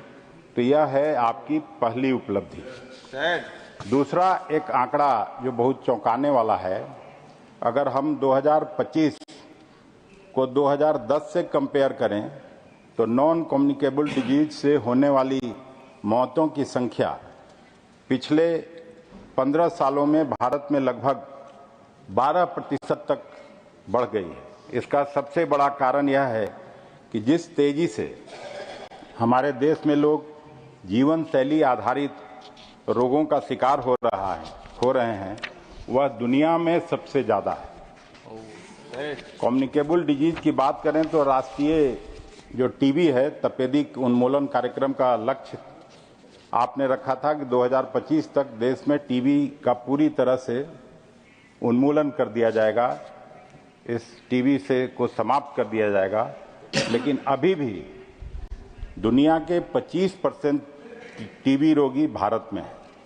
साल 2023 में कुल 25,37,000 तपेदिक के मामले सामने आए थे, जो 2022 की तुलना में 1,15,000 से भी ज्यादा थे। तपेदिक से होने वाली मौतों के मामले में भी भारत में स्थिति दूसरे देशों की तुलना में सबसे ज्यादा खराब है। इसके अलावा जिस तरह से हर साल बरसात के बाद पूरे देश में डेंगू का आतंक फैल रहा है, यह भी पिछले 10-12 साल में देखने में आया है। और चिंता की बात यह है कि डेंगू की रोकथाम के लिए सरकारी स्तर पर कोई बृहद कार्यक्रम मेरी जानकारी में नहीं है। रूटीन तौर पर नेशनल हेल्थ मिशन में इसका जिक्र जरूर आता है। कुपोषण की बात करें महोदय, तो कुछ मामलों में हमारी स्थिति हमारे पड़ोसी मुल्कों बांग्लादेश, नेपाल और पाकिस्तान से भी खराब है। 17 जुलाई 2023 को इंडिया टुडे ने एक न्यूज आइटम पब्लिश किया था, जिसमें कहा गया था कि यूनिसेफ और WHO की एक ज्वाइंट स्टडी के अनुसार भारत में 4 में से 3 व्यक्ति को हेल्दी फूड मैसर नहीं है। जाहिर सी बात है कि जब एक साधारण आदमी रोजमर्रा के खर्चे के लिए पूरा संघर्ष कर रहा है, तो वह हेल्दी फूड की बात कहां से सोच पाएगा। फिर चेयर पर आज आप बैठी हैं। महिलाओं में एनीमिया अभी भी एक भारी समस्या बनी हुई है और मेरी जानकारी के अनुसार 45% महिलाएं आज भी एनीमिया से ग्रसित हैं। प्रधानमंत्री आयुष्मान भारत योजना की दिन रात आप लोग चर्चा करते रहते हैं, लेकिन उसमें भी जमीनी हकीकत क्या है। प्राइवेट हॉस्पिटल में इलाज करने में आयुष्मान कार्ड धारक को दिन में तारे नजर आ रहे हैं। कहीं हॉस्पिटल लाभार्थी को परेशान करता है, तो कहीं डाटा मिसमैच होता है। हम लोगों के सामने तो लगातार ऐसे मामले आते ही रहते हैं। पता नहीं मंत्री जी और सरकार की जानकारी में यह सब बात आती है कि नहीं। इसी तरह जन औषधि केंद्र में जो जेनेरिक दवाइयां मिलती हैं, उनकी क्या स्थिति है, यह भी किसी से छिपा नहीं है। जेनेरिक दवाइयां खाते जाइए और बीमारी वैसे के वैसे बनी रहती है।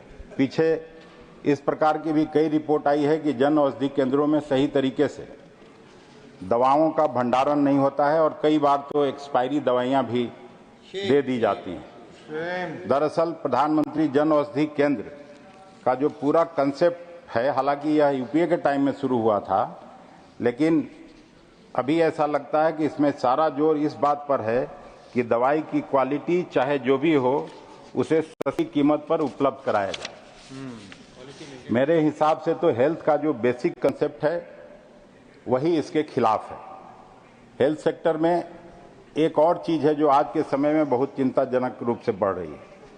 मैं मेंटल हेल्थ इशू की बात कर रहा हूं। WHO की इस रिपोर्ट के बारे में जो बातें सामने आई है, उसके अनुसार भारत में लगभग 14% लोग मानसिक समस्याओं के शिकार हैं और मेंटल हेल्थ प्रोफेशनल्स की संख्या प्रति 1 लाख लोगों पर केवल 0.3 है।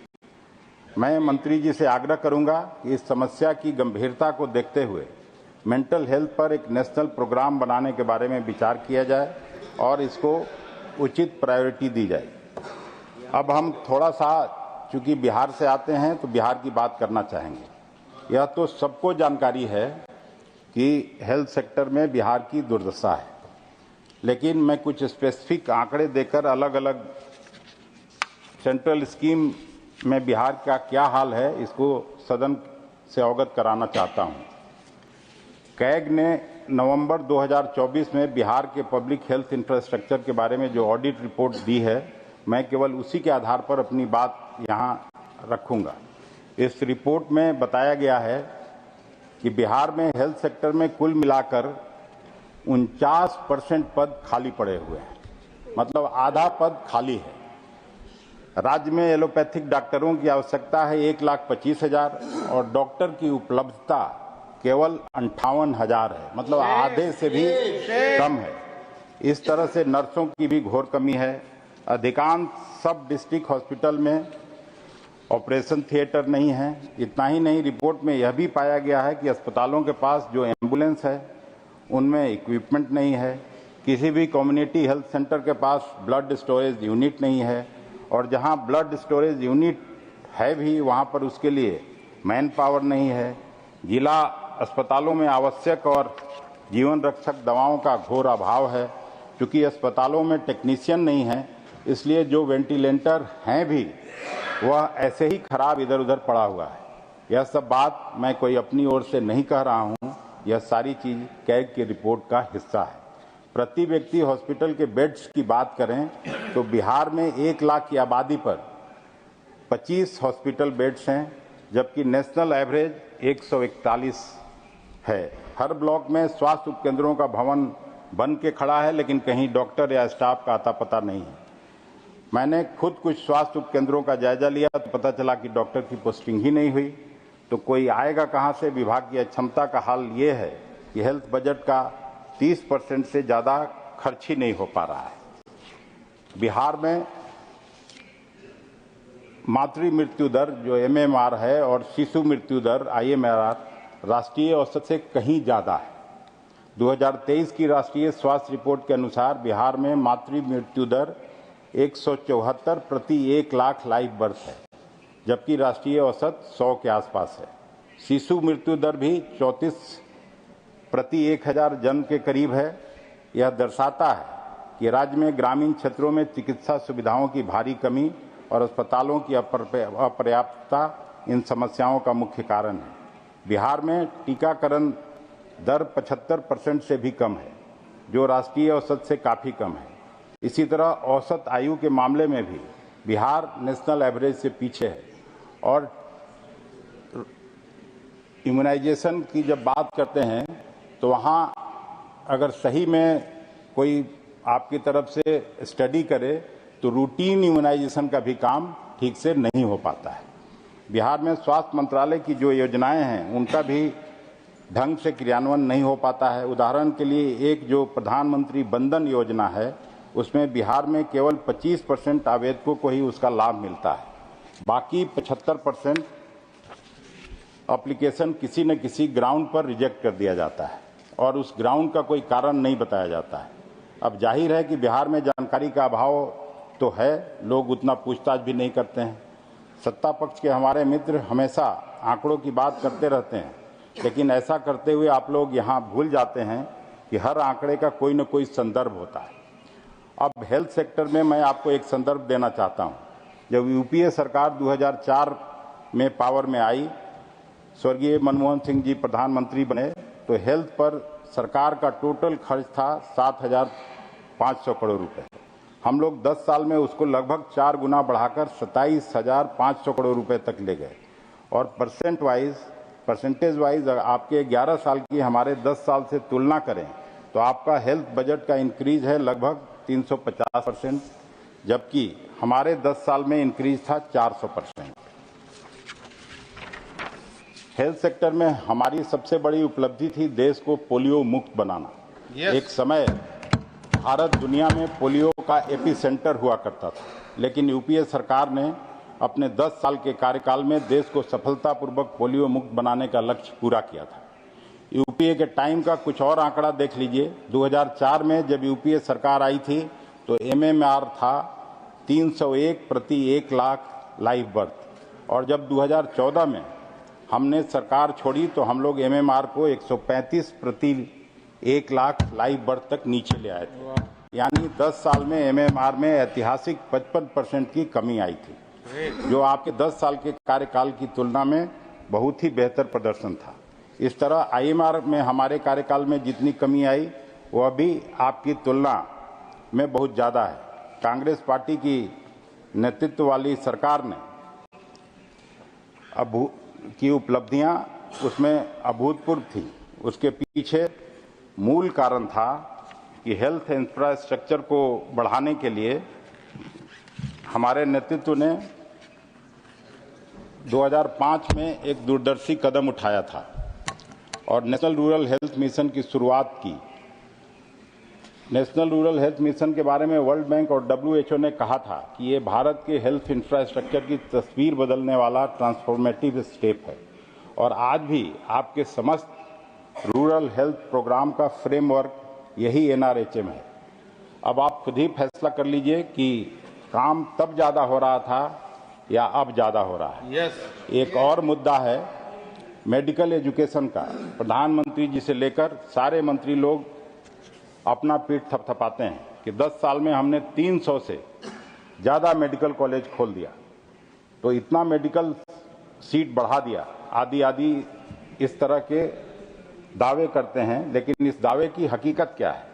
आज हमारे लगभग सारे मेडिकल कॉलेज फैकल्टी की भारी कमी से जूझ रहा है। खुद नड्डा साहब एक दिन यहीं सदन में बता चुके हैं कि देश भर के all India institutes of medical sciences AIIMS में फैकल्टी की भारी कमी है, जिसमें एम्स नई दिल्ली में 34%, एम्स भोपाल में 24%, एम्स भुवनेश्वर में 25%, एम्स जोधपुर में 28%, एम्स रायपुर में 38%, एम्स पटना में 27%, एम्स ऋषिकेश में 39% की कमी है। बाकी के कॉलेजों में तो 50% तक की फैकल्टी की कमी है। और फैकल्टी की कमी होगी क्यों नहीं? फैकल्टी के लिए पीजी की डिग्री चाहिए और देश में पीजी सीट की डिमांड है 2 लाख और सीट की उपलब्धता है केवल 68,000। अंत में महोदय, मैं यही कहना चाहता हूं कि देश में हेल्थ सेक्टर की स्थिति बीजेपी सरकार के पिछले 11 साल के कार्यकाल में पहले से और ज्यादा खराब हुई। लेकिन ये सरकार न तो अपनी गलतियों से सीखने के लिए तैयार है और न ही सच्चाई को मानने के लिए। इनको दिन रात पानी पी पी के कांग्रेस पार्टी को केवल कोसना है ताकि इनकी विफलता से देश का ध्यान भटका रहे। मुझे उम्मीद है आज जो हेल्थ सेक्टर में मैंने यूपीए की उपलब्धियों के प्रमाणिक आंकड़े प्रस्तुत किए हैं, इससे ये लोग थोड़ा अपना आत्ममुग्धता छोड़ के आत्मनिरीक्षण करेंगे और आगे थोड़ा कोर्स करेक्शन करके भी प्रयास करेंगे। इन्हीं बातों के साथ मैं मैडम आपको धन्यवाद देता हूं कि आपने मुझे बोलने का मौका दिया। बहुत बहुत धन्यवाद। बहुत बढ़िया भाई। सुखेंद्र शेखर राय। धन्यवाद वाइस चेयरपर्सन मैम। हम माँ दुर्गा की पूजा करते समय जो मंत्र से प्रार्थना करते हैं, उनमें से एक मंत्र ये भी है, देहि आरोग्यम देहि में परम सुखम रूपम देहि जयम देहि यशो देहि दिशो जहि। ये जीवन का मंत्र है, ये जीवन का मंत्र है। But when I as an old man look at the health sector of the country, I feel utter shock and desperation. Why this feeling has crept in my mind? Ma'am, according to Global Cancer Observatory estimates, there were 19.3 million cancer cases worldwide in 2020, and India ranked third after China and USA.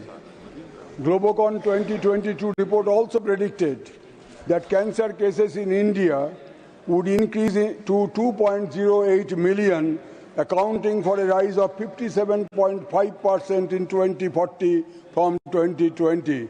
यानी कि पिछले 5 सालों में 28% increase हो चुका है। Ma'am, apart from cancer, the major diseases which cause deaths in India are ischemic heart diseases, cardiovascular diseases, respiratory diseases, tuberculosis, diabetes, liver, kidney and asthma diseases, indicated by World Health Organization data published in May 2024. Even the Honorable Prime Minister on the other day expressed his serious concern about steep rise in obesity. Ma'am, with the mushroom growth of private nursing homes and clinics, the sale of spurious and substandard medicines are skyrocketing. The Central Drug Standard Control Organization also found that more than 50 products as not of standard quality.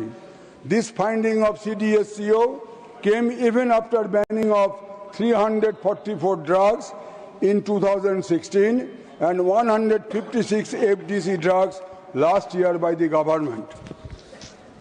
अभी तो नड्डा जी नहीं है, लेकिन जो अनुप्रिया जी है और दूसरे राज्य मंत्री है आदरणीय, उन दोनों को मैं निवेदन करना चाहता हूं कि please consider setting up a combined combat force with personnel from the central and state governments to initiate a nationwide crackdown on the units and agents engaged in manufacturing and sale of spurious and banned medicines.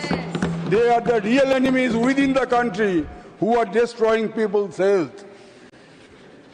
देशी और विदेशी दवाई कंपनियों के लिए भारत एक बहुत बड़ा बाजार बन गया। कोरोना काल में हमने देखा जबकि हजारों लाखों संख्या में एमएसएमई थप गए, तब दवाई कंपनियां और दूसरे बड़े कंपनियों का मुनाफा गगन तक पहुंच गए। Government is greasing the oily heads. Ma'am, the government has allocated rupees 95,957 crores to the health sector for fiscal year 2026. That is a 9.46 increase from the 2025 budget. But it does little to address the long-standing resource gap in public health infrastructure, because the healthcare sector accounts for 1.94% of the total budget, reflecting a declining trend compared to previous years. Ma'am, despite the rising cost of medicines and treatment, there was a legitimate expectation among the people across the nation, particularly the senior citizens, missing middle-class families, and the workers from the informal sector, that there would be reduction of GST on health insurance premiums from 18% to 5%, and the TDS limit under Section 80 of the IT Act will increase from 25,000 to rupees 50,000, but in vain. Now, let me look for a while to my state, West Bengal. The Honorable Chief Minister of Bengal, Mamta Didi, had introduced Swasthya Sathi in December 2016, long before the introduction of Ayushman Bharat by Government of India. And Swasthya Sathi was acclaimed worldwide, like many other welfare schemes undertaken under the aegis of Didi. Today, 2,914 hospitals in Bengal are empaneled in Swasthya Sathi. In 2021-22, the spending on account of Swasthya Sathi was rupees 2,263 crores, which went up to 2,694 crores in 23-24, benefiting immensely over 8.72 crores people till February this year. We are happy that Government of India and some other states are following the innovative healthcare measures of Didi. Let there be healthy competition to ensure welfare of the common people, the marginalized and the backward classes who are suffering for centuries in absence of proper nutrition and healthcare. Ma'am, at the same time, I am putting a question to myself as to why there should be stepmotherly attitude by center towards Bengal. West Bengal is an integral part of India. That is Bharat, which is a union of states, as envisaged in the very first article of the Constitution of India. It was never and can never be a unitary state. The history of 190-year British rule is witness to the valiant liberation war launched by the people of Bengal from the Battle of Palashi in 1757 by Nawab Siraj-ud-Dawla to Sipahi Mutiny in 1857 at Barakpur led by Mangal Pandey, from the revolutionary upsurge organized by Sri Aurobindo, Khudiram, Bhagajotin, Master Das Surya Sen, Rajbihari Bose and many others, which culminated into war declared by the Supreme Commander of Indian National Army, Netaji Subhash Chandra Bose, against the British on October 21, 1943, and unfurled the national flag on the Andaman and Nicobar Island, as well as in Moirang, nowadays in Meghalaya. More than 3 million of Bengalis died of man-made famine in 1943. To add salt to our injuries, Bengal was partitioned and millions of people became refugees overnight. It continued for 3 generations to settle down and to live with human dignity. Why should we be discriminated against even after 75 years of independence? Let me quickly refer to the funding under the National Health Mission and PMMYV program by the central government. No fund under National Health Mission has been released by Government of India since August 2023, in spite of fulfillment of all conditionalities. Similarly, no fund has been released by Ministry of Women and Child Welfare since November 2022 under Pradhan Mantri Matru Bandhana Yojana. Not to speak of rupees 2 lakh crore, which is due and payable by Government of India on account of MGNREGA, Awas Yojana and other centrally sponsored scheme, compelling the Bengal government to continue with the scheme out of its own fund. I had never witnessed such an inimical attitude on the part of the central government towards the poor people of Bengal in my 58 years of political life. This is going too far. अगले साल बंगाल की आम जनता इस आर्थिक भेदभाव के खिलाफ मुंह मांगा जवाब देंगे. Before I conclude, I would urge upon the government to take care of the increasingly environmental hazards, rampant use of dangerous chemical components in fertilizer, insecticide, pesticides in farming. Organic farming continues to be a beast. हम जहर P रहे हैं, पानी में जहर, पवन में जहर, खाद्य में जहर.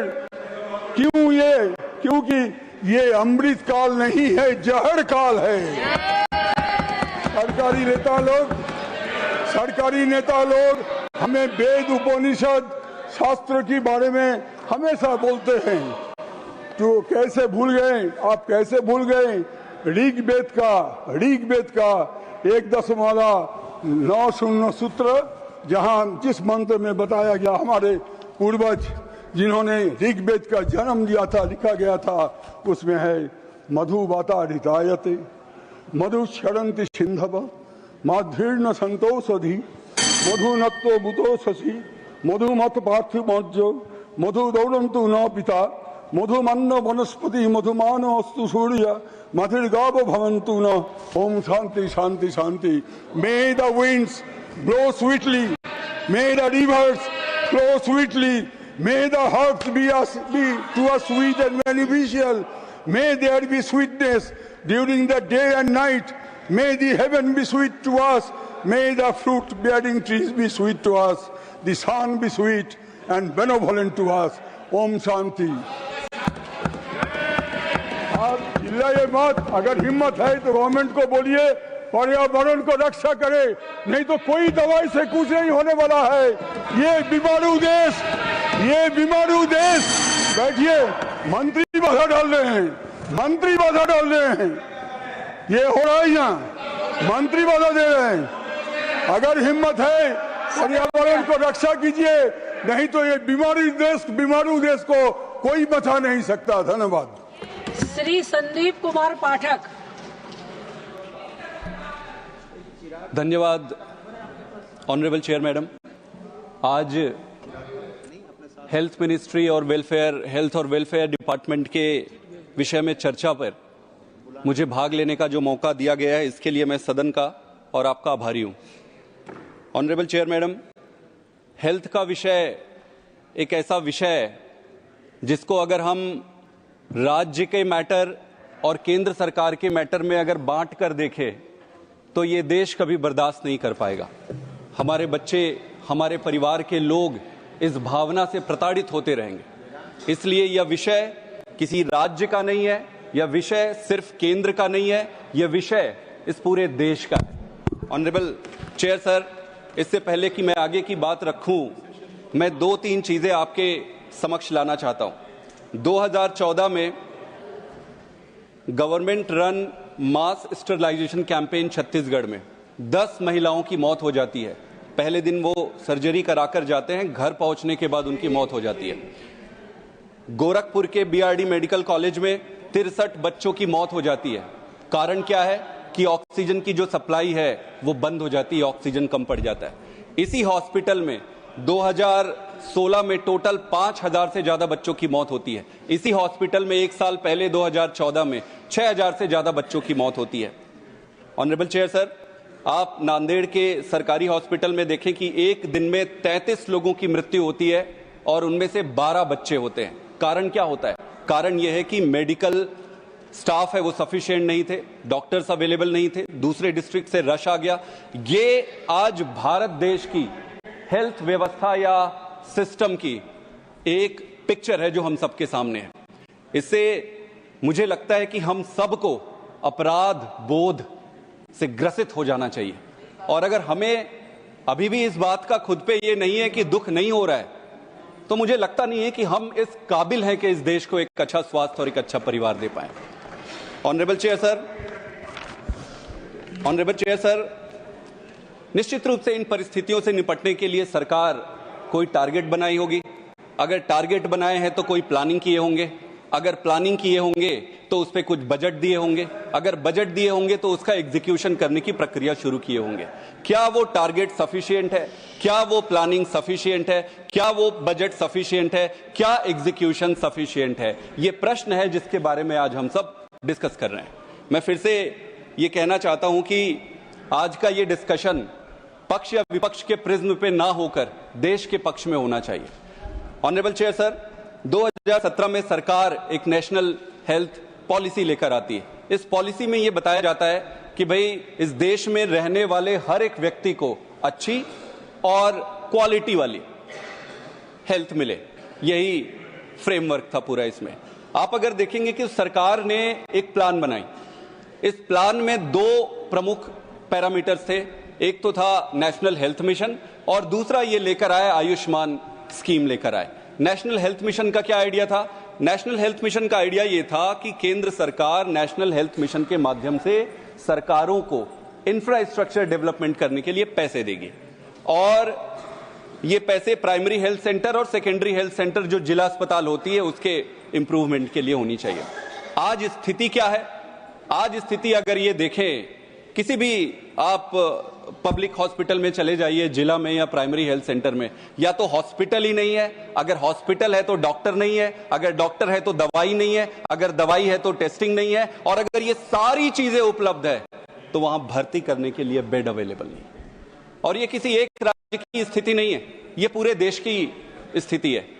ऑनरेबल चेयर सर, अगर इसको मैं क्वांटिफाई करूं बड़े सिंप्लीफाइड में, ज्यादा नंबर्स नहीं देना चाहूंगा, ये पूरी परिस्थिति को अगर मैं क्वांटिफाई करना चाहूं तो क्वांटिफाई करने के लिए एक ही चीज कह सकता हूं कि सरकार ने अपने खुद का एक सर्वे कराया। इस सर्वे में यह कहा गया सभी हेल्थ इंस्टीट्यूशन को कि भाई अपना सेल्फ असेसमेंट करो।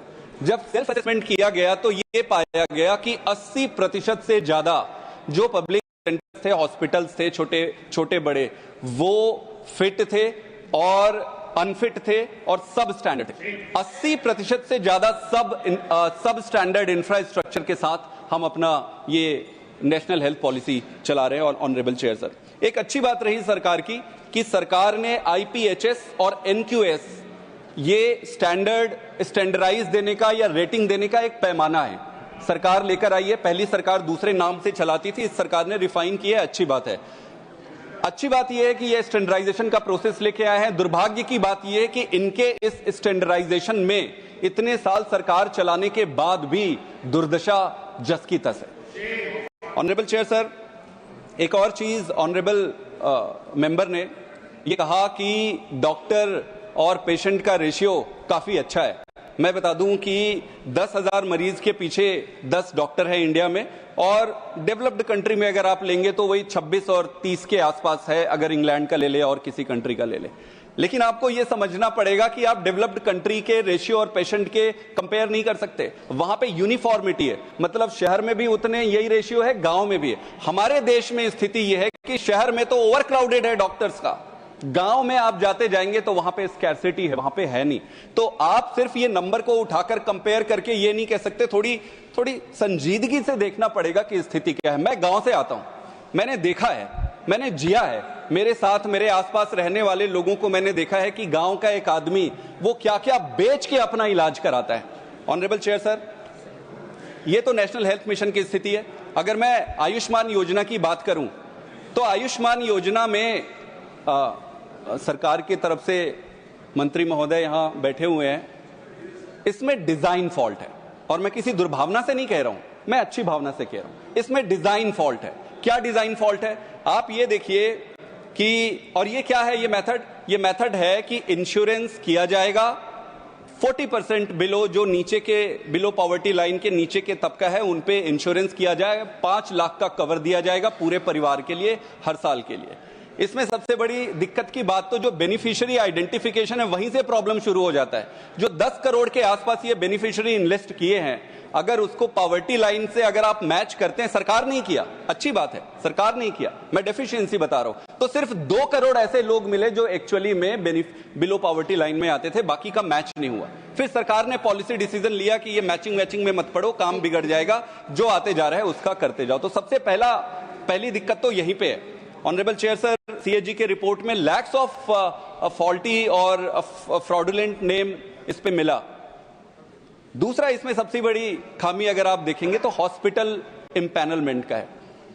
ये इस पूरे देश का ही नहीं, पूरे विश्व का एक ऐसा अजूबा इंश्योरेंस स्कीम है जो मरीज को ध्यान में रख के नहीं बनाया गया है, अस्पताल को ध्यान में रख के बनाया गया है। कैसे, मैं आपको बताता हूं। ज्यादातर स्थिति में सर सीरियसनेस ले आते हैं sir, seriousness sir. Honourable chair sir,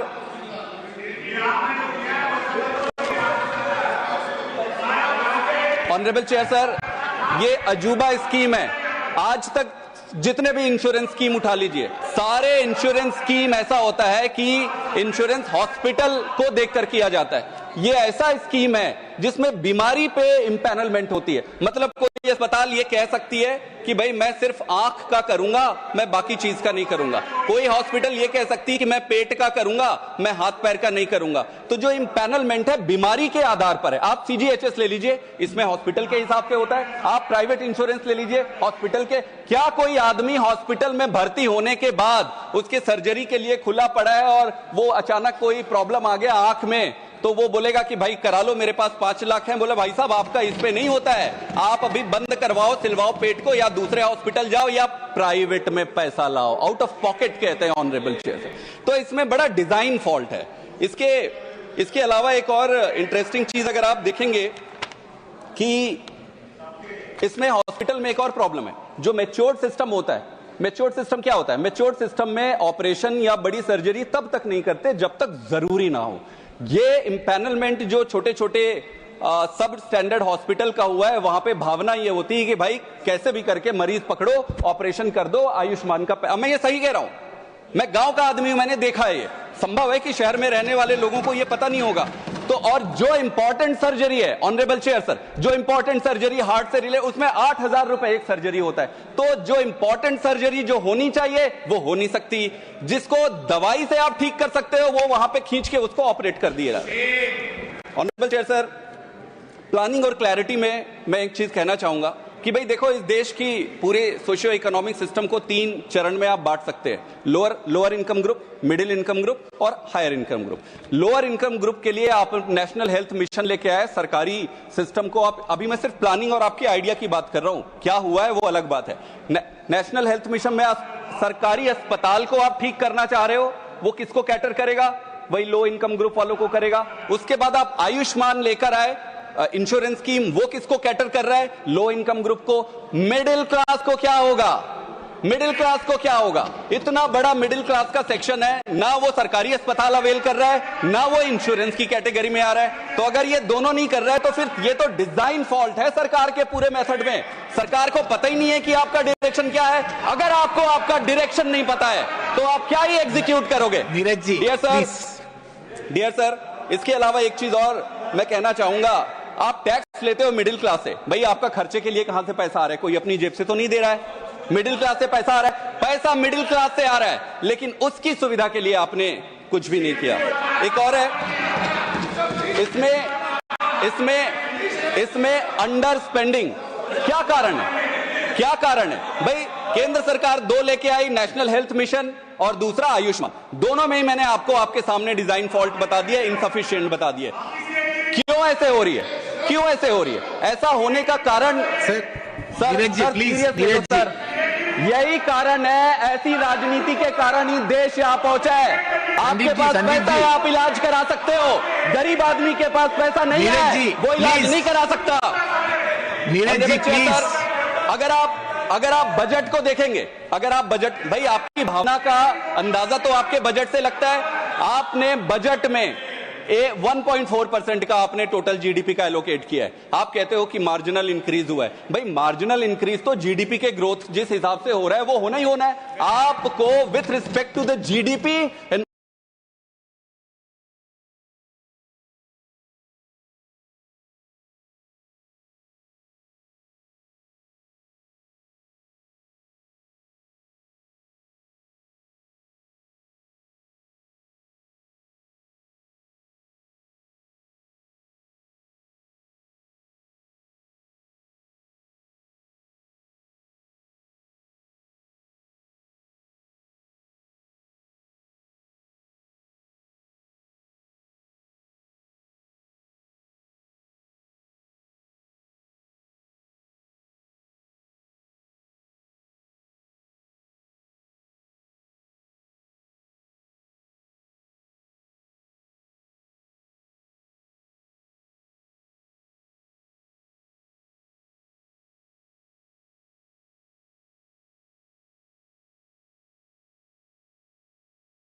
sir मैं बताता हूं इसका महत्वपूर्ण कारण है। इस देश का दुर्भाग्य है, इस देश का दुर्भाग्य है कि यहां पर जो राजनीति है वो राजनीति मिसप्लेस्ड राजनीति है। कैसे मिसप्लेस्ड राजनीति है? और मैं पूरे पॉलिटिकल क्लास को ये कह रहा हूं, पूरे पॉलिटिकल क्लास ये समझती है कि हेल्थ और एजुकेशन, इससे चुनाव में वोट नहीं मिलते। जिस दिन पॉलिटिकल क्लास ये समझ जाएगा कि हेल्थ और राजनीति को गंदी चुनाव की अपनी राजनीति से दूर रख के देश के लिए करोगे, उस दिन ये देश आगे बढ़ जाएगा। हमने किया, हमने दिल्ली में, हमारी राजनीति क्या है? आप पूछो हमारी राजनीति क्या है, हमारी आइडियोलॉजी क्या है? हमारी आइडियोलॉजी स्कूल है, हॉस्पिटल है। ऐसी राजनीति करेंगे? पंजाब में नेशनल हेल्थ मिशन का पैसा रोक देते हैं। आज अभी जब मैं बोल रहा हूं, दिल्ली में जो मोहल्ला क्लिनिक बने उनका नाम बदल रहा है। 251 मोहल्ला क्लिनिक को आप बदल रहे हो। इस भावना के साथ आप देश चलाओगे? Honourable chair sir, honourable chair sir,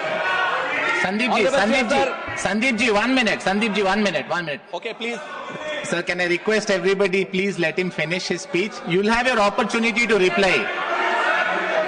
Neeraj ji आप नहीं, नीरज जी जब आपका मौका आएगा या बता दीजिए, let the member have the freedom to speak.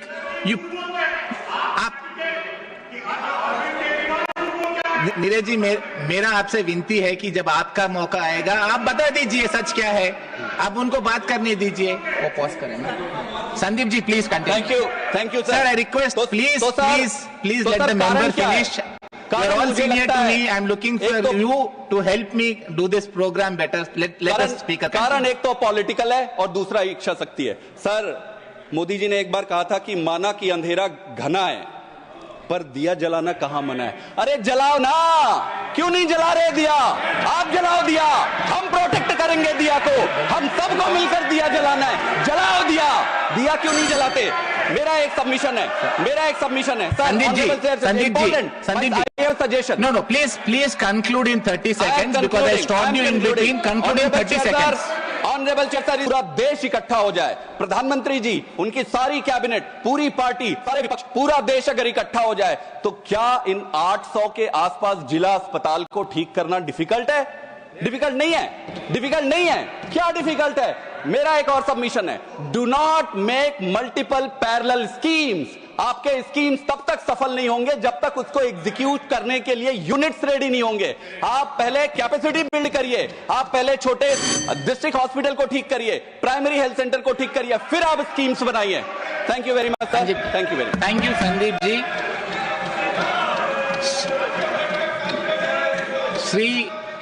The next speaker is Sri Golla Babu Rao ji. Sir, you have 10 minutes.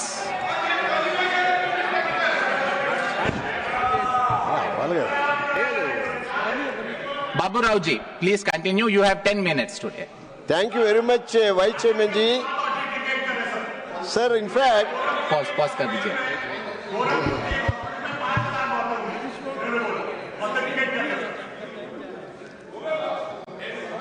Yes, sir. Thank you very much, Vice Chairman ji.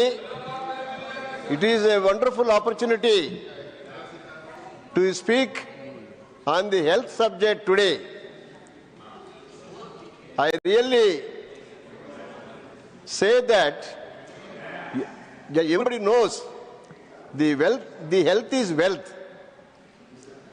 Even peace and prosperity is second, but health is most important to every human being. Coming to our national health policy, which is formulated in 2017, says preventive and promotive care to every citizen and free access to the health care in entire India. Coming to three stages of the national policy: primary health needs are still loggerhead. Even the poor people, if they go to any PSC, primary health center, even many hospitals, I know, even there are no medicine for snake bite. There are no medicine for at least diabetes. There are no complete doctors. There are no other health staff. For example, I tell my own Andhra Pradesh example. Now in Andhra Pradesh, till the former Chief Minister Sri Jagannath Reddy came to the post of the CM, these situations were happened.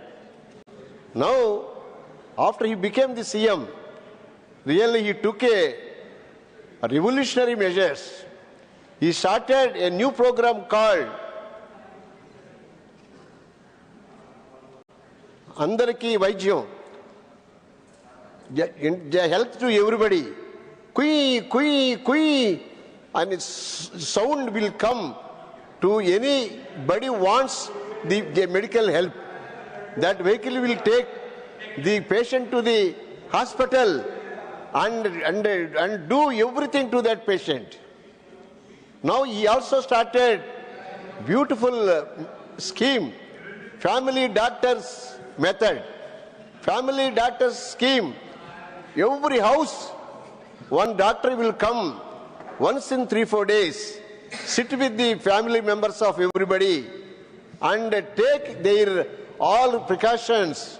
What do they want? Medicines they want, or any other beggar hospital care they want. They take care of these hospital doctors. Now coming to the intermediary level, the health needs, most of the district hospitals are, of course, situated everywhere. In every district, there is a district headquarters hospital. But there are no research facilities in the district hospitals. For example, in my Visakhapatnam, King George Hospital. King George Hospital is the hospital constructed by British people But even till today, I think many Warrior MPs also know, Jharkhand, that the Chhattisgarh MPs also know this is the biggest hospital situated in north coastal region of Andhra Pradesh.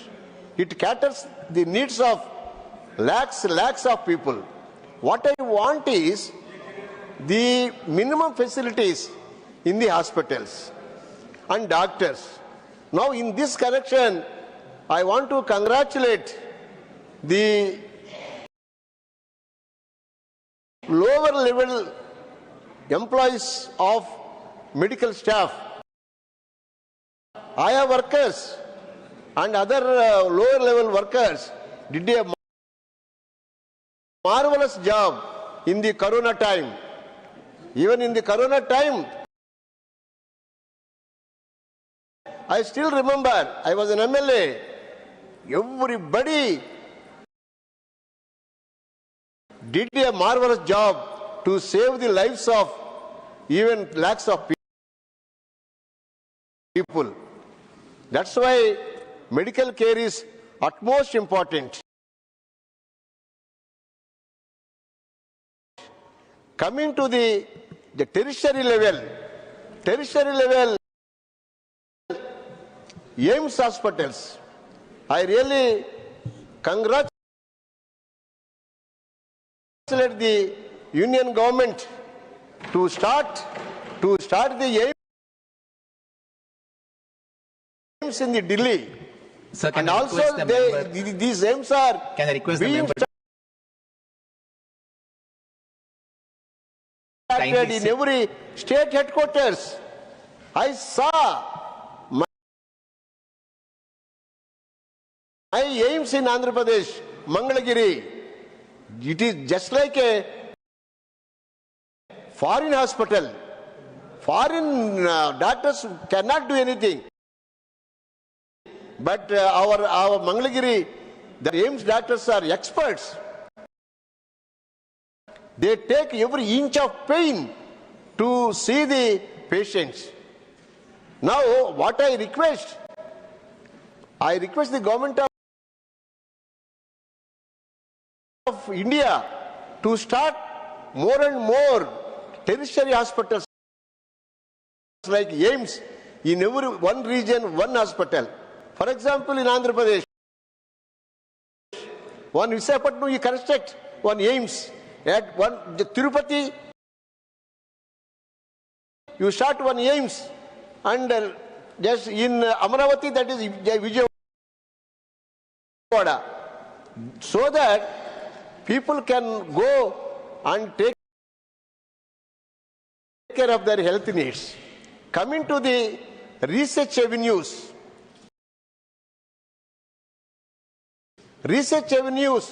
now the government of India has granted nearly 1 lakh crore of rupees.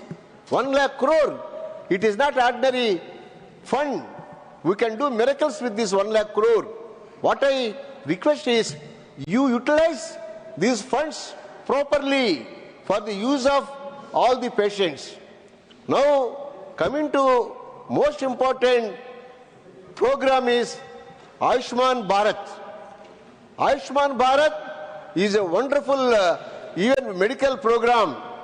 Under Ayushman Bharat, so many diseases, cancer, kidney, so many diseases are being taken care.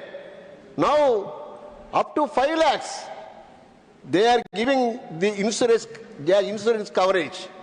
What I request the Union government to extend this insurance coverage more than 5 lakhs. Even some diseases require 10 lakhs, 25 lakhs.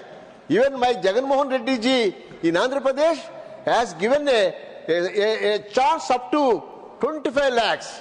Any poor man, he has any disease, the 25 lakhs will be taken and do the health care to that patient.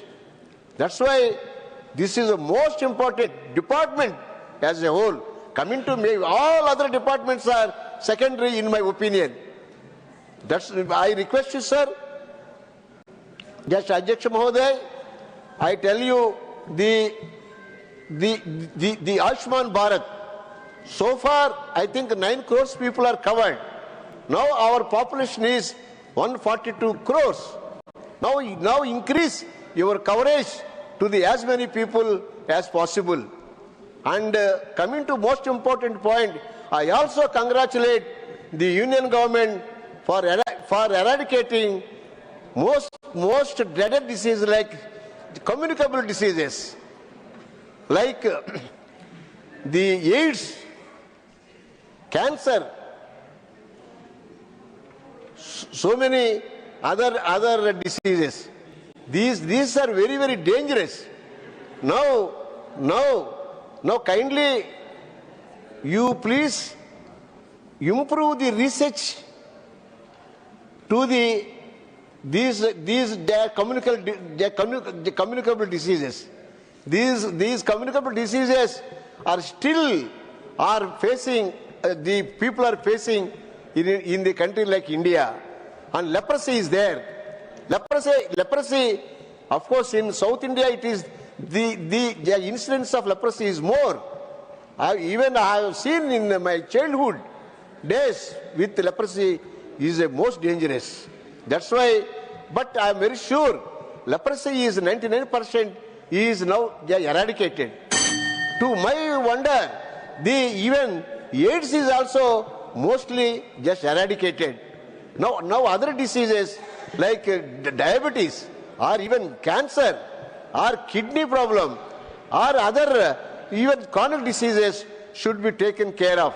So many lakhs of people are losing their lives, and we should also take care of these medical department utmost care and just value to the every human being in the society. And so much I thank you so much for giving me this opportunity to speak on the health subject. Thank you very much. Thank you, Babu Raoji, for heeding to the warning bell. Sir, I congratulate you to occupy the seat of Vice Chairman from my party.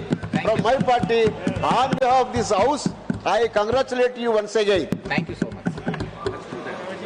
If I may call upon the next speaker, Srimati Sulata Devji, you have 7 minutes, please. How much? 7 minutes, ma'am. 10 No, I'm sorry, it's 10 minutes. I'm so sorry. Thank you, sir. Thank you, Vice Chairman, sir. जय श्री जगन्नाथ. स्वास्थ्य ही संपदा, health is wealth, हमारे उड़िया में बोलते हैं स्वास्थ्य ही संपदा. हम अभी सुन रहे थे डॉक्टर भागवत कराड़ जी जो बीजेपी से बोल रहे थे. उन्होंने एक बात बोला कि उड़ीसा ने आयुष्मान योजना नहीं लगाया. मैं क्लियर कर देना चाहती हूँ कि BSKY जो बीजू स्वास्थ्य कल्याण योजना है हमारा, ये अगस्त 15, 2018 से स्टार्ट हुआ उड़ीसा में, जबकि आयुष्मान भारत को लॉन्च किया गया 28 सितंबर 2018. तो ये हमारा पहले लगा हुआ है. मैं तो बोलूँगी कि हमको देख के भी केंद्र सरकार ने आयुष्मान भी लगाया. मैं ममता योजना को आती हूँ. हमारे यहाँ ममता योजना भी है, जिसको प्रधानमंत्री मातृ वंदना योजना से भी यहाँ लगाया गया. मैं हमारे वहाँ पर संपूर्ण को देखकर प्रधानमंत्री पुष्टि योजना भी बनाया गया. अब मैं हेल्थ के जो ये है मैं उस पर आती हूँ. ऑक्सफैम 2024 में एक रिपोर्ट किया था कि भारतवर्ष में जीडीपी के 1.9% ही एलोकेशन हो रहा है हेल्थ में. कम से कम 3% एलोकेशन होना चाहिए, मगर अभी भी हम कम है और हम बोल रहे हैं कि हम विकसित भारत बना रहे हैं. स्वास्थ्य तो ठीक नहीं, शिक्षा तो ठीक नहीं, फिर विकसित भारत कैसा विकसित हो ये भारत. अमेरिका जो कि 10% खर्चा कर रहा है, मेरे पास और भी कुछ डाटा है. टॉप 20 कंट्रीज जो हेल्थ के ऊपर खर्चा कर रहे ज़्यादा, पहले United States, Switzerland, German, Norway, Austria, Netherland, France, Belgium, Sweden, Luxembourg, Australia, Canada, Denmark, New Zealand, Ireland, Finland, United Kingdom, Iceland, Japan, South Korea. ये 20 है, मगर हम लोगों का भारत में जो है वो नीचे से 4 नंबर है, नीचे से 4 नंबर है हमारा हेल्थ का बजट। देखिए, हम जब ह्यूमन इंडेक्स, डेवलपमेंट इंडेक्स के बारे में आए तो इंडिया को 134 नंबर है, क्योंकि जहां हेल्थ के बजट में पैसा नहीं है, कम पैसा दिया जा रहा है, और जो दिया जा रहा है वो खर्चा कम हो रहा है, तो ऐसे कैसे होगा? डेवलप कैसे होगा? उसमें कभी डेवलपमेंट नहीं हो सकता, इसमें मानव संबल का विकास नहीं हो सकता। इसीलिए हम लोग ह्यूमन डेवलपमेंट इंडेक्स में आज 134 है, मगर पहले भारत ने 112 था ह्यूमन डेवलपमेंट इंडेक्स, आज हम और भी नीचे आ रहे हैं। पता नहीं क्यों ऐसा क्या हो रहा है। ऑक्सफैम ने ऑक्सफैम और कुछ ऑर्गेनाइजेशन ने एक PIL फाइल किया था सुप्रीम कोर्ट में कि कुपोषण में भारतवर्ष में सबसे ज्यादा बच्चे मर रहे हैं। तो सुप्रीम कोर्ट ने गवर्नमेंट ऑफ इंडिया को रिटर्न में एफिडेविट करके देने के लिए बोले तथ्य। जो तथ्य मिला तो उसमें क्या हुआ ना, मंत्रालय का तथ्य है ये भारत में 0 से 5 साल के बच्चे 5 साल में 69% उनका कुपोषण में डेथ हुआ है 5 साल में। कैसे स्वास्थ्य के बारे में हम बोल रहे हैं? क्या स्वास्थ्य के बारे में हम बोल रहे हैं? क्या विकसित भारत के बारे में हम बोल रहे हैं? ये है विकसित भारत, इसको हम बोलेंगे, इसको लेके ये है, हम लोग बोलते हैं विश्व गुरु। खुद अब विश्व गुरु बोल देने से कोई विश्व गुरु नहीं हो जाता।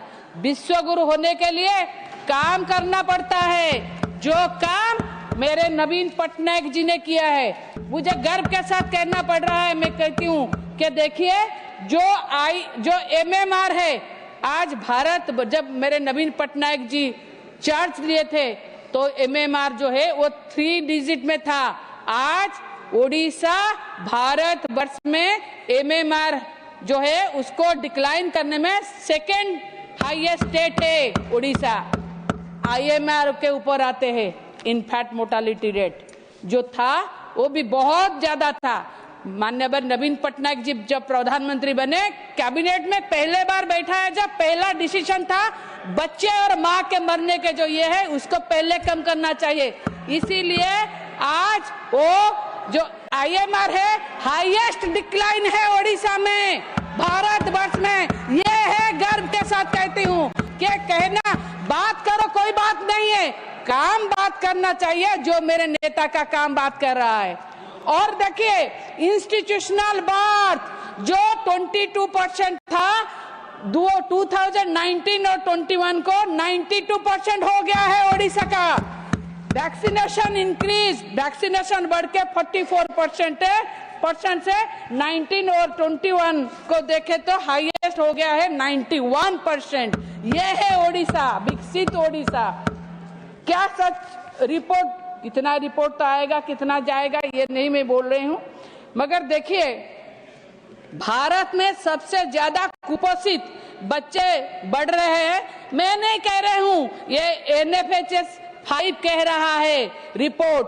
क्या आज पर NFHS report stunting height for age 35.5%, wasting weight for height 19.3%, underweight is 32.1%। ये जो पैरामीटर होता है, इंडिकेटर्स होता है कुपोषण का, ये है। इसके वजह से जो बच्चे मर रहे हैं, क्या कर रहे हैं सरकार। और बात बोलेंगे कि देखिए जब BSY के बारे में बात हो रहा था, यहाँ पर आयुष्मान भारत के बारे में भी बात हो रहा था। मैं आपको एक बात बोलूंगी, खुद BSY जो स्कीम है हमारा ओडिशा में, एक साल में 6,500 करोड़ का बजट एलोकेशन है और आयुष्मान भारत में समग्र भारत वर्ष में देखे तो 7,000 करोड़ का बजट था। देखिए एक स्टेट में 6,500 करोड़ और पूरे भारत वर्ष में 7,000 करोड़, हमारे हिस्से 300 करोड़ के करीब आ रहा था। ये अच्छा है या ये तो बोल रहे थे लगाने के लिए, अब लगा लेंगे, अब तो हो गया डबल इंजन, अब लगा लेंगे, मगर नहीं लगा था, लोग जिंदा थे, लगा लेंगे तो लोग भी मर जाएंगे। ये है स्कीम, पैसा तो है ही नहीं, इंश्योरेंस स्कीम है, पहले सामान बेचो, इंश्योरेंस में जाओ, फिर पैसा दे तो दे, ना दे तो ना दे, मगर बीएस को आई एश्योरेंस स्कीम था पहले। ये ऐसे कितने लोग वहां पर ट्रीटमेंट होके अच्छे हुए हैं, इसको भी देखना चाहिए। और मैं बोलती हूँ और एक बात, आयुष्मान भारत के बारे में बोल रहे हैं, जहां गुजरात, जहां खुद प्रधानमंत्री एवं होम मिनिस्टर की खुद की राज्य है, वहां पर आयुष्मान में कैसे घोटाला हुआ, हॉस्पिटल ख्याति नाम का प्राइवेट हॉस्पिटल में कैसे हुआ, आप देखिए। वहां पर जबरदस्ती जाके गांव में कैंप लगाते हैं, हेल्थ कैंप लगाते हैं, मगर क्या होता है, हेल्थ कैंप लगाने के बाद में ये झूठ मूठ का रिपोर्ट बना के ले आते हैं। कोई उसमें कोड वार्ड भी है, अगर एंजियोप्लास्ट होना है तो बोलते हैं क्या, कचरा साफ करो, एक कोड वार्ड भी है। ऐसे करके 2 आदमियों को मौत हो गया और 7 सीरियस भी थे। मुझे बोलने के भी ये नहीं है कि 3,000 कार्ड डुप्लीकेट हुए थे। 1500 रुपया दो, 15 मिनट में आयुष्मान कार्ड बन जाते थे। मैं नहीं कह रही हूँ, ये जो आपके वहां के शरद सिंघल जी जो कमिश्नर के पोस्ट में है, जो जॉइंट कमिश्नर है क्राइम ब्रांच के, वो खुद बोले उनके नाम पे भी कार्ड बनाया गया। ऐसे कैसे हो सकता है, ऐसे तो हम बोले। और हम बोलते हैं कि देखिए जो बोल रहे हैं, देखिए हम अभी बोलते हैं, देखिए भारत में पैंडेमिक हुआ, हम सब देखते हैं पैंडेमिक हुआ, भारत में पैंडेमिक हुआ, तब पता चला भारत का हेल्थ स्वास्थ्य का नग्न छवि सबके सामने आया। ये देखे, ऑक्सीजन के कारण ना लोग मर रहे थे, ऑक्सीजन नहीं मिला, बेड नहीं मिल रहा था। आप एक बात बोलिए, हमारा स्टेट ओडिशा, नवीन पटनायक जी ने 18 स्टेट को ऑक्सीजन भेजा, जान बचाई, ये है ओडिशा।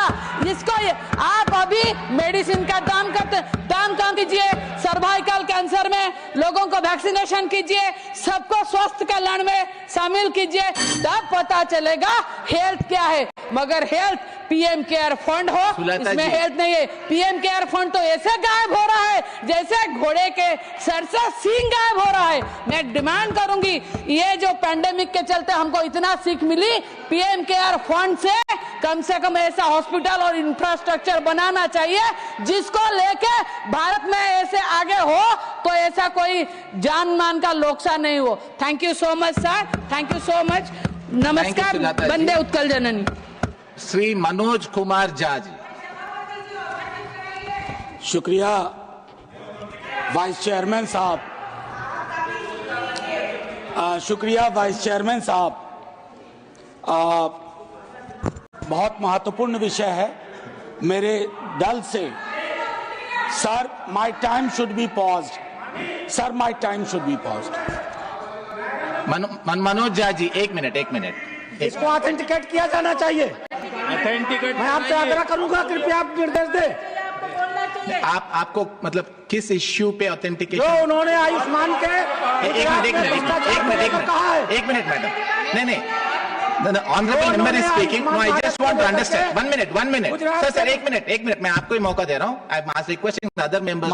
माननीय सभापति महोदय, बहुत स्पष्ट प्रणाली है, आरोप लगाया जा सकता है जनरल, लेकिन व्यक्ति अगर कोई इस प्रकार के भ्रष्टाचार के आरोप लगाता है तो उसको ऑथेंटिकेट करना चाहिए।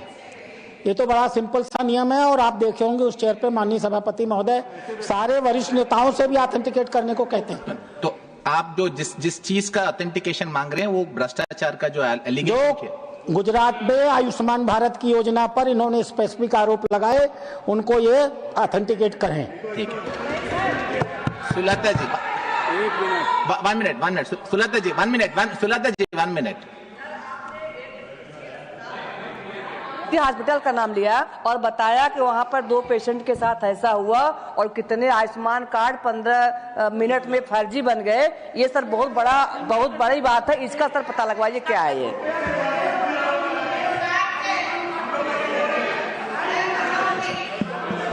हाँ सुलता जी, एक मिनट देखिए,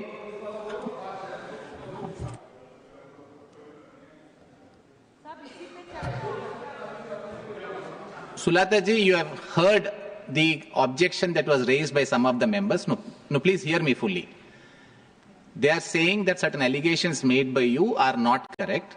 This will need to be examined by the chair. But from your side, you please furnish whatever information you relied on. This will be examined by the chair for the purpose of taking a decision. No, you may not have to respond now. See, there are 2 issues. Sulata ji 1 minute, नहीं Sulata ji 1 minute, Sulata ji 1 minute please मेरी बात सुनिए sir. 1 minute, sir 1 minute. Sulata ji 2 issues है sir please sir 1 minute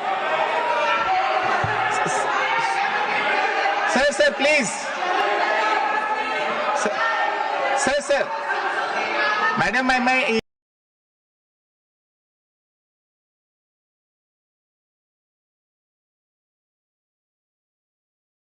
issue से मैं deal कर रहा हूं। प्लीज आप 1 मिनट बैठ जाइए, 2 मिनट प्लीज शांत रखिए। सुलता जी सुन लीजिए, Sulata ji, Sushmita ji please. No see the chair will examine, but I'm just indicating to Sulata ji, see,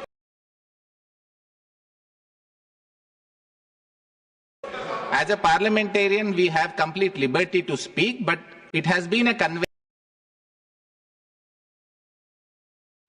that while you have the freedom to speak, if you are speaking on some issue which is being seriously contested, आप जिस बुनियाद पे या जिस basis पे आप जो आपके स्पीच में जिक्र किया था उसका इंफॉर्मेशन भेज दीजिए। The office will examine it and then take an appropriate decision. Sir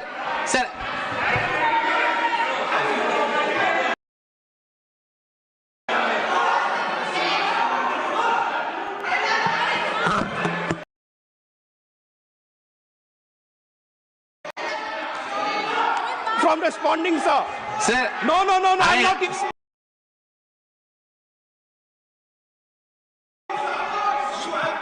Shashmit ji, I have not.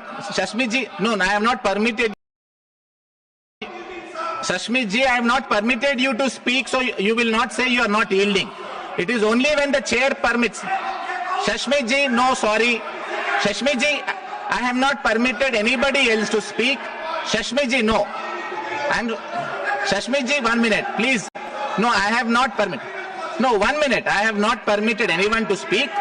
1 minute. No, 1 minute. Shashmit ji, please. Neeraj ji, baithiye aap. Neeraj ji, baithiye. Shashmit ji, now please listen to me for 1 minute. Shashmit ji, no, 1 minute. Shashmit ji, please, 1 minute. Just give me 1 minute. No, I have not permitted anybody to speak. So the question of, no, 1 minute. I gave an opportunity. Shashmit ji, please listen to me. No, you hear what I am saying if you want to speak. No, Shashmit ji. 1 minute. Manoj Kumar Jha ji. 1 second. Please start the clock once again. Sir, no, sir. Sir, I have heard. No, I am sorry. Manoj Kumar Jha ji, your time will start now. Please start. No, it will restart. How can I speak in these kind of situations? Sir, please. Yes, sir. Shashmit ji, 1 minute. Shashmit ji, 1 minute. Sir, please sit. 1 minute, sir. Sir, allow the chair. Sir, allow the chair to. Sir, allow. Sir, please allow the chair to deal with it. Shashmit ji, I will not. Look to the speaker. Sir, no. I have heard you. Sir, Neeraj ji, please. No, Neeraj ji, please. Please. Neeraj ji, one. Sir, Sashmit ji, please, 1 minute. Sir, I have heard you. 1 minute. I have heard you. Sir, 1 minute. Neeraj ji, 1 minute. Neeraj ji, 1 minute, please. Nagar ji, 1 minute. Sir, I have permitted you to speak. I just want to explain why I asked Sulata ji to give whatever basis. Only one reason.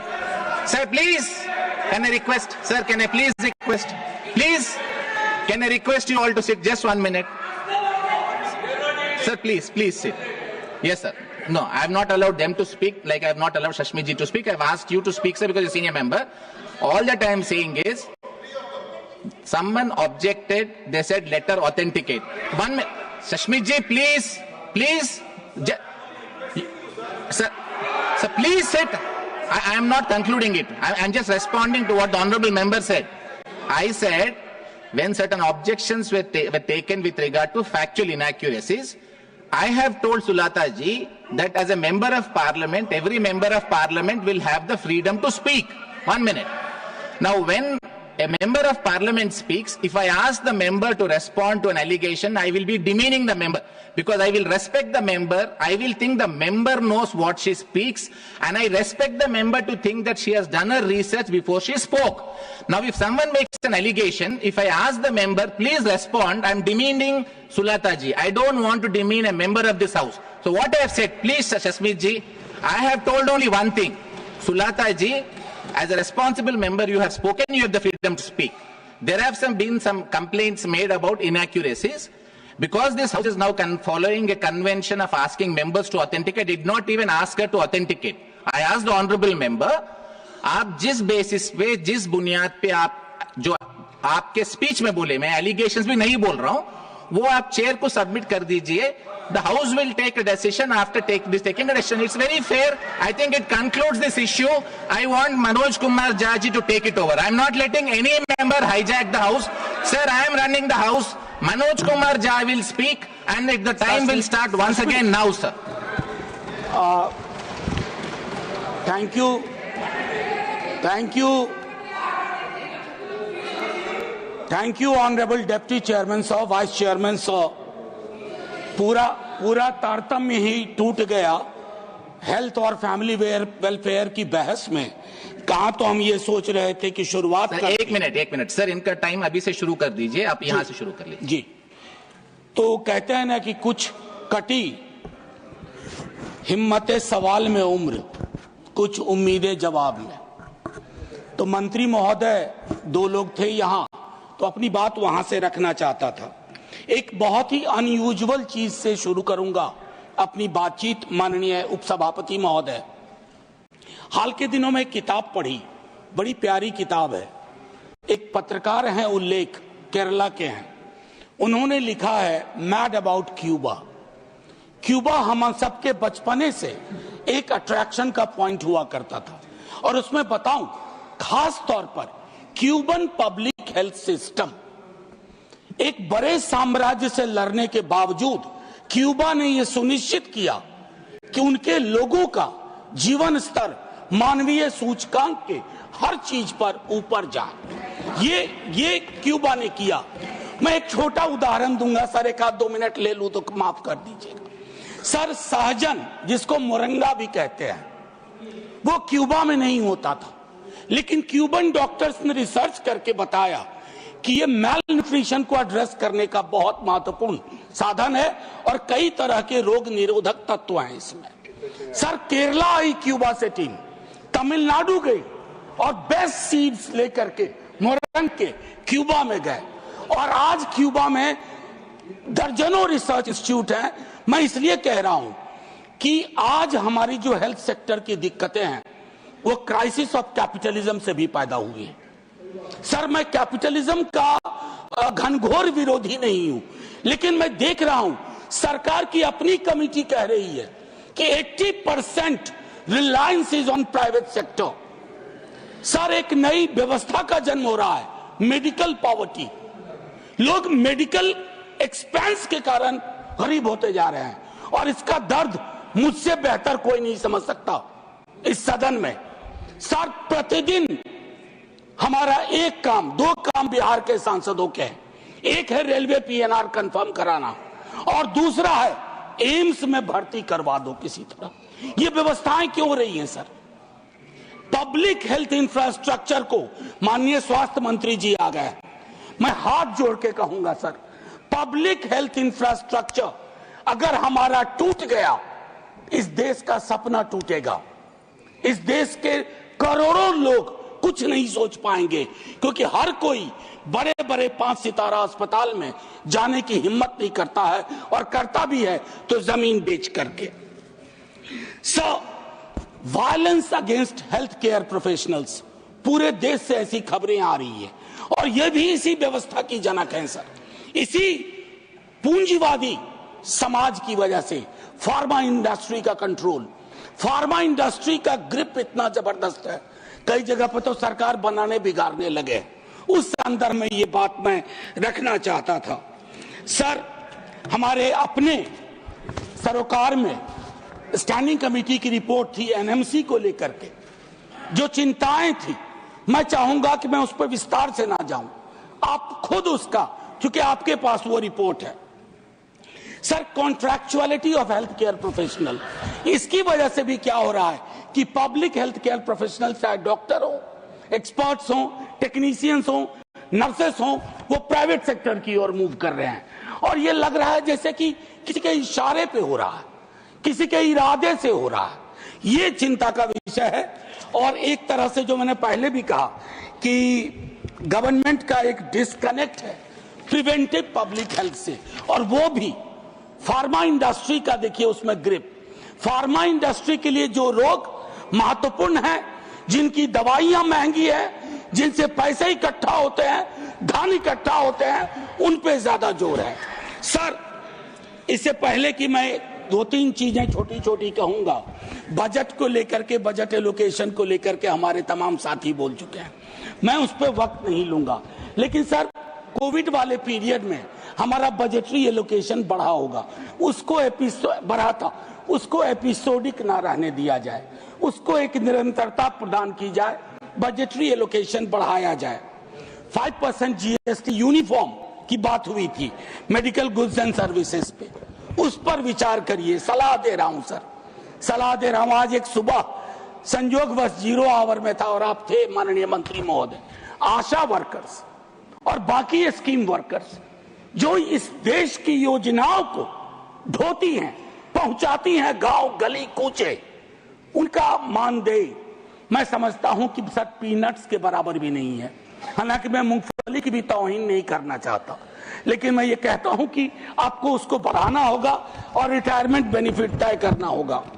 Public private partnership को लेकर के भी कुछ major announcement नहीं है, खास करके tyre 2 और टायर 3 सिटीज में मेडिकल एजुकेशन के मसले को लेके। शुक्रिया बहुत बहुत, आप कैसे समझ गई?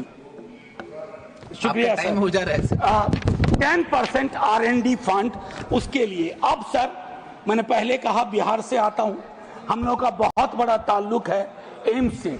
सर इससे पहले कि भूल जाऊं, एम्स कई जगह बना है, नए एम्स बने हैं, पुरानी सरकार ने बनाया, आपने भी बनाया। लेकिन सर मैं माफी के साथ एक कहता हूं, दिल्ली के एम्स की एक संस्कृति है, culture of all India institute of medical science. Culture surgically implanted नहीं हो सकता, ये ऑर्गेनिक पैदा करना होगा, कहीं ना कहीं वो कमी रह रही है। मैं एक कहूं कि बिहार में आपने सब राज्यों को कहा 8% खर्च करो, बिहार में 5.7% है। सर 1-2 मिनट बस माफी के साथ। हमारा एनएचएम के अंदर lowest per capita grant Bihar को है। हम मुफ्त में बदनाम हुए बजट में, सब लोगों ने कहा बिहार को दे दिया, बिहार को दे दिया, तो बिहार अक्सर मुफ्त हुए बदनाम वाली कैटेगरी में आ जाता है। वो 217 रुपए पर कैपिटा ग्रांट सबसे कम है देश में। कम्युनिकेबल डिजीज का प्रिवेलेंस और उससे होने वाली डेथ में भी बिहार अव्वल नंबर पे है। मैं अक्सर आप लोग भी देखते होंगे कि देश में कहीं भी कोई मौत होगी तो आपको उसमें एक बिहारी जरूर मिल जाएगा। हमारी प्रिवेलेंस इतनी ज्यादा है, चाहे रोग का मामला हो, मौत का हो, ये सारी चीजें चिंता हमारी भी है सर। आपके ही निर्देश पे प्राइमरी हेल्थ सेंटर में कम से कम 4 से 6 बेड होने चाहिए। हमारे बिहार में सिर्फ 38% पीएचसी के पास ये हालात है सर। 1-1.5 मिनट। माननीय सभापति महोदय, वाइस चेयरमैन साहब, कम्युनिटी हेल्थ सेंटर का शॉर्टफॉल बिहार में 71% है। बीच में छोटी अवधि के लिए हमारे नेता प्रतिपक्ष स्वास्थ्य मंत्री थे बिहार के, कई व्यवस्थाएं बदल दी थी। जो अस्पतालों में एक रौनक, एक वेलकमिंग एटीट्यूड होना चाहिए था, वो बहाल हुआ। सर, एक टिप्पणी में हमारे संदीप जी ने भी की। सर, ये जो पहले हम लोग लाइफ इंश्योरेंस का एक स्लोगन पढ़ते थे, जीवन के साथ भी जीवन के बाद भी, आज उसके मानी बदल गए हैं सर। बीमा कंपनियों का ही हम जीवन बीमा कर रहे हैं, और उनके जीवन के साथ भी, उनके जीवन के बाद भी, उसके मायने बदल गए हैं सर। ये चिंता का विषय है सर। एक छोटी टिप्पणी करके, कम्युनिटी हेल्थ सेंटर के शॉर्टफॉल 71% कहा। मेडिकल सीट्स जो अगर रीजन के हिसाब से देखें तो बिहार की मेडिकल सीट्स महाराष्ट्र की 30% ओनली सर। एक एम्स की मांग अक्सर होती है, माननीय स्वास्थ्य मंत्री जी हैं, एक बार मांगा था, उन्होंने कहा था बगल में दरभंगा में है। मैं कोसी क्षेत्र के लिए एक बात कहना चाहूंगा कि एक पीजीआई टाइप इंस्टीट्यूट माननीय मंत्री महोदय और महोदय, सभी महोदय, सहरसा में, कोसी के रीजन में sir. Please wind up. You asked for 2 minutes extra, I have given you 2.5 minutes. 30 second दे दीजिए सर। पहली बार तो आपको बैठा देख रहा हूँ, अच्छा भी लग रहा है। मैं सिर्फ ये कह रहा हूं कि एक पीजीआई टाइप इंस्टीट्यूट सहरसा में, प्रोफेशन के बारे में, मैं सोशल वर्क से आता हूं। There is a position in hospitals called medical social work. Sir, उसकी पे पैरिटी नहीं है, उसको एक बार दिखवा लीजिएगा। कई ऐसे एम्स हैं भुवनेश्वर जो डीयू के हमारे डिपार्टमेंट की डिग्री को कहते हैं कि हम इसे नहीं मानते। ऐसे कैसे चलेगा सर? छोटी मोटी टिप्पणी से अगर किसी को कष्ट हुआ हो तो मैं माफी चाहता हूं सर। अच्छे वक्त में आए आप। जय Hind. Any time is good time.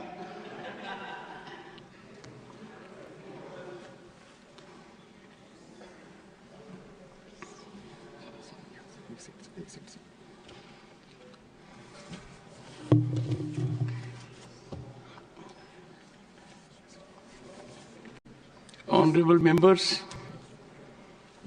I am indeed honored, and so would the members of this august house, with the felicitation I am indicating from the chair. Honorable members, it is a privilege to honor Sri Ilaiyaraaja ji,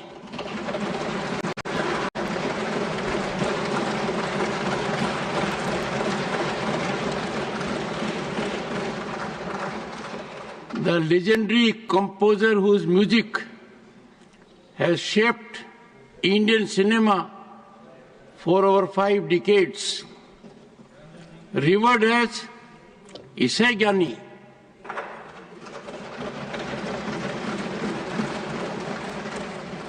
The musical genius, his extraordinary mastery of blending classical traditions with contemporary sounds has given rise to timeless melodies that transcend generations and borders. His compositions are much beyond songs. These are deeply felt emotions that have touched millions. He has composed over 8,600 songs.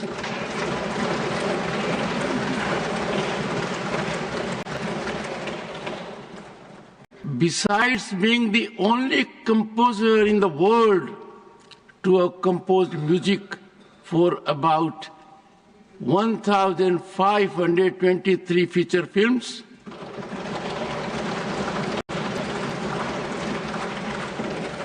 and in over 9 languages.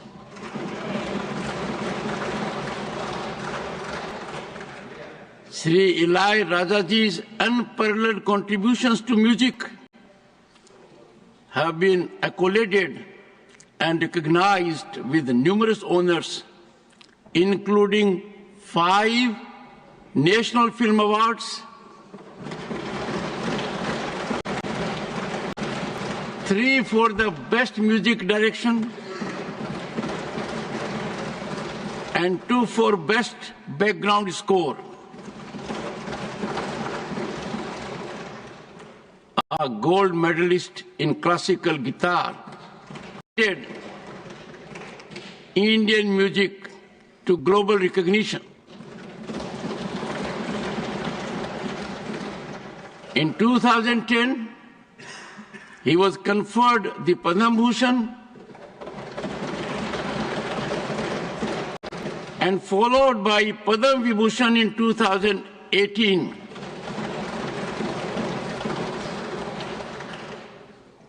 And in 2022, he was awarded an honorary doctorate by the Prime Minister, Shri Narendra Modi ji, in recognition of his remarkable legacy. Honorable members, I join you in proudly announcing that Sri Ilaiyaraaja ji is the first Indian to compose, record and perform live a full English classical symphony music titled Valiant this month in London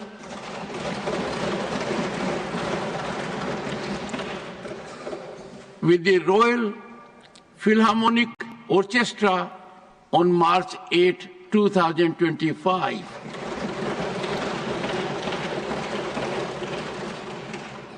This symphony was composed by him in 34 days, which is a very unique achievement. And the whole nation and people beyond are proud of this.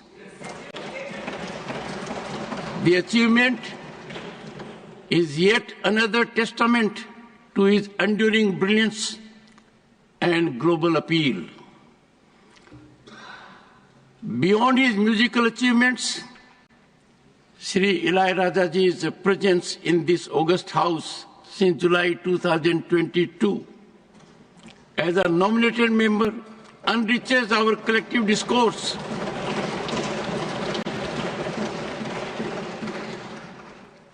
On behalf of this House, I extend my heartfelt felicitations to him. May his legacy continue to inspire, motivate, and may his melodies captivate the world for generations to come.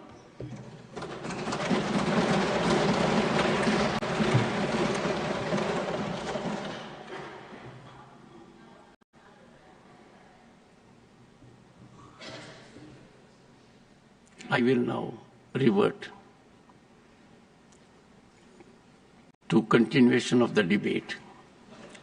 But these are occasions when the world recognizes sublimity and depth of Bharat. And in the same line, with equal recognition, I now invite Jayaji to take the floor. Thank you, sir. And what a pleasant coincidence. After Ilaiyaraaja's felicitation, we have Jayaji here contributing. I'm just saying, Vanakkam Periyanna, Ilaiyaraaja ji. Vanakkam Periyanna. I've had the opportunity of spending a lot of time with him. In fact, we've had the opportunity to work with his son as one of the composers of one of our films. I'm very happy and thankful to the government for bringing such illustrious people from this industry into this House. They are truly the representatives of the upper house, house of intellectuals. It makes me extremely happy. I congratulate the government for doing so. आपको शारीरिक स्वास्थ्य के लिए शुभकामनाएं। Sir, subject बहुत अच्छा है। वैसे तो बोलना चाहिए राम गोपाल जी को, चेयरमैन है हेल्थ कमेटी के, मगर मैंने हाईजैक कर लिया है। कितना अच्छा लगता है जब इस हाउस में खड़े होकर एमपीज अपने स्टेट की उन्नति के बारे में बात करते हैं और बढ़ाई करते हैं। दुर्भाग्यवश हम ये नहीं कर सकते sir.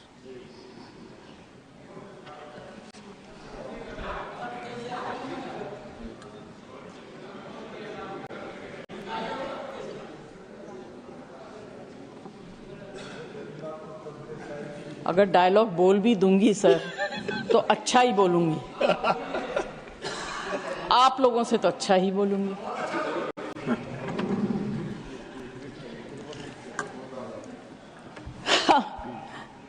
Sir, respecting lives of people who bring us to this position is a very, very important duty. And let's together give them that respect that they have given us. To speak for them, to speak on behalf of them, and to take care of them. And I am sure that any government that comes in power, their basic interest is to provide good health care. पिछली बार जब आप मंत्री थे, स्वास्थ्य मंत्री, आपके साथ वार्तालाप करने का मौका मिला और साथ काम करने का भी मौका मिला। But sir, I have, सबने बहुत कुछ कह दिया। I just will bring in some emotional points. Technical data वगैरह ये सब बोल रहे हैं। दो तीन बहुत छोटी छोटी चीजें कहूंगी। First, how can we claim progress in medical facilities when mothers bleed to death in transit and children starve? Our infant mortality rate is higher than countries like Sri Lanka and China. And we also rank highest in wasted and stunted children under 5 years. I will not elaborate on it, क्योंकि इस house में जितने लोग बैठे हैं, उम्मीद करती हूँ कि most of them are above intellectual level. They will understand what I'm trying to say. The next target or the next population that I would like to speak about are the elderly people, the senior citizens of this country who are grossly neglected, especially senior citizens who live alone and in urban cities, क्योंकि छोटे शहरों में परिवार इकट्ठा रहता है, parents की देखभाल हो जाती है, मगर बड़े शहरों में पेरेंट्स जब सीनियर सिटीजन हो जाते हैं, उनके बच्चे या तो बाहर चले जाते हैं काम करने के लिए या उस शहर से कहीं और चले जाते हैं उन्नति के लिए, अपने प्रगति के लिए, और इसमें कोई बुरी बात नहीं है। मगर parents who live alone in flats, in houses, are completely ignored by the society, by all of us. एक बिल्डिंग में अगर कोई एल्डरली कपल रहता हो, कितने लोग हम लोगों में से ऐसे हैं जो जाके पता करते हैं कि आप कैसे हैं, आपने कुछ खाया, आपको किसी चीज की जरूरत है। उस तरह की भावना इस अब हमारे यहाँ से खत्म होने लगी। You can continue if you want for a minute. May I? Thank you. अब तो सर बात यह है कि ऐसे लोग जो सेलिब्रिटीज का दिन है ना। सॉरी सर, सेलिब्रिटीज का दिन है, आप बोले। अच्छा, thank you. You consider me to be a celebrity. I thought I was a maybe. Sir, ये अर्बन एरियाज में जो सीनियर सिटीजन रहते हैं, they suffer from undetected dementia and Alzheimer's.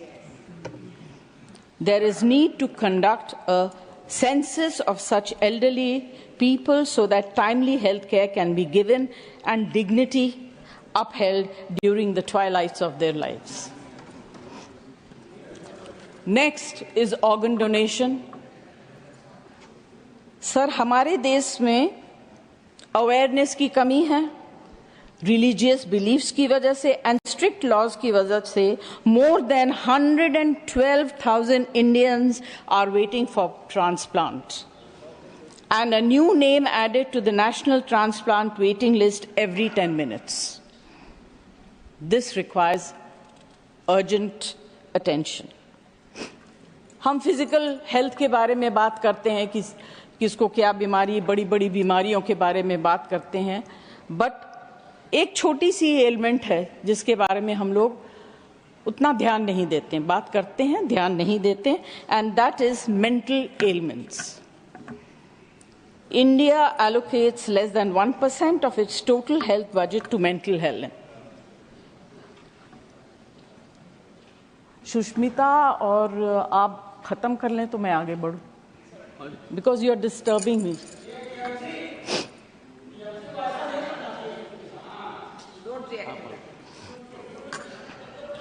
आप कंटिन्यू करें, 1 मिनट में अपनी बात खत्म करें. Sir, less than 1% of its total health budget to mental health, while developed countries allocate 5 to 10%. Nearly 15% of Indians suffer from mental health disorders, and there is only one psychiatrist per 100,000 people. It's a very sad situation, sir, and completely ignored. Thank you Jaya ji, thank you. Conclude नहीं करूं? Conclude करिए ना, मैं तो ये कह रहा हूँ आपसे, कंक्लूड करिए. अरे राधा मोहन जी, अगर मैंने सिफारिश कर रहे हैं तो बहुत बड़ी बात. अगर सेलिब्रिटीज को बुलवाया तो आपको तो फिर 10 मिनट बुलवाना पड़ेगा. अच्छा सर, मैं खुद अपने लाइफ में, मुझे याद है जब मेरे पति अस्पताल में बहुत बीमार थे, बंबई में नहीं, उनको ऑक्सीजन की जरूरत थी 24 hours. He was in the very ICCU, और I was personally supervising. There were no nurses available. Cylinder खत्म हो गया and he was gasping for breath. We got cylinders in the middle of the night and they were empty. Can you imagine the condition of the patient and the family? Anyway, because I think someone was kind, we managed to get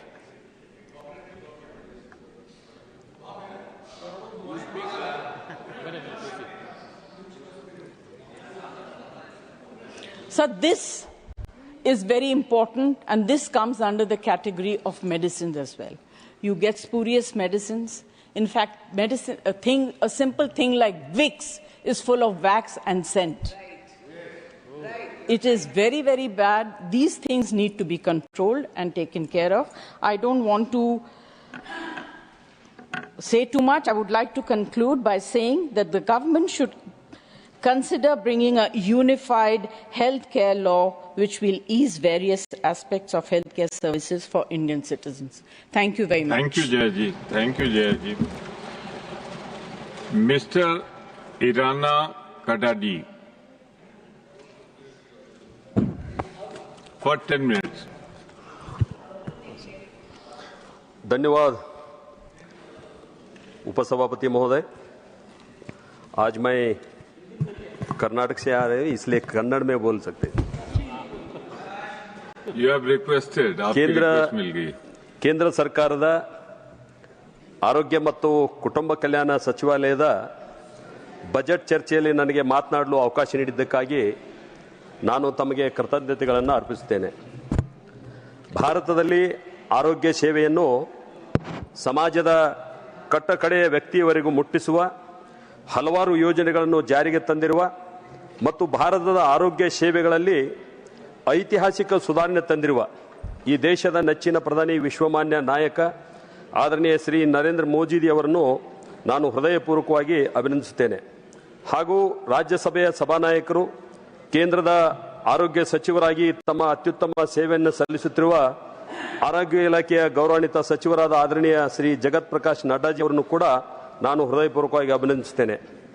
ಇಂದು ಭಾರತ ಆರೋಗ್ಯ ನೀತಿಯು ಕೇವಲ ಚಿಕಿತ್ಸೆಗೆ ಮಾತ್ರ ಸೀಮಿತವಾಗಿಲ್ಲ, ಬದಲಾಗಿ ರೋಗ ತಡೆಗಟ್ಟುವಿಕೆ, ಆಧುನಿಕ ವೈದ್ಯಕೀಯ ಸೌಲಭ್ಯಗಳು, ವೈದ್ಯಕೀಯ ಶಿಕ್ಷಣದ ಆಮೂಲಾಗ್ರ ಬದಲಾವಣೆ ಮಾಡುವ ಮೂಲಕ ಅದರ ವಿಸ್ತರಣೆಯನ್ನು ಮಾಡುವುದು ಮತ್ತು ಡಿಜಿಟಲ್ ಆರೋಗ್ಯ ಸೇವೆಗಳಿಗೆ ಆದ್ಯತೆ ನೀಡಲಾಗುತ್ತಿರುವುದು ಅತ್ಯಂತ ಪ್ರಶಂಸನಾರ್ಹ ಕ್ರಮವಾಗಿದೆ ಎಂದು ನಾನು ಭಾವಿಸುತ್ತೇನೆ. ಕೇಂದ್ರ ಸರ್ಕಾರ ಈ ವರ್ಷದ ಬಜೆಟ್ನಲ್ಲಿ ಆರೋಗ್ಯ ಕ್ಷೇತ್ರಕ್ಕೆ 99,858.56 ಕೋಟಿಗಳ ಐತಿಹಾಸಿಕ ಹಂಚಿಕೆಯನ್ನು ಮಾಡಿದೆ. ಇದು ಕಳೆದ 10 ವರ್ಷಗಳ ಹಿಂದಿನ ಬಜೆಟ್ಗಿಂತ ಪ್ರತಿಶತ 190ರಷ್ಟು ಹೆಚ್ಚಾಗಿದೆ. ಈ ಬಜೆಟ್ನ ಮೂಲಕ ಆರೋಗ್ಯ ಸೇವೆಗಳನ್ನು ವಿಸ್ತರಿಸುವುದಲ್ಲದೆ ವೈದ್ಯಕೀಯ ಸೌಲಭ್ಯಗಳನ್ನು ಆಧುನೀಕರಣಗೊಳಿಸುವ ಮೂಲಕ ಸಮಾಜದ ಅತ್ಯಂತ ಕಟ್ಟಕಡೆಯ ಬಡವರಿಗೂ ಕೂಡ ಚಿಕಿತ್ಸೆಯನ್ನು ಅತಿ ಹೆಚ್ಚು ಸುಲಭವಾಗಿ ಲಭ್ಯವಾಗುವಂತೆ ನೋಡಿಕೊಳ್ಳಲಾಗುತ್ತಿದೆ. ಅದರಲ್ಲೂ ವಿಶೇಷವಾಗಿ ಆಯುಷ್ಮಾನ್ ಭಾರತ್, ಪ್ರಧಾನಮಂತ್ರಿ ಜನ ಆರೋಗ್ಯ ಯೋಜನೆ, ಪ್ರಧಾನಮಂತ್ರಿ ಜನೌಷಧಿ ಕೇಂದ್ರಗಳು, ರಾಷ್ಟ್ರೀಯ ಆರೋಗ್ಯ ಮಿಷನ್, ವೈದ್ಯಕೀಯ ಕಾಲೇಜುಗಳ ವಿಸ್ತರಣೆ, ಜೀವ ಉಳಿಸುವ ಔಷಧಿಗಳ ಮೇಲಿನ ಸುಂಕ ವಿನಾಯಿತಿ, ಕ್ಯಾನ್ಸರ್ ಆರೈಕೆ ಕೇಂದ್ರಗಳು ಮತ್ತು ಡಿಜಿಟಲ್ ಆರೋಗ್ಯ ರಕ್ಷಣೆ ಭಾರತವನ್ನು ಆರೋಗ್ಯಕರ ಮತ್ತು ಸಬಲೀಕೃತ ರಾಷ್ಟ್ರವನ್ನಾಗಿ ಮಾಡುವಲ್ಲಿ ಮೈಲುಗಲ್ಲಾಗಿವೆ. ಈ ಬಜೆಟ್ ಆರೋಗ್ಯ ಸೇವೆಗಳ ಲಭ್ಯತೆಯನ್ನು ಹೆಚ್ಚಿಸುವುದಲ್ಲದೆ ರೋಗಿಗಳ ಚಿಕಿತ್ಸೆಯನ್ನು ಅಗ್ಗ ಮತ್ತು ಪರಿಣಾಮಕಾರಿಯಾಗಿಸಲು ಈ ಎಲ್ಲ ಯೋಜನೆಗಳನ್ನು ಜಾರಿಗೆ ತರಲಾಗಿದೆ. ನಾನು ಆಯುಷ್ಮಾನ್ ಭಾರತದ ಬಗ್ಗೆ ಹೇಳಬೇಕು ಅಂತ ಹೇಳಿದ್ರೆ, ಈ ಬಜೆಟ್ನಲ್ಲಿ ಸುಮಾರು 9,406 ಕೋಟಿ ರೂಪಾಯಿಗಳನ್ನು ಇಡುವ ಮೂಲಕ ದೇಶದ ಸುಮಾರು 12 ಕೋಟಿ ಬಡ ಮತ್ತು ನಿರ್ಗತಿಕ ಕುಟುಂಬಗಳಿಗೆ ಸುಮಾರು 5 ಲಕ್ಷಗಳವರೆಗೆ ಉಚಿತ ಆರೋಗ್ಯ ವಿಮಾ ಸೌಲಭ್ಯವನ್ನು ಒದಗಿಸಲಾಗುತ್ತಿದೆ. ಆಯುಷ್ಮಾನ್ ಭಾರತ ಯೋಜನೆಯಡಿಯಲ್ಲಿ 55 ಕೋಟಿ ನಾಗರಿಕರು ಆರೋಗ್ಯ ರಕ್ಷಣೆಯನ್ನು ಪಡೆದಿದ್ದಾರೆ ಮತ್ತು 8.39 ಕೋಟಿ ಜನರು ಆಸ್ಪತ್ರೆಗೆ ದಾಖಲಾಗಲು ಅನುಮತಿ ನೀಡಲಾಗಿದೆ. ಇದರಿಂದಾಗಿ ಸುಮಾರು 1.16 ಲಕ್ಷ ಕೋಟಿ ಮೌಲ್ಯದ ಚಿಕಿತ್ಸೆ ಜನಸಾಮಾನ್ಯರಿಗೆ ನೀಡಲಾಗಿದೆ. ಈ ಯೋಜನೆಯು ಬಡವರನ್ನು ಆರ್ಥಿಕವಾಗಿ ಸಬಲೀಕರಣಗೊಳಿಸುತ್ತದೆ ಮತ್ತು ಚಿಕಿತ್ಸೆಗಾಗಿ ಸಾಲ ತೆಗೆದುಕೊಳ್ಳುವ ಅನಿವಾರ್ಯತೆಯಿಂದ ಅವರನ್ನು ರಕ್ಷಿಸಲಾಗುತ್ತಿದೆ. ಅದಲ್ಲದೆ ಪ್ರಧಾನಮಂತ್ರಿ ಜನೌಷಧಿ ಕೇಂದ್ರ ಯೋಜನೆ ಇದು ಕಳೆದ 11 ವರ್ಷಗಳಿಂದ ಸುಮಾರು 2,000ಕ್ಕಿಂತ ಹೆಚ್ಚು ಔಷಧಿಗಳು, 300ಕ್ಕಿಂತ ಹೆಚ್ಚು ಸರ್ಜರಿ ಉಪಕರಣಗಳನ್ನು ವಿತರಿಸುವ ಮೂಲಕ ದೇಶದ ಜನಸಾಮಾನ್ಯರ ಸುಮಾರು 30,000 ಕೋಟಿ ರೂಪಾಯಿಗಳ ಉಳಿತಾಯ ಮಾಡುವಲ್ಲಿ ಈ ಯೋಜನೆ ಸಫಲವಾಗಿದೆ ಮತ್ತು ಬ್ರಾಂಡೆಡ್ ಔಷಧಿಗಳಿಗಿಂತ 50% 80% ಕಡಿಮೆ ದರದಲ್ಲಿ ಜನರಿಗೆ ಔಷಧಿಗಳನ್ನು ನೀಡುವ ಮೂಲಕ ಪ್ರಧಾನಿ ನರೇಂದ್ರ ಮೋದಿ ನೇತೃತ್ವದ ಸರ್ಕಾರ ಬಡವರಿಗೆ ಆರೋಗ್ಯ ವೆಚ್ಚವನ್ನು ಕಡಿಮೆ ಮಾಡುತ್ತಿದೆ. ದೇಶದಾದ್ಯಂತ ಈಗಾಗಲೇ 15,000ಕ್ಕಿಂತ ಹೆಚ್ಚು ಕೇಂದ್ರಗಳು ಪ್ರಾರಂಭಗೊಂಡಿದ್ದು, ಮುಂಬರುವ 2 ವರ್ಷಗಳಲ್ಲಿ ಇನ್ನೂ 10,000 ಜನೌಷಧಿ ಕೇಂದ್ರಗಳನ್ನು ಸ್ಥಾಪನೆ ಮಾಡುವ ಮೂಲಕ ಜನಸಾಮಾನ್ಯರ ಆರ್ಥಿಕ ಹೊರೆಯನ್ನು ಕಡಿಮೆ ಮಾಡುವಲ್ಲಿ ಇದು ಸಫಲವಾಗಿದೆ. ಕಡಿಮೆ ವೆಚ್ಚದಲ್ಲಿ ಔಷಧಿಗಳು ಕೈಗೆಟುಕಿದಾಗ ಔಷಧಿಯ ಗುಣಮಟ್ಟ ಕಡಿಮೆ ಇರಬಹುದು ಎಂದು ಜನರ ಮಾನಸಿಕತೆಯನ್ನು ಈ ಔಷಧಿಗಳು ದೂರ ಮಾಡಿವೆ. ಔಷಧಿಗಳು ಕೂಡ ವಿಶ್ವ ಆರೋಗ್ಯ ಸಂಸ್ಥೆಯಿಂದ ಪ್ರಮಾಣೀಕೃತಗೊಂಡಿರುವಂತದ್ದೆಂದು ನಾನು ಈ ಮೂಲಕ ಹೇಳಲಿಕ್ಕೆ ಬಯಸ್ತೇನೆ. ಪ್ರತಿನಿತ್ಯ ತಮ್ಮ ಆರೋಗ್ಯಕ್ಕಾಗಿ ಖರ್ಚು ಮಾಡುತ್ತಿರುವ ಹೃದಯ ಸಂಬಂಧಿ ಕಾಯಿಲೆ, ಸಕ್ಕರೆ ಕಾಯಿಲೆ, ರಕ್ತದೊತ್ತಡ, ಬಿಪಿ, ದಿನನಿತ್ಯ ಔಷಧಿಗಳಿಗೆ ಖರ್ಚು ಮಾಡುವ ಜನರು ತಮ್ಮ ಒಟ್ಟು ತಿಂಗಳ ಉಳಿತಾಯದಲ್ಲಿ ಗಮನಾರ್ಹ ಉಳಿತಾಯವನ್ನು ಮಾಡುತ್ತಿದ್ದಾರೆ. ಈ ಯೋಜನೆಯ ಮೂಲಕ ಇದು ಬಡ ಜನರಿಗೆ ದೊಡ್ಡ ಪ್ರಮಾಣದಲ್ಲಿ ಸಹಾಯವಾಗಿದೆ. ಡಿಜಿಟಲ್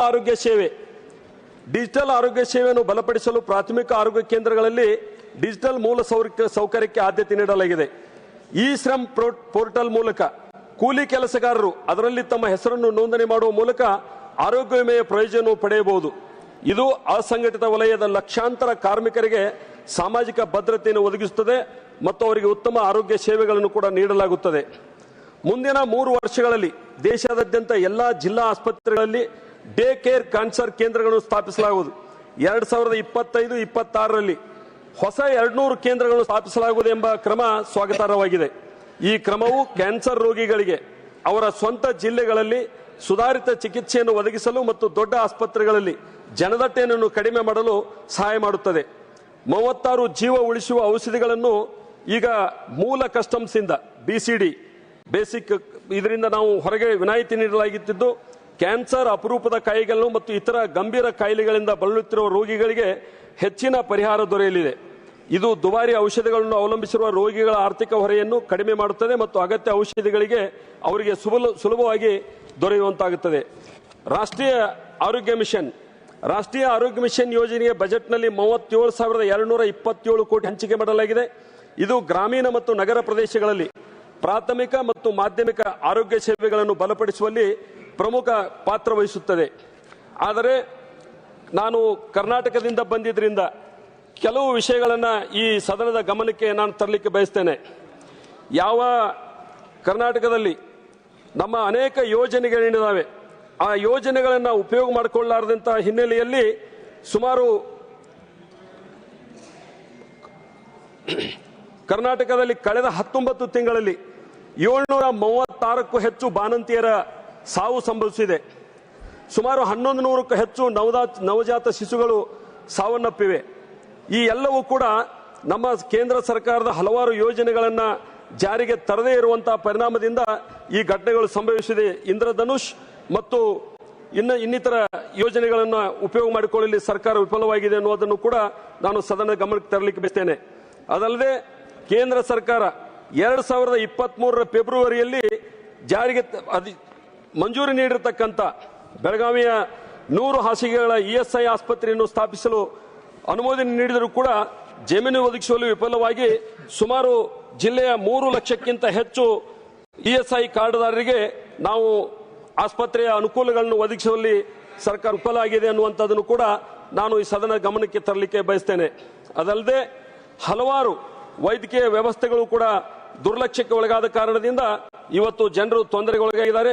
ಈ ಎಲ್ಲವನ್ನ ಸಭೆಯ ಗಮನಕ್ಕೆ ತರ್ತಾ ಈಗಾಗಲೇ ಇನ್ನೂ ಹಲವಾರು ರಾಷ್ಟ್ರೀಯ ಕ್ಷಯರೋಗ ನಿರ್ಮೂಲನಾ ಮಿಷನ್ ಅಡಿಯಲ್ಲಿ ಕ್ಷಯರೋಗ ಹರಡುವಿಕೆಯ ಪರಿಣಾಮವನ್ನು 1,237ರಿಂದ ಈಗ 195ಕ್ಕೆ ಇಳಿಸಲಾಗಿದೆ. ಮಲೇರಿಯಾ ನಿರ್ಮೂಲನೆ ಕೂಡ ಸುಮಾರು 13.28ಕ್ಕೆ ಇಳಿಕೆ ಮಾಡಲಾಗಿದೆ. ಇಷ್ಟೆಲ್ಲ ವ್ಯವಸ್ಥೆ ಮಾಡಿದರೂ ಕೂಡ ಹೃದಯ ಸಂಬಂಧಿ ಚಿಕಿತ್ಸೆಗಳು, ಕ್ಯಾನ್ಸರ್ನಂತ ಭೀಕರ ಕಾಯಿಲೆಗೆ ತುತ್ತಾದವರಿಗೆ ಮತ್ತು ಕಿಡ್ನಿ ಬದಲಾವಣೆ ಈ ತರದ ಅನೇಕ ಚಿಕಿತ್ಸೆಗಳು ಕೂಡ ಮಾನ್ಯ ಪ್ರಧಾನಮಂತ್ರಿಗಳು ಕೂಡ ಅವರ ರಾಷ್ಟ್ರೀಯ ಪರಿಹಾರ ನಿಧಿಯಿಂದ ಕೂಡ ಹಲವಾರು ಮಂಜೂರಾತಿಗಳನ್ನು ನೀಡುವುದನ್ನು ಕೂಡ ನಮ್ಮ ಗ್ರಾಮೀಣ ಪ್ರದೇಶದ ಜನರು ಅದರ ಅನುಭವವನ್ನು ಪಡೆದಿದ್ದಾರೆ ಅಂತ ಹೇಳಿ ನಾನು ಹೇಳಲಿಕ್ಕೆ ಬಯಸ್ತೇನೆ. ಹೀಗಾಗಿ ಇವತ್ತು ಸರ್ಕಾರ ಮಂಡಿಸತಕ್ಕಂತ ಏನು ಆರೋಗ್ಯ ಕ್ಷೇತ್ರಕ್ಕೆ ಸಂಬಂಧಪಟ್ಟಂತ ಬಜೆಟ್ ಅತ್ಯುತ್ತಮವಾದಂತ ಬಜೆಟ್ ಇದೆ. ಇದನ್ನ ನಾನು ಜನರ ಪರವಾಗಿ, ದೇಶದ ಜನರ ಪರವಾಗಿ ಸ್ವಾಗತ ಮಾಡ್ತೇನೆ ಅಂತ ಹೇಳಿ ನನ್ನ ಮಾತಿಗೆ ವಿರಾಮ ಹೇಳ್ತೇನೆ. ನಮಸ್ಕಾರ. Thank you. Srimati JB Mathur Hussain. Thank you, Vice Chairman, sir. Regarding working of the Ministry on Health and Family Welfare, I wish to speak on 10 points. As I am from Kerala, my first 3 points would be on Kerala. And the first point is on ASHA workers, the silent pillars of public health. Let me start with a story, not of a celebration, but of a suffering. So in Kerala, there are about 27,000 ASHA workers. And these ASHA workers have been on indefinite strike for the past 37 days in torrential rain and scorching sun, and no steps, and in the steps of Secretariat of Kerala. And now ASHA workers have announced that they will go for an indefinite hunger strike from day after tomorrow. Why, sir? Because the honorariums remain unpaid, their wages have not been revised, and their demands are met with silence. Neither the government of Kerala nor the centre has had the willingness to even listen to the concerns of ASHA workers. On International Women's Day, when the world celebrated, the ASHA workers in Kerala stood in darkness of neglect. Currently, an ASHA worker in Kerala receives rupees 7,000 per month. That is equivalent to rupees 233 per day. Even this meager sum is delayed Can a family survive on 233 rupees a day? And even for this meager amount, Kerala government had brought a circular which they had to withdraw under pressure yesterday because of the ongoing protest of ASHA workers. 20 years ago, when under NRHM, when ASHA workers became as scheme workers and they were as voluntary part-time service. Today, they are the first-time responders to our most pressing health issue. During COVID-19, like angels, ASHA workers went from door to door, identifying patients and quarantine, treatment, giving them medicine, PPE kit. And not just for COVID, they have been at the front line of battle, whether it's dengue, malaria, tuberculosis, cholera, leprosy, Nipah, taking even pregnant women to hospitals and even vaccination. Sir, as a 3-term municipal councillor, I have had first-hand experience and I've watched them from close quarters, and this is not a part-time job, and it is undoubtedly a full-time job. But their shifts are endless, sir. Even after going home, they have to do the data entry and reporting. So their responsibilities are boundless, yet their compensation remains disgracefully inadequate. And sir, they work over 12 hours a day without social security, without job benefit, without a pension, and they retire with nothing. Asha ab nirash ho gayi. This is not just a policy failure. This is discrimination. This is exploitation. This is violation of human rights. Yes. Can a nation that prides itself in women empowerment justify this exploitation, sir? Meanwhile, Government of Kerala and central government are engaged in a blame game regarding funds. The Finance Minister of Kerala claims centre has to give 100 crores. The Health Minister of Kerala claims that 636 crores have to be given and it is pending. Whereas the Union Health Minister in the floor of the House says nothing is pending. Where is the truth? What is the truth? And why should ASHA workers suffer? Sir, the recent announcement of considering enhancement remuneration by the Union Minister in the House is a solace, but that is not enough. I am glad JP Naddaji is here. ASHA workers must be institutionalized as a government employees, and refusal to do so is a deliberate, systematic undervaluing of women labor. So therefore, most respectfully, I urge the central government, regularize ASHA workers as employees. Implement a structured pay scale of rupees 21,000 per month. Ensure a retirement benefit of 5 lakhs, social security, EPF and pension. So I have raised this issue in this House on Feb 6, 2024, and we will continue to raise it. So now I move on to my second point, Anganwadi workers and helpers, the backbone of child nutrition.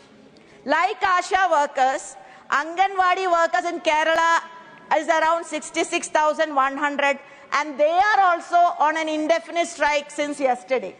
Their wages have not been meaningful revision in 8 years, but their workload has increased exponentially. An Anganwadi worker earns only 12,500 per month and a helper rupees 8,700 per month. Often they pay for the daily expenses and they have to crave for their reimbursement. So this is a state-sanctioned injustice. So I urge the central government, treat Anganwadi workers as government employees in line with Supreme Court observation, implement a minimum wage of 21,000 per month, increase retirement benefit to 5 lakhs. So I had raised this issue also in the House on 5th December 2023 and will continue to raise it. So the protest staged by Asha workers and Anganwadi workers in Kerala is a show of strength, of perseverance, of women power. Jwelikkette Stree Shakti, Unaratte Keralam, Bayakillini Naamellum, Karuthode Viral Chundum.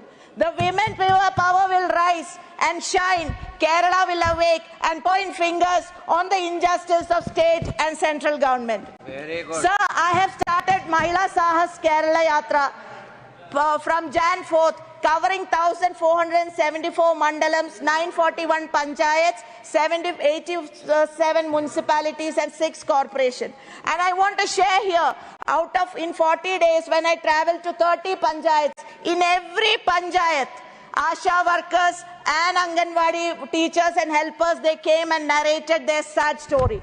So if a state like Kerala, which has due to continuous different successive governments stay ahead in public health, if this is the plight of Kerala's Asha workers and Anganwadi, then what will be the plight across the nation? So I urge both, this has to end, and both Asha and Anganwadi workers will have to be treated as government employees and benefits given. So my third point, Kerala's fight for aims and the tale of stepmotherly treatment. So Kerala has done everything, whatever is required for aims. Initially 4 locations were identified. Thereafter 150 acres of land acquired and transferred to Directorate of Medical Education in Kinalur in Kozhikode only for the purpose of establishment of aims. But in spite of doing all that, the union government turns deaf to Kerala and for aims. I asked the union minister, very respectfully asked the union minister, why does Kerala not deserve an aims? Why the delay when other states are given aims? And this discrimination should end and Kerala should get aims. So now moving on to the national picture, sir. A tale of, my fourth point is tale of 2 eras. Before 2014 and after 2014. So before 2014, across different governments from Jawaharlal Nehru to Manmohan Singh ji, yes, of course, with Atal Bihari Vajpayee also as Prime Minister, so there was a common priority. The common priority was building of a robust healthcare system in India. The focus was on infrastructure, inclusivity, and also accessibility. Priority was provide health. Now from Acche Din to Sabke Saath, Sabka Vikas, Prayas to Amrit Kal to Viksit Bharat, there is no substance. There is only slogan. Now it is, the GDP is only 5%. If when the WHO recommends 5%, India barely allocates 1.9%. This is embarrassingly low, sir, when compared to giants. Sir, my fifth point is public healthcare system in ruins. I wish to say about Ayushman Bharat. Ayushman Bharat, the healthcare shifted responsibility to private players, ensuring free and accessible institutes is not there. And Controller and Auditor General itself has said that there are fake claims and there is total fraud. So my sixth point is collapse and violence against doctors and health professionals. India has become where aims is like that. So rising violence against doctors is a big issue and Central is not doing. So my seventh point is NEET catastrophe.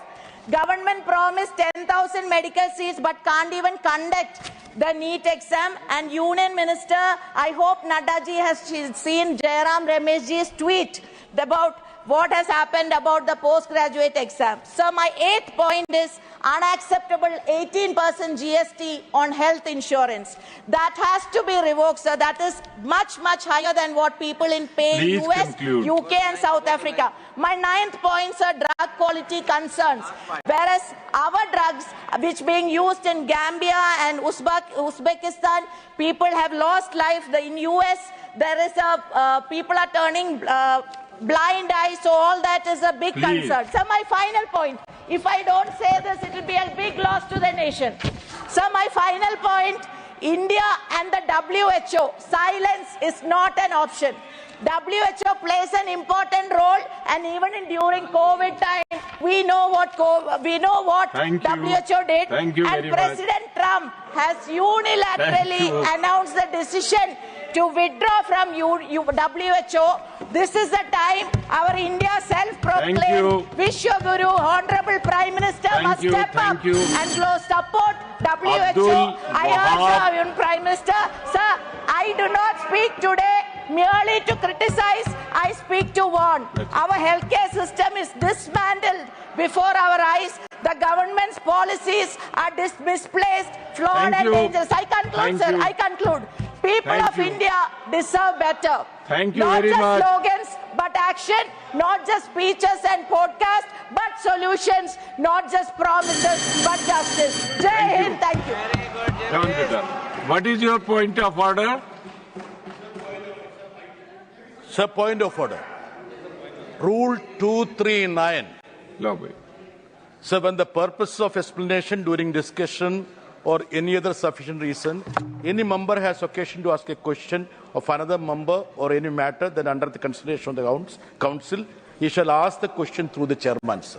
So I am using your good office, sir. Is it not a fact that, as Mr. Manoja stated in the morning during the zero hour, that Kerala gives the highest honorarium for ASHA workers? And second, is it not a fact that Congress is in hand and glove with the BJP in Kerala to distort the LDF administration there? And three, will they have the guts to take on the BJP? Will they come to Delhi and fight BJP instead of taking? This is not point of order. Sir, please. Sir, 239. This is not point of order. No point of order. Sir, 239. Yes. Please. No point of order. Thank you. Thank you, sir. Mr. Abdul Wahab. Sir बार बार यही हो रहा है sir BJP के बाद कांग्रेस के बाद तृणमूल कांग्रेस की टर्न आता आपने काल भी वो तोड़ दिया था आज भी तोड़ा क्यों sir Hello. There is no point and there is no order. What is the reason? It's chairman's discretion, but please maintain the convention, sir. Please. Okay. If I am sitting on the chair, I am also bound by the chairman's discretion. Please, Abdul Wahab. No point, no order. Respected Vice Chairman Saab. आप आगे देख के बोलिए पीछे क्यों देख रहे हैं? Thank you. No. Just the point of order. Any other point of order coming? When we are telling about the truth about Kerala government, then these people start making point of orders. As ASHA workers and all already my colleague explained, I don't want to explain more about that one, about ASHA workers. Both the Kerala government and central government, they are playing. We don't know who is right and who is wrong. Now the Britas is telling of center, and we are telling both are culprits in this one. ASHA workers case, minimum 21,000 rupees. Anywhere, if I am starting a business, then only this minimum wages comes. But government of Kerala, there is no minimum wages, 21,000 given from Kerala government, either for the help of center or not. There should be 21,000 at the time of retirement. They need 5 lakhs or they are fighting for that. And demanding for the aims already done. How many times I don't know. We are telling Nadaji just to make aims wherever it is in Kerala, second one. And National Institute status for Kottakkal Aryavaidashala. You all know Kottakkal Aryavaidashala. It should have a national status. Kottakkal was bagged All India third rank in Quality Council of India rating. And the government should elevate the status of Kottakkal Ayurveda to National Institute of Ayurveda status like the one in Jaipur. A memorial honor of the late Sri P.K. Warrior, who took the Ayurveda to masses, should also need to be set up. And now my request is to Nadaji need to increase the seats for MBBS seats. As you all know, because of no seats much and everybody is going outside. Uzbekistan, Kazakhstan, Turkmenistan, they are going. I don't know what they are getting and all. But a lot of money is spent our students there. So increase our MBBS to a level which you're all telling this much doctors should be needed for this much people. The quality of examination to practice India is great entry barrier for many students coming back. We need to ease the entry of foreign educated medical students by giving them license to practice in India. Increasing attack against medical practitioners, already mentioned by J.B. Mathur.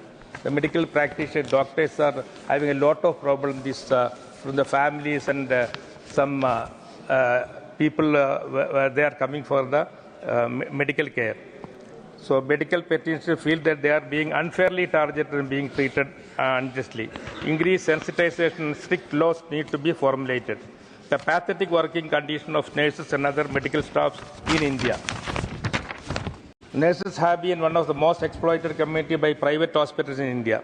The minimum wage for nurses in all private hospitals should be also kept at least Indian rupees 21,000.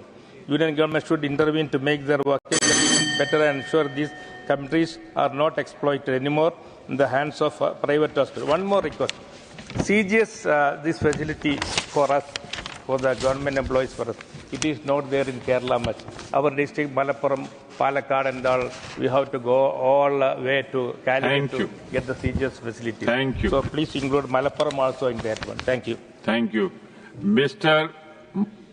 Mohammad Nadimul Haq Sahab.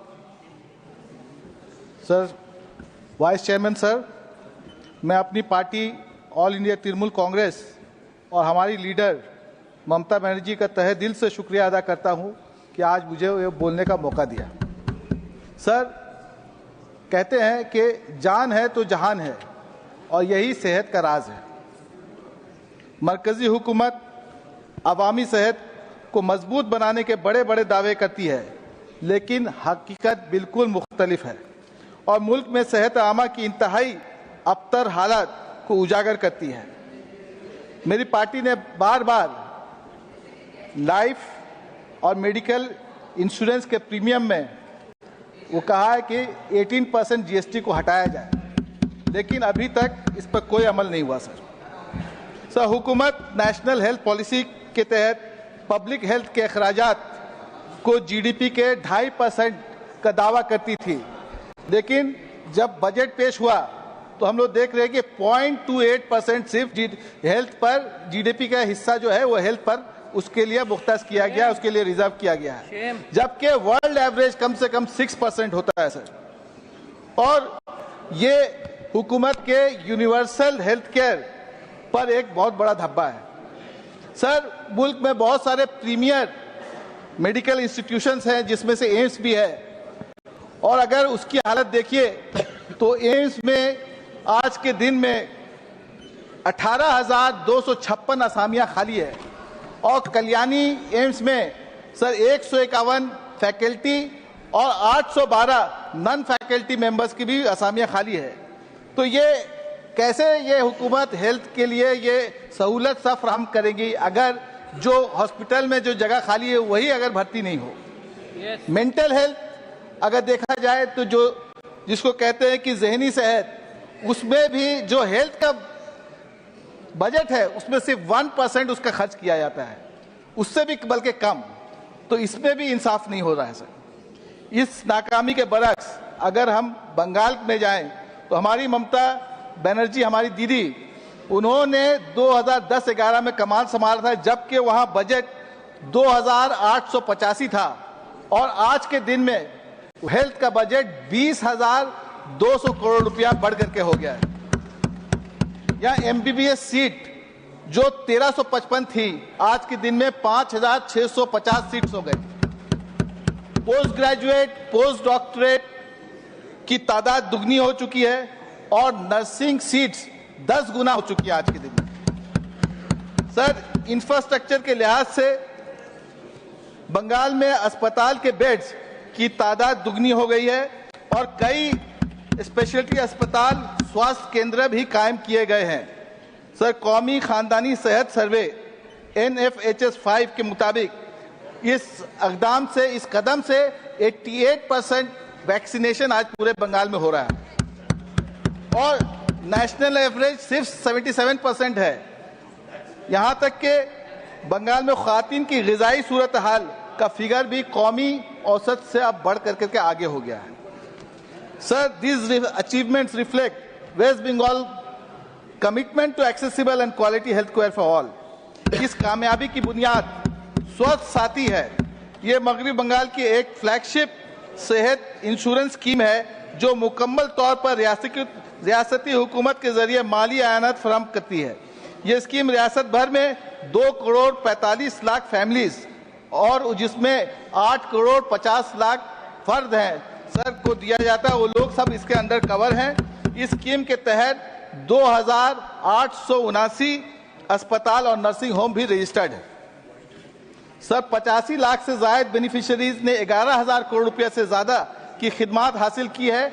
सिर्फ 2023-24 में इस scheme के तहत 2,000 करोड़ रुपए से ज्यादा खर्च किया गया है और रोजाना तकरीबन 6,000 मरीज इस सहूलत से फायदा उठा रहे हैं। सर अगर हम लोग कंपेयर करें स्वास्थ्य साथी को और पीएम जन आरोग्य योजना से तो देखा जाएगा सर कि सबसे पहले कि पीएम जन योजना ये सोशियो इकोनॉमिक और कास्ट पर मुबनी मर्दमशुमारी के मेयाद तक महदूद है, जबकि स्वास्थ्य साथी मगरबी बंगाल के तमाम परमानेंट रेसिडेंट्स को कवर करती है सिवाय उनके जो पहले से बीमाशुदा हैं। सर चूंकि ये पुराने डाटा पर इन्हसार करती है, PMJAY में बड़े पैमाने पर अखराज की गलतियां होती है, जबकि स्वास्थ्य साथी बुजुर्ग खातून खाना के नाम पर एक स्मार्ट कार्ड जारी करती है जो शनाख्ती अमल को आसान और जामा बनाती है। PMJAY एक इंश्योरेंस मॉडल है जहां पर अक्सर इंश्योरेंस क्लेम रिजेक्ट भी किया जाता है, जबकि स्वास्थ्य साथी एक एश्योरेंस मॉडल है जहां पर किसी को महरूम नहीं किया जाता। सर मजीद आगे बढ़े तो कौमी सेहत मिशन माने नेशनल हेल्थ मिशन मरकजी हुकूमत की जानिब से एक फंडिंग में बहुत बड़ा धोखा किया जा रहा है सर। 60:40 60:40 स्कीम का ये शेयर होना चाहिए, लेकिन बंगाल को जुलाई 2023 में 280 करोड़ रुपया पिछला मिला था और 2023 से लेकर के 2025 तक 1 रुपया भी उसमें कहीं पर भी हम लोग को नहीं दिया गया और अपने पॉकेट से अभी जो बकाया हो गया है 2,720 करोड़, इसकी वजह से बहुत बड़ा प्रॉब्लम हो रहा है सर। और स्टेट गवर्नमेंट पर ये पूरे अखराजात के इसका बोझ पड़ रहा है। सर मरकजी हुकूमत फकर से दावा करती है कि डॉक्टर की आबादी और का जो आबादी का जो रेशियो है वो 1:811 है, जबकि WHO का जो स्टैंडर्ड है 1:1000 है। लेकिन इसमें आयुष के डॉक्टर को 6,14,000 आयुष डॉक्टर को जोड़ लिया गया है। सर थोड़ा सा खाली 1 मिनट। हाँ 1 मिनट ले लिए। आयुष और एलोपैथी डॉक्टरों को एक साथ गिनने से सर एक्चुअल रेशियो में बहुत फर्क आता है और आयुष की जो दवाएं हैं उसमें भी बहुत हैवी मेटल्स हैं जिसकी भी जांच होना जरूरी है पब्लिक में उसको इंट्रोड्यूस करने के लिए। मैं आखिर में आता हूं सर, आपने दिया बहुत बहुत शुक्रिया चेयरमैन सर। पब्लिक हेल्थ कोई रियायत नहीं बल्कि एक बुनियादी हक है और इस हुकूमत की नाकामी करोड़ों अफराद को उनके बुनियादी हुकूक से महरूम कर रही है। हुकूमत के दावों और वादों और उनकी अमली कारकर्दगी के दरमियान फर्क पहले से कहीं ज्यादा बढ़ चुका है। जैसा कि मैंने आज बयान किया, मरकजी स्कीमों के लिए फंडिंग नाकाफी है, अस्पताल अमले की शदीद कमी का शिकार हैं, जहनी सेहत को नजरअंदाज किया जा रहा है और अहम स्कीमें बदनज़मी की वजह से मुतासिर हो रही हैं। हमें झूठे वादे और गुमराहकुन डेटा नहीं बल्कि अमली इक़दामात दरकार हैं। मैं मरकजी हुकूमत से गुजारिश करता हूं कि वो बंगाल मॉडल से सबक हासिल करे और मुल्क के अवाम के लिए पब्लिक हेल्थ के बुनियादी ढांचे को बेहतर बनाने के लिए फौरी कदम उठाएं। सर बहुत बहुत शुक्रिया। Thank you. आप अभी तक थे कहां?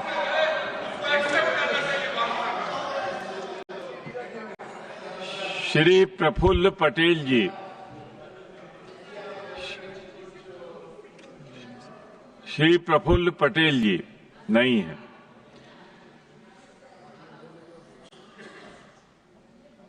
रमीला बेन बारा।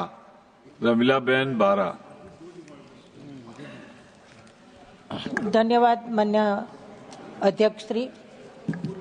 इस सदन में खूब ज महत्वपूर्ण सब्जेक्ट स्वास्थ्य और परिवार कल्याण मंत्रालय के कार्यक्रम पर चर्चा करने का मुझे मौका मिला है। आपके माध्यम से आपको प्रणाम करते हुए हमारा देश के यशस्वी प्रधान माननीय मोदी जी को, हमारे वित्त मंत्री जी को और हमारे कल्याणकारी आरोग्य मंत्री जी को मैं धन्यवाद करना चाहती हूँ। सभापति जी, मोदी जी की सरकार गरीबों को समर्पित सरकार है और वो सरकार अंत्योदय की भावना से काम कर रही है। मोदी जी ने तब से लगातार, तब पहले से 2014 पहले, ये जो सामने बैठे बड़ी बड़ी बातें कर रहे हैं, उनका बजट कितना था? उनका बजट था 37,330 करोड़। और मोदी जी ने जब धुरा संभाली और लगातार बजट बढ़ता गया और इस साल का जो 25-26 वर्ष का जो बजट है वो बजट है 99,859.56 करोड़ माननीय अध्यक्ष के। उसका मतलब यही हुआ, ये सतत बढ़ता बजट 2014 में केंद्र सरकार ने राष्ट्रीय बाल स्वास्थ्य कार्यक्रम जारी किया था। देश के सभी राज्यों का ये जारी किया था बच्चों के केयर करने के लिए, उनका हेल्थ की चिंता करने के लिए। लेकिन हमारी गुजरात सरकार ने जो काम किए हैं और हमारे देश का प्रधानमंत्री बच्चों के प्रति कितना समर्पित है, ये थोड़े आंकड़े में आपके यहाँ सदन में रखना चाहती हूँ। तो गुजरात सरकार ने नवजात शिशु और आंगनवाड़ी से लेकर 18 साल के बच्चों का, उन्होंने जो स्कूले जाते थे, नहीं जाते थे, पाठशाला में पढ़ते थे, मदरसा में पढ़ते, कहीं भी पढ़ते थे, उन लोगों का वो हेल्थ चेकअप करवाया, जो आज गुजरात सरकार कर भी रही, प्रति वर्ष कर रहे हैं। और उन्होंने जो बच्चों का स्क्रीनिंग कराया, गवर्नमेंट की जो मोबाइल हेल्थ टीम के माध्यम से, माननीय सभापति जी, उनको जो चेकअप करा वो आंकड़े थे 1 करोड़ लगभग 61 लाख बच्चों का स्क्रीनिंग कराया। और स्क्रीनिंग बाद जो आंकड़े हमें आए, बच्चे स्कूल जाते थे, अठे थे, उनमें कोई तकलीफ नहीं थी, माँ बाप को भी कोई उसमें दिक्कतें दिखाई नहीं दी थी। लेकिन जब स्क्रीनिंग किया, हेल्थ चेकअप किया और जो आंकड़े आई, जो हमें उनमें डिजीज दिखाई दी, वो बहुत चिंताजनक है। और उसमें जो बच्चे चेकअप किया उनका मैं आंकड़ा यहाँ रखना चाहती हूँ, जो 206 किडनी के बीमारी दिखाई दी तो उस ट्रांसप्लांट करने का काम किया। 37 लीवर की बीमारी आई तो उनका ट्रांसप्लांट, 3,260 कॉन्क्लियर इम्प्लांट की तकलीफ दिखाई दी, 211 bone marrow transplant, 20,981 kidney related treatment, 11,215 cancer related treatment और माननीय सभापति जी 1,67,379 हृदय रिलेटेड बीमारी। हम ये बता सकते हैं कि जो बच्चे बिल्कुल हेल्थ दिखाई देते थे, ये सेंटर से देश के यशस्वी प्रधानमंत्री जी ने सभी राज्यों का ये काम करने का भेजा है। लेकिन गुजरात ने जो कामगिरी अति प्रशंसनीय की, सेंट्रल ने राष्ट्रीय अवार्ड भी गुजरात को दिया है। और आगे मैं ये बताना चाहती हूँ कि और जो हमारा मोदी सरकार जो काम कर रही है, मैं ट्राइबल एरिया से आती हूँ, मैं कुछ बिंदु रखना चाहती हूँ माननीय सभापति जी। सिकल सेल एनीमिया, हमारा यशस्वी हेल्थ मिनिस्टर यहाँ बैठे हैं, ये जो सिकल सेल एनीमिया है ज्यादातर ट्राइबल लोगों में दिखाई देता है।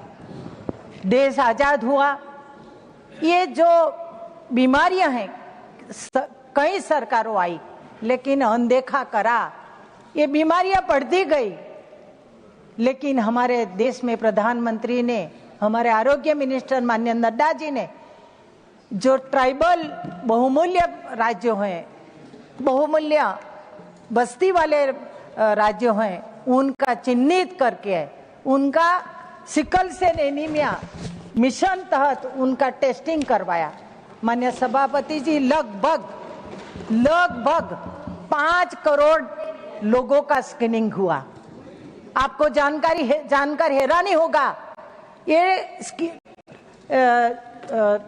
चेकअप कराने के बाद, टेस्टिंग कराने के बाद उसमें कितने लोग इफेक्टेड हुए? 2 करोड़ आदिवासी लोग इफेक्टेड हुए। यदि उसका स्क्रीनिंग नहीं होता, उसका टेस्टिंग नहीं करवाते, तो वैसे ये रोग जेनेटिकल है, ये वारसागत है, चेपी रोग नहीं है, लेकिन उनका रोकथाम अति आवश्यक है। तो ये उनको कार्ड जारी करा गया है। आने वाले दिन में उन लोगों के साथ सहानुभूति पूर्वक कार्यवाही कराया जाएगा। ये प्रशंसनीय कामगिरी हमारा हेल्थ डिपार्टमेंट ने किया है। आपके माध्यम से मैं देश के प्रधान को धन्यवाद देना चाहती हूँ। दूसरा काम, माननीय सभापति जी, आज सुबह में क्वेश्चन भी आया था कैंसर रिलेटेड। कैंसर एक असाध्य रोग है। जिसको कैंसर होता है वो अपनी जात को मानते हैं कि मेरा जिंदगी खत्म हो जाएगा, लेकिन उनका उपाय ग्रामीण क्षेत्र के लोग कैंसर को जानते नहीं, मानते नहीं वह सुविधा पहले थी। आज तो मैं धन्यवाद करूंगी कि हमारा वेलनेस सेंटर इतने बड़े गांव हर एक एरिया में हो गया है, तो उनको नजदीक में सुश्रुता प्राप्त हो, उनकी दवाइयाँ प्राप्त हो, उनका टेस्ट की सुविधा हो। तो प्रत्येक अस्पतालों में कैंसर केयर यूनिट की जो स्थापना करने वाले हैं, लगभग 372 अस्पतालों में तो उसका हो गया है। लेकिन आने वाले दिनों में उसका बजट में जोगवाई है कि प्रत्येक जिला कक्षा की हॉस्पिटलों में ये कैंसर की सुविधा प्राप्त होगी, कीमोथेरापी की सुविधा प्राप्त होगी। तो मैं मानती हूँ कि प्रत्येक गरीब लोगों की ये सुविधा प्राप्त होगी। उतना ही नहीं, ये जो जन औषधि केंद्र है, उनका केंद्रों के माध्यम से सस्ती दवाई भी प्राप्त हो, ये सुविधा इस बजट में किया है। माननीय सभापति जी, माननीय देश के प्रधानमंत्री जी गरीबों के प्रति जितना समर्पित है, उतना ही गरीबों की सस्ती दवाओं प्राप्त हो, सुलभता थी प्राप्त हो। और इसलिए उन्होंने जन औषधि केंद्रों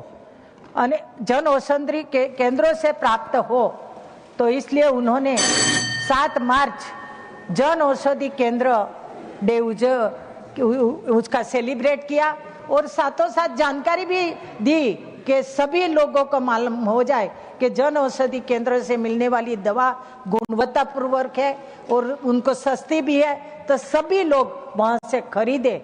वही भी प्रोविजन इस बजट में भी किया है, जानकारी भी दी है। माननीय सभापति जी, बोलने का तो बहुत है। आरोग्य में सरकार ने बहुत काम किया है, गरीबों के लिए भी काम किया है। आयुष्मान कार्ड न भूतो न भविष्य दी, गरीबों के लिए बहुत उपयोगी है। सीनियर सिटीजन के लिए प्रोविजन किया है, गिग श्रमिकों के लिए भी प्रोविजन किया है। तो मैं आरोग्य मिनिस्टर हमारे नड्डा जी बैठे हैं, उनको मैं बहुत बहुत धन्यवाद देती हूँ। और विकसित भारत आने वाले दिनों में हेल्थ रिलेटेड देश आत्मनिर्भर जरूर बनेंगे, ये बात कह के मेरी वाणी को विराम देती हूँ। धन्यवाद। The next speaker, Neeraj Danki. You have 27 minutes. I'm sorry, 12 minutes. Thank you, sir. उपसभापति महोदय, मैं आपका आभारी हूं कि आपने मुझे स्वास्थ्य एवं परिवार कल्याण मंत्रालय के कामकाज पर सदन में चल रही चर्चा के लिए बोलने का अवसर प्रदान किया है। स्वास्थ्य विभाग एक बहुत ही महत्वपूर्ण विभाग है और हम सबकी यही मान्यता है कि एक स्वास्थ्य हजार नियामत, अर्थात स्वास्थ्य मनुष्य की पूंजी है। आदमी चाहे लाख दौलतमंद हो जाए, धनी हो जाए, अगर तंदुरुस्त नहीं है तो कुछ भी नहीं है और स्वास्थ्य है तो सब कुछ है। और तंदुरुस्ती से बढ़कर कोई आशीर्वाद, कोई दौलत उसके मुकाबले नहीं है, ये मैं कहना चाहूंगा। स्वास्थ्य बजट पर इसीलिए जब चर्चा होती है तो देश को और सरकार को जो है पूरी तरीके से जो ध्यान सरकार का होना चाहिए वो स्वास्थ्य सेवा प्रदान करने के लिए ही होना चाहिए। स्वास्थ्य विभाग में कई सुधार लाने की भी आवश्यकता है। हम सभी लोग जानते हैं कि दवाइयां और जीवन रक्षक औषधियां जो है आज की तारीख में बहुत ज्यादा महंगी हो गई है, वो आम आदमी के और गरीब लोगों के पहुंच से बाहर हो गई है। इस वजह से जो है स्वास्थ्य लाभ उनको नहीं मिल पाता गरीब लोगों को। इस पर विशेष रूप से ध्यान देने की आवश्यकता है। सिर्फ बजट वृद्धि जो है वही प्रणालीगत सुधार नहीं ला सकती। स्वास्थ्य बजट में 11% वृद्धि की गई है और 1,03,851 करोड़ कर दिया गया है, जिसमें आयुष्मान भारत PMJY व्यय भी शामिल है।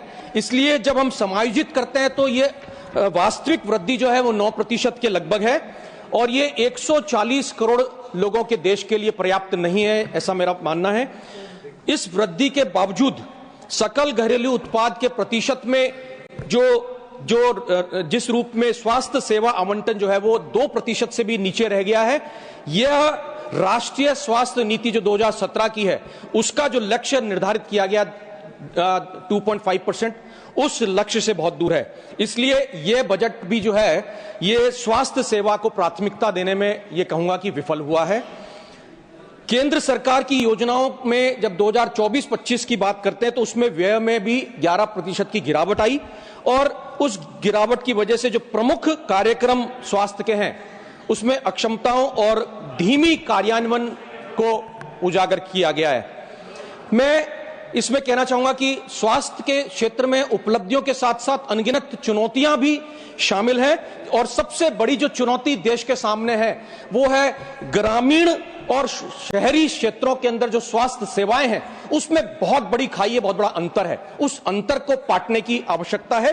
देश में जो 65% अस्पताल हैं वो शहरी क्षेत्रों के अंदर है, जबकि देश की 70% आबादी वो ग्रामीण क्षेत्र के अंदर आती है। ऐसे में एक जिसे कहेंगे कि कमी जो है ग्रामीण क्षेत्र में डॉक्टर नर्सों की बहुत अधिक है, उसको कम करने की आवश्यकता है, उस पर ध्यान देने की आवश्यकता है। और WHO के अनुसार भी अगर हम देखते हैं तो डॉक्टर और जनसंख्या का जो अनुपात है 1/1456 है, जबकि मानक जो है वैश्विक मानक जो है वो 1/1000 है। इसको ध्यान में रखने की जरूरत है। ग्रामीण भारत जिसकी 70% आबादी है वहां अस्पताल के बेड्स अगर देखते हैं तो ग्रामीण क्षेत्र में 40% बेड्स हैं और इसमें हम अगर देखते हैं मानक जो जरूरत है वो आवश्यकता 1000 व्यक्तियों पर 3.5 बेड्स की आवश्यकता है। इस प्रकार से अगर हम कमी अगर देखते हैं देश में ओवरऑल बेड्स की तो वो कमी लगभग जो है 2.5 मिलियन बेड्स की कमी है। वो कैसे पूरी हो इस पर ध्यान देने की जरूरत है। मैं समझता हूं कि जब बजट में एम्स और शहर केंद्रित चिकित्सा संस्थाओं के विस्तार को प्राथमिकता दी गई हो, ऐसे में ग्रामीण भारत में जो प्राथमिक स्वास्थ्य केंद्र है PSC और सामुदायिक स्वास्थ्य केंद्र है CSC, इसमें पर्याप्त धन नहीं मिला है। आज की परिस्थितियां CSC और PSC की ये हो गई है, डॉक्टर्स नहीं है, वहां एम्बुलेंस नहीं है, प्रशिक्षित स्टाफ नहीं है, नर्सेज नहीं है, बेड्स नहीं है, सोनोग्राफी मशीन नहीं है, एक्सरे मशीन नहीं है। ऐसी परिस्थितियां हैं तो MRI जैसे जो है लाभ वो कैसे ग्रामीण क्षेत्र को मिल सकते हैं, ये सोचने की आवश्यकता है। बड़ी विचित्र परिस्थितियों से जो है देश गुजर रहा है। ऐसे में जब हम बात करते हैं स्वास्थ्य बीमा की और जो स्वास्थ्य लाभ के लिए जेब से खर्च होने वाले खर्च की व्यय की जब बात करते हैं तो भारत के कुल स्वास्थ्य देखभाल व्यय का 62.6% जो व्यय है वो स्वयं से करना पड़ता है। ऐसी परिस्थितियों के अंदर देखा गया है कि चिकित्सा बिलों को भरते भरते ही आदमी गरीबी की ओर बढ़ता है। पूर्व वक्ताओं ने भी इस पर जिक्र किया कि गरीबी स्वास्थ्य सेवाएं लेने की वजह से भी बढ़ रही है। ऐसे में जो जरूरत थी बजट में उन नीतिगत हस्तक्षेपों की जिसकी जरूरत थी वो उस पर पूरा नहीं किया गया, वो नजरअंदाज किए गए हैं। अन्यथा ये जो बोझ था इसे किसी ना किसी रूप में कम किया जा सकता था। स्वास्थ्य बीमा प्रीमियम पे जीएसटी को 18% से अगर 5% किया जाता, वो चूक रही है और ये कवरेज विस्तार इससे हो सकता था। एक पत्र भी इस संदर्भ में मैंने जो है फाइनेंस मिनिस्टर को लिखा है। इस संदर्भ में मैं समझता हूं कि अगर सरकार ध्यान देगी तो बहुत बड़ा लाभ देश को होगा। धारा 80D के अंतर्गत भी जो कटौती 25,000 से 50,000 की जानी चाहिए थी, वह बढ़ावा भी मेरे ख्याल से एक खोया हुआ अवसर के रूप में ही देखा जा सकता है। हम लोग बात करते हैं अगर आयुष्मान भारत में PMJAY की, तो बजट में 28.9% की वृद्धि है, उसका स्वागत है। लेकिन निजी अस्पताल जो है वो प्रतिपूर्ति जो है रिएम्बर्समेंट की कमी की वजह से मरीजों को दाखिल करने से ही मना कर देते हैं और वो जो है इसका लाभ गरीब मरीजों को नहीं मिल पाता है।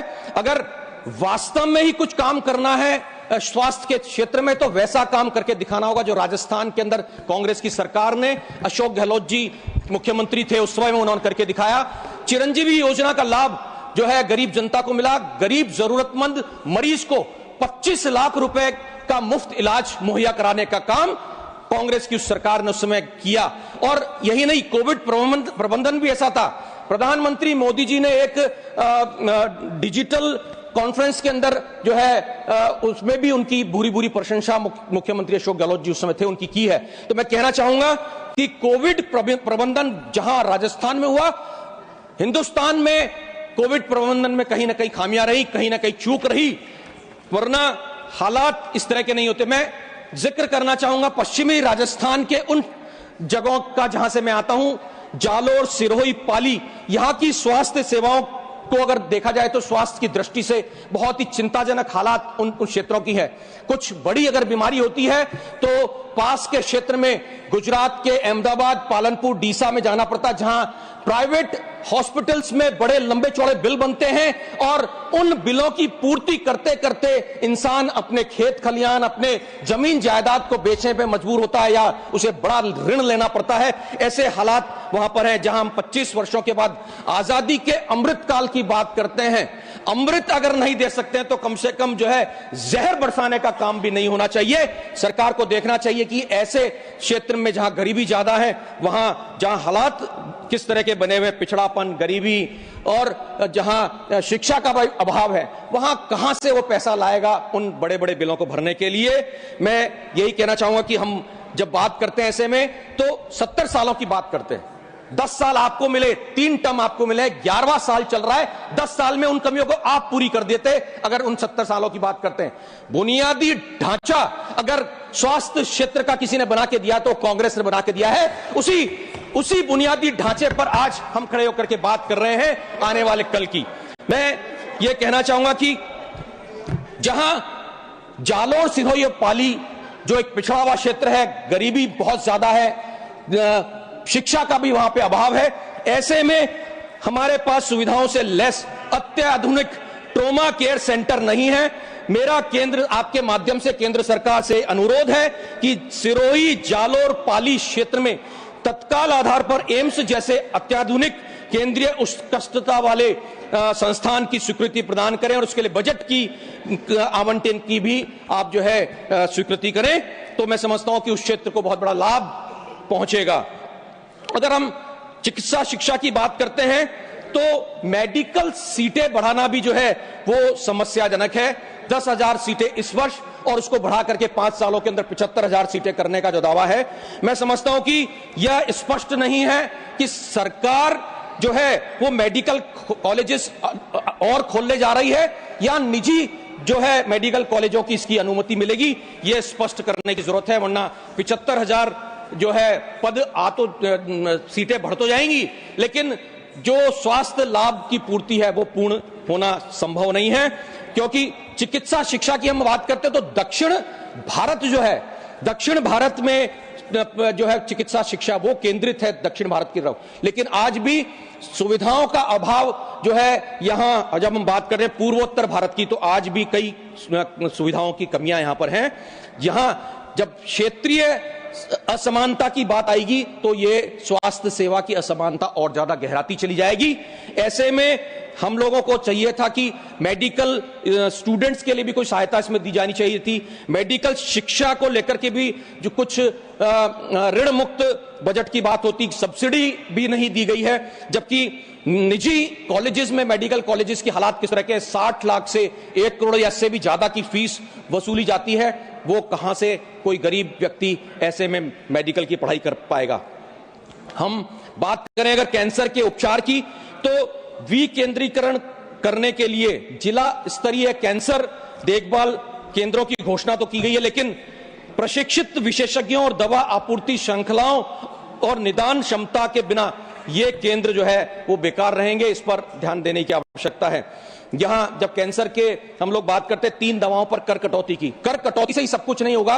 कैंसर का पता ही कई बार जो है ऐन वक्त पर पता चलता है, और उसके लिए मैं समझता हूं कि देश के अस्पताल, कोई भी अस्पताल सक्षम नहीं है, प्रिपेयर्ड ही नहीं है अस्पताल। ऐन वक्त के ऊपर हाथ खड़े कर दिए जाते हैं और कैंसर का मरीज जो है वो मौत को धीरे धीरे गले लगाता है।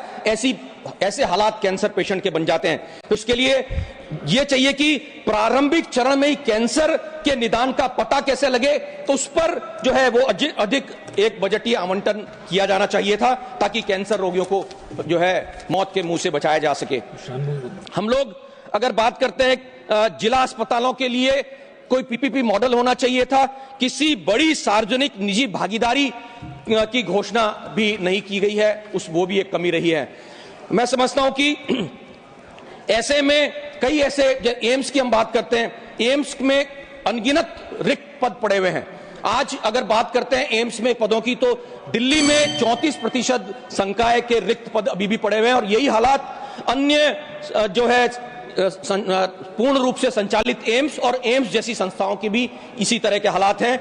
लगभग 60% तक संकाय के पद जो हैं वो रिक्त पड़े हुए हैं। इस पर ध्यान देने की आवश्यकता है। एक विशेष रूप से कहना चाहूंगा, एनटीए जो नीट और CUIT जैसी राष्ट्रीय स्तर की प्रवेश परीक्षाओं को आयोजित करने के लिए व्यापक जिम्मेदार है, लेकिन एनटीए एक बहुत ही छोटा संगठन है और इस कमजोर संगठन के अधिकांश कार्य जो है वो आउटसोर्स किए जाते हैं। ऐसे में ज्वलंत जो उदाहरण नीट के पेपर लीक का, वो भी यही कारण है।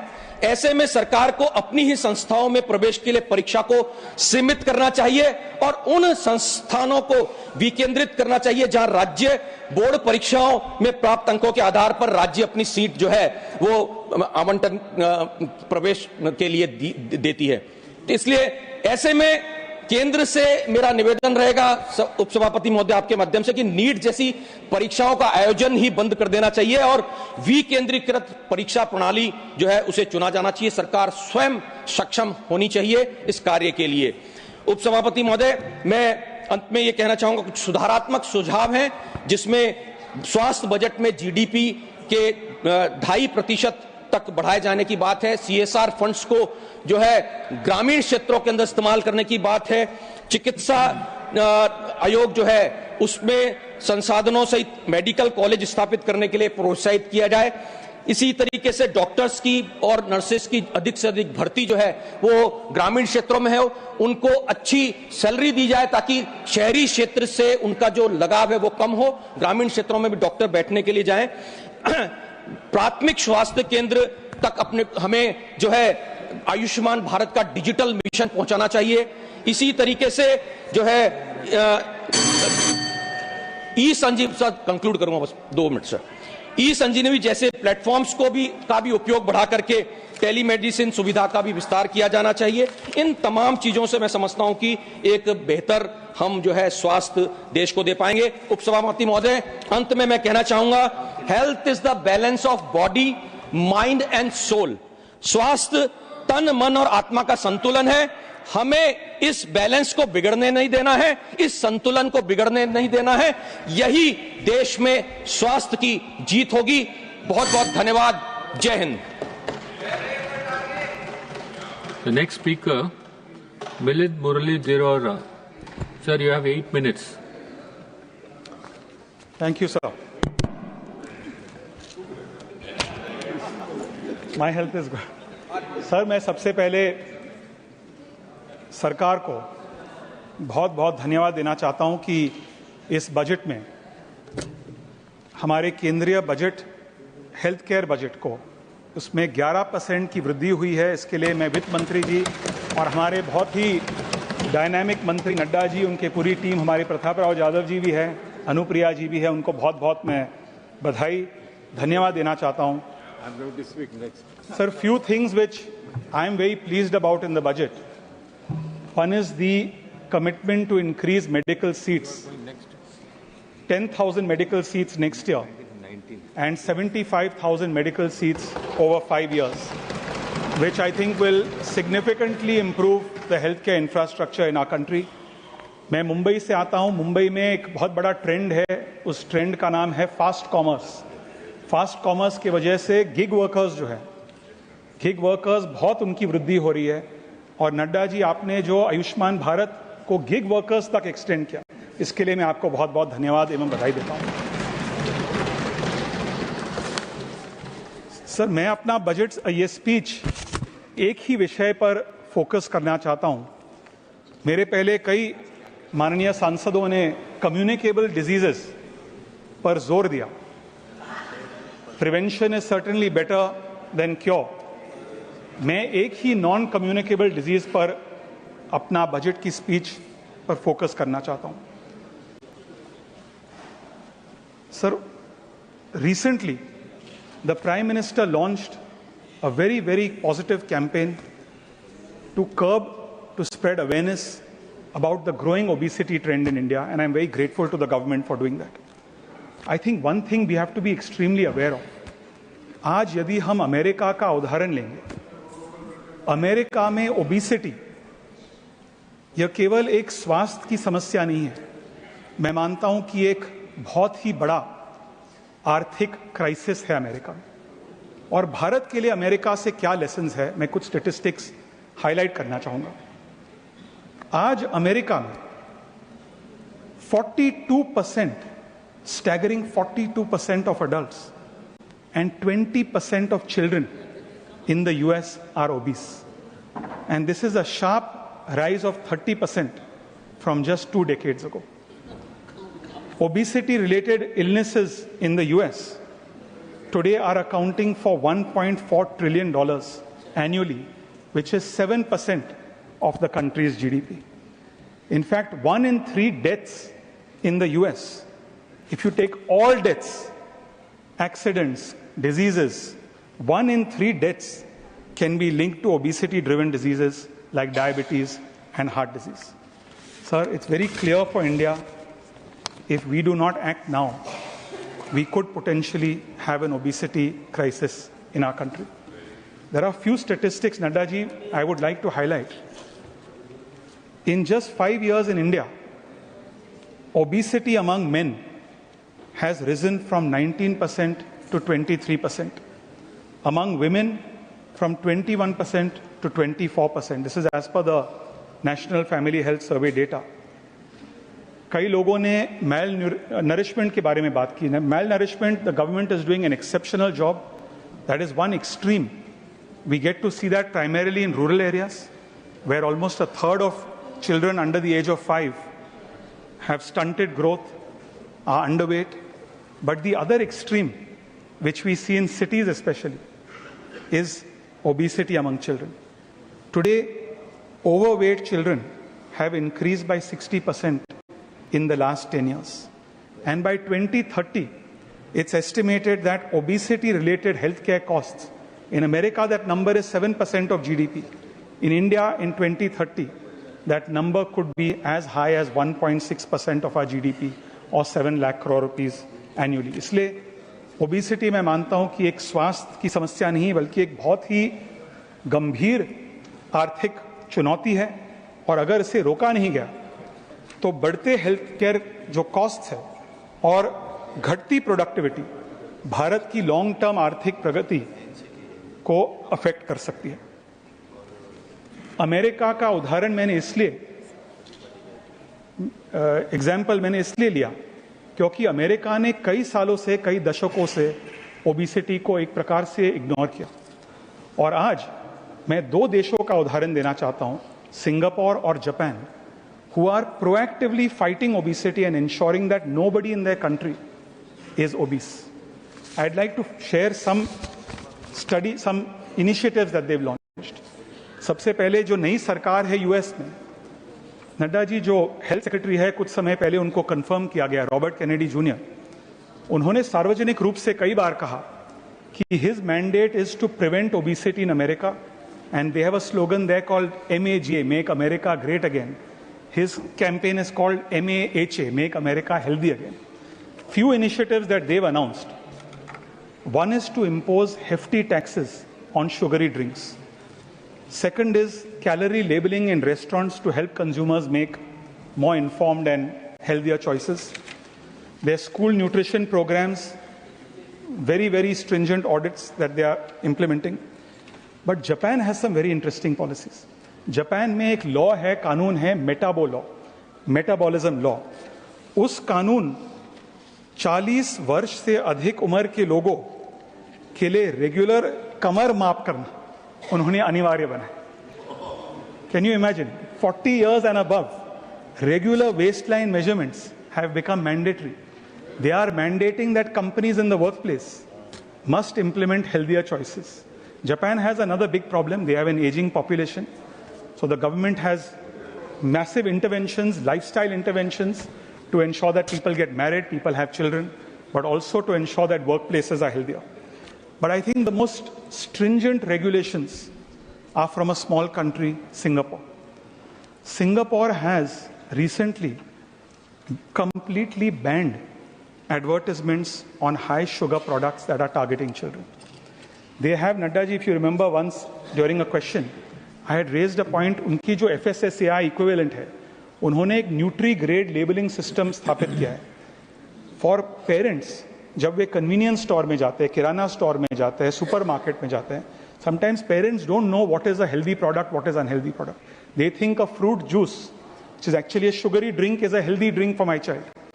They have mandated a nutri labeling, simple, A to D, A, B, C, D. For example, a cola drink will be labeled D, very large D letter, so the parent will know in 1 second that is an unhealthy product.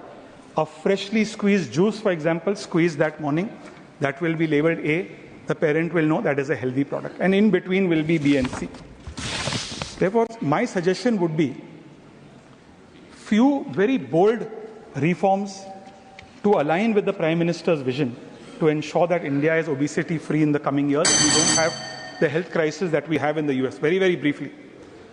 One is, I think, an increase on taxes on sugary drinks, ultra-processed foods to curb and to reduce consumption. Secondly, getting FSSAI to have mandatory front-of-pack warning labels on high sugar, high salt, and trans fat foods which cause obesity. Thirdly, in primary healthcare centers, routine body mass index and metabolic health screenings to know if a child is developing obesity at an early age. Fourthly, I think the time has come, Nadda ji, that we must consider a complete ban on advertisements of high fat and high sugar foods that are targeting children. मेरा मानना है कि this is something which maybe the entire house can agree on. Sir, आज विश्व में लोग क्या कह रहे हैं कि sugar is the new tobacco. जिस प्रकार से 20 साल 30 साल पहले tobacco companies used to target young people to sell them cigarettes, today that is what is happening with sugary foods. The last point, midday meal scheme is doing exceptionally well. Government of India is ensuring that it's implemented well. Perhaps we can also do regular audits to ensure that the nutritional content is effective. I would only like to say one last point, that Bharat की जो सबसे बड़ी जो asset है वो हमारी young workforce है. Europe, US, China, Japan, all countries are facing an aging population. Just like education is very important, skilling is very important, making sure that they are healthy, the next generation are not stunted, they are not malnourished, they are not obese. This, in my opinion, is very critical. I have no objection to importing the best American technologies that help our workforce. But I'm against importing American lifestyles and their obesity epidemic. And that is something we have to be very, very careful. I think if these steps are implemented, these will align with the Prime Minister's vision and ensure that our future generation is healthy for the years to come. Thank you very much. The next speaker, Dr. Fauzia Khan. Madam, you have 3 minutes. Sir, thank you very much. मैं महिलाओं के स्वास्थ्य तक अपनी बात को सीमित रखना चाहूंगी. सर, भारतीय संस्कृति में दिव्य नारी शक्ति इस पे श्रद्धा अटूट तरीके से रची बसी है. सरकार जिस पर अक्सर इसको संबोधित करती है, संदर्भित करती है, जहां नारी की पूजा अनेक दिव्य रूपों में की जाती है, वहीं महिलाओं का इंसान के रूप में उपेक्षा ही की जाती है. सर, नारी शक्ति है, जननी है, लक्ष्मी है, अन्नपूर्णा है, साक्षी है. आज नारी और शक्ति एक दूसरे के निकट तो कहीं भी नहीं नजर आती है. सर, इनका सार्थक संगम तत्काल आवश्यक है. महिला स्वास्थ्य के संबंध में कई मौलिक समस्याएं इस वर्ष के अर्थसंकल्प में भी दुर्लक्षित है. सर, शक्ति के रूप में नारी दुर्लक्षित है. Violence against healthcare professionals, especially women, remain alarmingly high and compromise health services. Sir, जननी के रूप में नारी की सुरक्षा की सशक्तिकरण का सरकार दावा करती तो है, पर MMR जरूर बढ़ा है, इससे इनकार नहीं किया जा सकता है, कम हुआ है, परंतु कुछ राज्यों में ये संख्या काफी चिंताजनक है. जैसे सर, मध्य प्रदेश में 173, असम में 195, तो अगर हम अलग अलग राज्यों के आंकड़े देखेंगे तो चिंताजनक है. सर, माता के स्वास्थ्य की परिस्थिति में सुधार नहीं हुआ. Emergency medical transport in rural and tribal areas is a serious issue. Mental health post-childbirth, particularly postpartum depression, remains largely unaddressed, exacerbated by limited policy focus. Sir, the National Mental Health Program, there are cuts in the budget. अर्थ संकल्प ने लक्ष्मी को जो दुर्लक्षित किया है, तब सभी दुर्लक्षित हो रहा है. Insufficient budgetary allocations continue to be the trend, sir. The National Health Policy of 2017 recommended a combined health expenditure of 2.5% of the GDP by 2025, yet the current allocation stands at 0.27% of GDP. Moreover, allocations as a percentage of GDP and total budget have steadily declined since 2022, undermining health infrastructure and service delivery. Annapurna भी दुर्लक्षित है. Anaemia 40 से 49 years के बीच में बढ़ोतरी हो रही है. 51.5% in 2015-16, 57% in 2019-21. सर, शास्त्री के प्रोटेक्टर ऑफ चिल्ड्रन भी दुर्लक्षित है. Malnutrition under 5 years. Sir, please give me just 1 minute. Malnutrition under 5 years, stunted children increasing from 35.5% in 2021 to 37% in 2024. In 2024, 6 children were wasted and 17% were underweight. Although HPV vaccine was a highlight in pre-election budget, there has been no follow-up action. Indigenously developed HPV vaccine remains outside the universal immunization program. No clarity on dedicated funding for its nationwide rollout. So at the end, I'll only read out my recommendations. Increase budgetary commitment to reach the target of 2.5% of GDP expenditure in 2025. Strengthen health infrastructure. Improve antenatal and postnatal services and swift action on HPV vaccine rollout. India needs to strengthen its nursing care to match global standards. Medical colleges are increasing, but what about specialty faculty? They are not there. So we are compromising on the quality of medical education. We have to focus on that. Our commitment to Nari Shakti must reflect in robust communities and countries, and ultimately the world only as strong as the health of their women. Thank you, sir. The next speaker, Srimati Sudha Murthy. Madam, you have 3 minutes.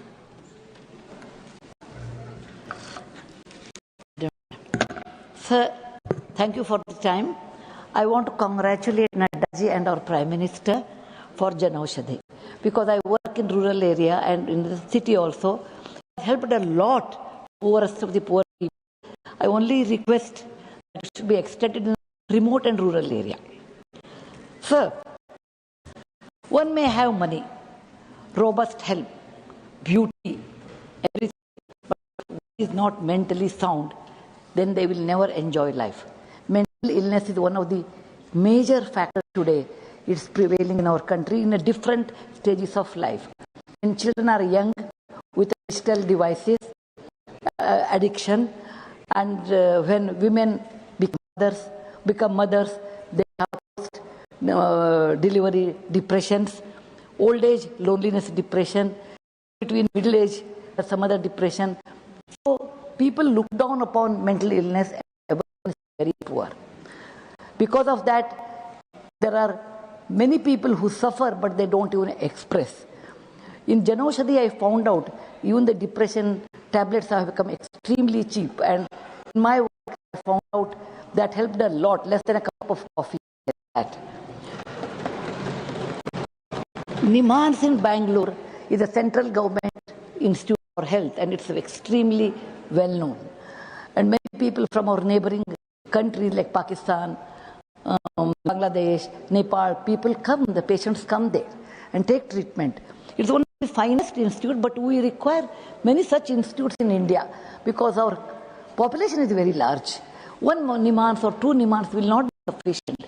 We should have many more NIMHANS, mental education institute, curing hospitals in India.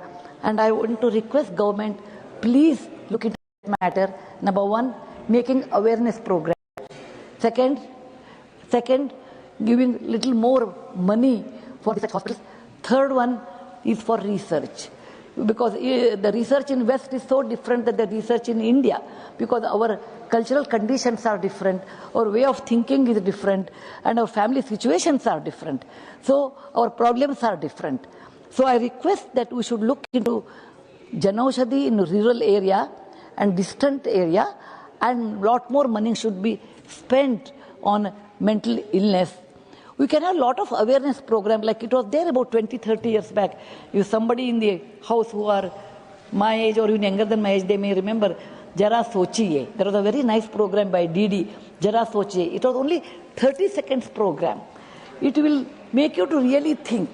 And I would request, sir, particularly Naddaji, that we should introduce such programs, Jara Sochiye, on mental illness, particularly for women, because women are not very expressive.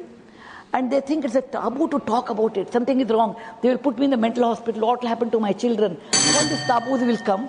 So please see that there should be a Jara Sochiye kind of a program, 30 seconds.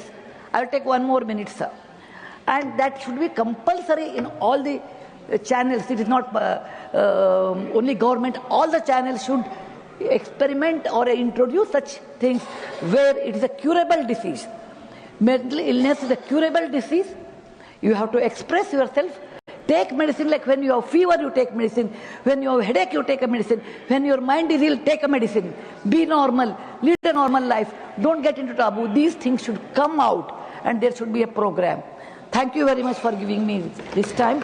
On the behalf of all those patients with whom I work, they cannot express their gratitude to our Prime Minister and Naddaji, because they have made mental depression tablets so cheap. Many people have gone back to the normal way of living without even knowing that they had a mental depression. Thank you. Jai Hind. Next speaker, Shri Praful Patel. He is not present. The next speaker, Deepak Prakash. Sir, you have 10 minutes. बहुत बहुत धन्यवाद उपसभापति महोदय, आपने मुझे महत्वपूर्ण विषय पर बोलने का अवसर दिया। साथ में मैं दिल की गहराई से मैं साधुवाद देना चाहता हूं अपने सदन के नेता और स्वास्थ्य एवं परिवार कल्याण के मंत्री सम्मानित नड्डा जी को, उन्होंने मुझे महत्वपूर्ण विषय पर बोलने के लिए अवसर दिया। इसके लिए मैं दिल की गहराई से उनका अभिनंदन करना चाहता हूं। महोदय, हमारे शास्त्रों के अनुसार आरोग्यम परम भाग्यम स्वास्थ्यम सर्वाद साधनम, अर्थात स्वास्थ्य परम धन है और अच्छे स्वास्थ्य के हर अच्छे काम पूरा किया जा सकता है, और इसको धरातल पर अगर किसी ने उतारने का काम है तो दुनिया के सर्वाधिक लोकप्रिय नेता श्रीमान प्रधानमंत्री नरेंद्र मोदी जी का है। महोदय, इस स्वास्थ्य एवं परिवार कल्याण मंत्रालय का तो उपलब्धियों का भंडार है। अगर चर्चा की जाए तो 3-4 दिन तक ये चर्चा चल सकती है।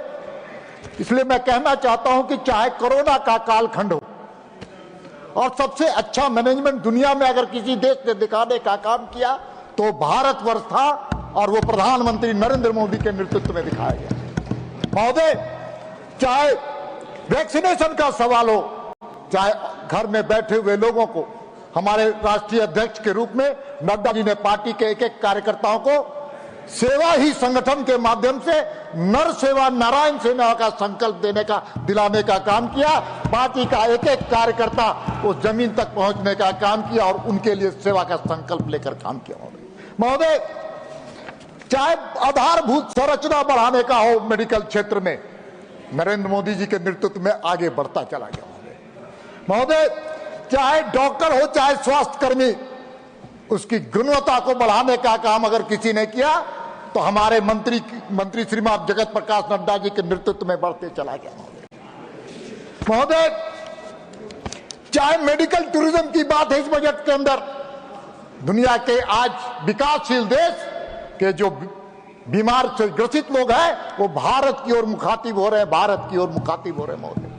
महोदय, चाहे वो बजट बढ़ाने का हो, 2013-14 से 14 में जब उनकी सरकार थी उससे 167% ये सरकार ने बढ़ा करके गरीब और मध्यम वर्गों के प्रति संकल्प दर्शाने का काम किया। इसके लिए मैं विशेष रूप से अपने मंत्री जी और निर्मला सीतारमण जी को मैं बधाई देना चाहता हूं। महोदय, चाहे प्रसव काल में महिलाओं के लिए योजनाओं बनाने का सवाल हो, चाहे एम्स बढ़ाने का सवाल हो, पहले के समय में देश के विभिन्न जिलों से, विभिन्न स्थानों से सांसदों के घर में मरीज आते थे एम्स में इलाज कराने के लिए।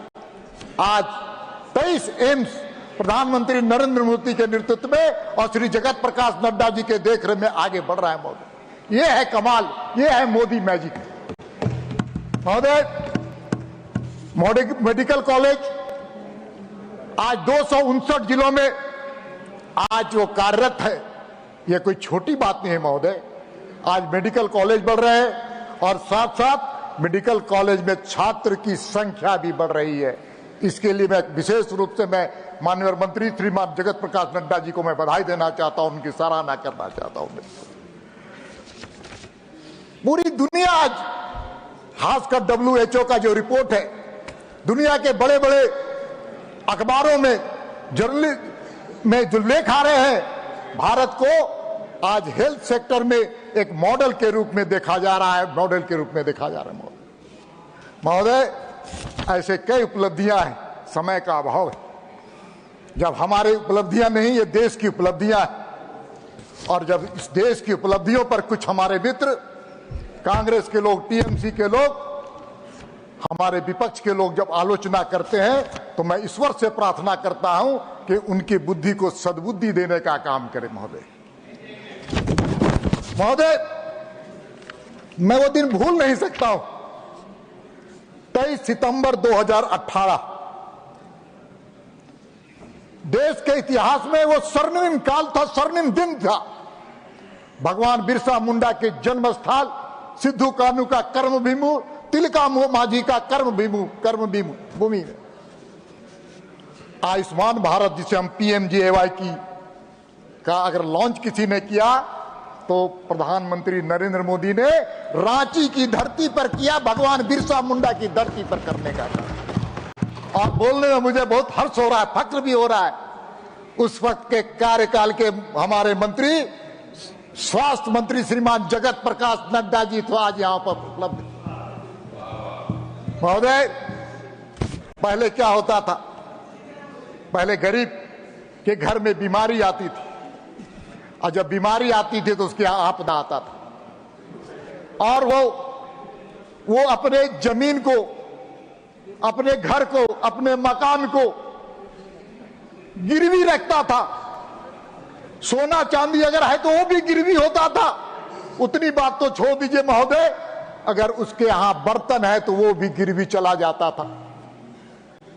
और आज वो फक्र के साथ आयुष्मान कार्ड लेकर के जब वो हॉस्पिटल में जाता है तो वो मोदी कार्ड कहलाता है, मोदी कार्ड कहलाता है। ये है मोदी कमाल। दोस्तों, मोदी मैजिक जिसको हमारी दीदी कह रही है। महोदय,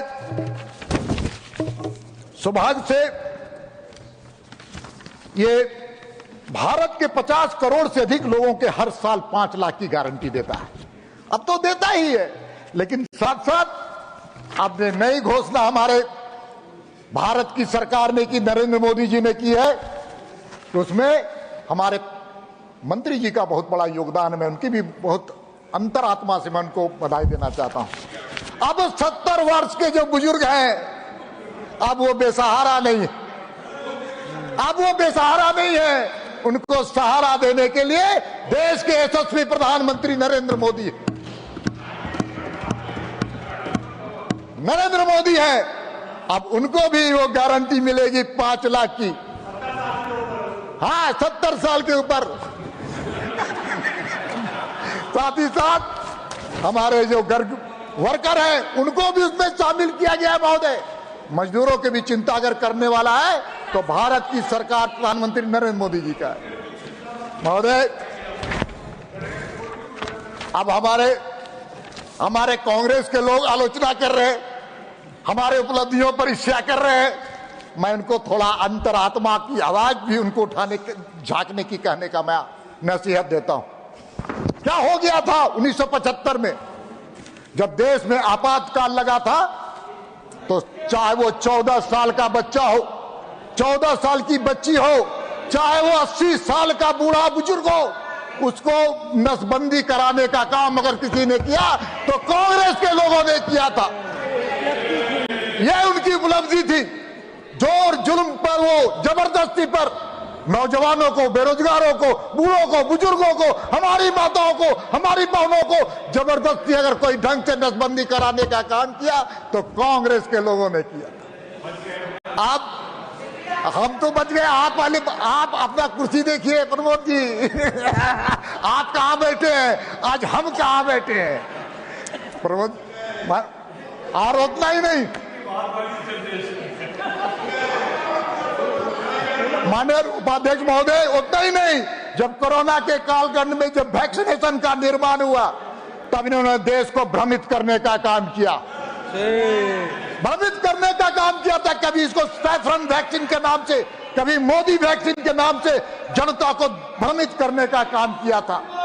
और भ्रमित ही नहीं करने का काम किया था, सुबह प्रेस में अलग बातें कहते थे और रात में जाकर के चुपचाप चादर और कंबल ओढ़ करके वही वैक्सीन लेते थे महोदय, वही वैक्सीन। अब टीएमसी दीदी बैठी हुई है। अरे बंगाल में क्या हुआ, एक हॉस्पिटल में हमारी महिला बहन डॉक्टर के साथ किस प्रकार से व्यवहार किया और किस प्रकार से हत्या की गई, पूरा देश ने देखा है बंगाल के अंदर क्या हुआ। और अरे आप मत बोलिए महोदय, मैं इतना ही कहना चाहता हूं, कांग्रेस के छत्तीसगढ़ में जब कांग्रेस की सरकार थी, 630 करोड़ रुपए का घोटाला, हेल्थ घोटाला अगर किसी ने किया तो कांग्रेस की सरकार ने छत्तीसगढ़ में करने का काम किया महोदय। आज बड़ी बड़ी बात कह रहे, ऊंची ऊंची आवाज कह रहे, थोड़ा अपने चेहरे को आईने में देखना चाहिए महोदय। अध्यक्ष महोदय, आज भारत सुपर पावर, फार्मा में सुपर पावर बन चुका है महोदय। अमेरिका में जितनी दवाओं का टैबलेट्स की खपत होती है तो हर तीसरा टैबलेट भारत में बनता है महोदय। अमेरिका में जितनी जेनरिक दवाओं की खपत होती है उसमें 40% जेनरिक दवाएं भारत में बनी होती है, 1969 में दुनिया के बाजार में फार्मा उद्योग में जो हिस्सेदारी थी वो 5% थी। आज 2020 में 85% हिस्सेदारी भारत की है महोदय, भारत की है। महोदय, मेडिकल टूरिज्म को बढ़ावा देने का इसमें उल्लेख किया गया महोदय, कोई छोटी बात नहीं। आज देश के विकासशील देश भारत की ओर मुखातिब हो रहे हैं और भारत की सरकार उसको दोनों हाथों से उनको बुला रही है और उनको चिकित्सा की उपलब्धता कराने का काम कर रही है महोदय। महोदय, भारत में टूरिज्म को बढ़ावा देने के लिए मोदी सरकार ने हिल इन इंडिया कार्यक्रम लेकर के आई है। इसके तहत कई स्तर पर काम किए जा रहे हैं। एक तरफ तो विदेश मंत्रालय के साथ मिलकर वीजा नियमों में आसानी लाई जा रही है महोदय, और ताकि भारत में इलाज करने आ रहे लोगों को किसी प्रकार का दिक्कत का सामना ना करना पड़े महोदय। वहीं दूसरे तरफ मरीज दुनिया के अन्य देशों से भारत को इलाज कराने के लिए आ रहे हैं, उनके लिए विदेशी मुद्रा लेकर आने के नियमों में भी सरलता लाई गई है महोदय। मेडिकल शिक्षा में भी ऊंची छलांग लगाने का काम भारत की सरकार मोदी जी के नेतृत्व में हुआ है। 2014 में मात्र 143 जिलों में मेडिकल कॉलेज था और आज सीना तान करके हम बोलते हैं कि 2024 में 259 जिलों में मेडिकल कॉलेज है। और उतना ही नहीं, आगे की योजनाएं भी बहुत अच्छी है महोदय। इस वित्तीय वर्ष में देश भर के कॉलेज में, अस्पतालों में 10,000 मेडिकल सीटों को जोड़ने का भी प्रस्ताव है महोदय। अगले 5 वर्षों में कुल 75,000 सीटें जोड़ी जाएगी महोदय। ये है मोदी का मैजिक, जिसको दुनिया सराहने का काम कर रही है। आइए, बहुत बहुत धन्यवाद, आपने मुझे बोलने का अवसर दिया। Sir, next speaker, Mr. Thambi Dorai. Sir, you have 5 minutes, sir. Thank you, Honorable Vice Chairman, sir. On behalf of my party, ADMK party, and my leader, Edapadi Palaniswamy, I raised to participate in the discussion of the functioning of the Ministry of Health and Welfare. I am happy to see that Nadaji as heading the Health Ministry and Family Welfare under the leadership of Modi ji. Already he served previously also when I was Deputy Speaker, I have seen as a Health Minister. Now I am also once again seeing the leader of the House heading this government. Sir. Honorable Prime Minister announced during his period and increased the MBBS seat 1,20,000 in the country, MBBS seats. And also he expressed another 75,000 is going to increase during the period. I appreciate that the government has come forward to increase. At the same time, I want to say that apart with the MBBS, we have to see that another 50, equally PG course must be also increased. That is an interest, sir. Sir, I want to say when the honorable minister, honorable member is initiated, they said Tamil Nadu is one of the leading states in the family welfare. Sir, this is due to the effort of the ADMK party and ADMK government, especially when Madam Jayalalitha was the heading that, she introduced the cradle baby scheme to save the female children. That is the thing. Second, and also Amma Bear baby care kit. When the pregnancy is taken place, at that time, to give all the facilities for that family, patient, and also to give that protection for the mother. And also, Amma insurance scheme, she also increased for health sector. And Amma Paramasi, sir, she started many programs. But the DMK government closed down. The DMK government closed all the things which brought it our Honorable Amma. Sir, Edapadi Palaniswamy, during this period, 23 medical colleges brought. But, sir, I want to know, they are criticizing, we are for AIMS, Madurai has come. But I want to know from the DMK people, whether they started any medical college during the Corona period. They could not even start to single medical college during the period. They failed. And also the promise, the election manifesto. Sir, nothing will go on record except one, you talk on the ministry. Mr. Thambi Dorai, nothing will go on record. So many things that... No, I am telling, sir, they have tell, sir, for example, sir, they are disturbing. I want to say, sir, because NEET examination all introduced by the DMK and Congress government, they do the examination. But they are telling, they are campaigning to abolish the thing for signature. They are getting your deputy chief minister Tamil Nadu getting signature. What happened signature, sir? What are the things they have done? They are the misleading. Mr. Tamil the whole please speak country. on the ministry. Because of that only, Edapadi Palaniswamy brought the reservation for the poor students who are studying government schools on 7% reservation given. That is the achievement of the LMK government. But they cannot claim during the DMK period, there is no safety for the doctors. There is no safety for the doctors. And also hospitals are ransacked by the hooligans. It's going on. That is why the protection is necessary for that. That our members. So please speak on the ministry. This is the fact. I want to tell that doctors are humiliated. There are the hospitals ransacked during the DMK period. They have no protection for that. Therefore, I request the Honourable Minister take care of the serious thing and protect our hospitals which are running. Sir, most of the hospitals has come the private sector and during the MGR period. Medical college also started, but the DMK failed to bring one medical college during the period and could not abolish the NEET examination. Which are the things? Sir, kindly speak on the ministry. There is a manifesto they said they failed, but here they are making shout. Sir, we are proud. ADMK government is proud. Brought all the schemes for the medical revolution has taken place, and also central government cooperated and given 11 medical colleges. The discussion will be continued tomorrow. The remaining speakers will have the chance to speak tomorrow, and the reply will also be given by the Honourable Minister tomorrow. The House stands adjourned to meet at 11 a.m. on Wednesday, 19th March 2025.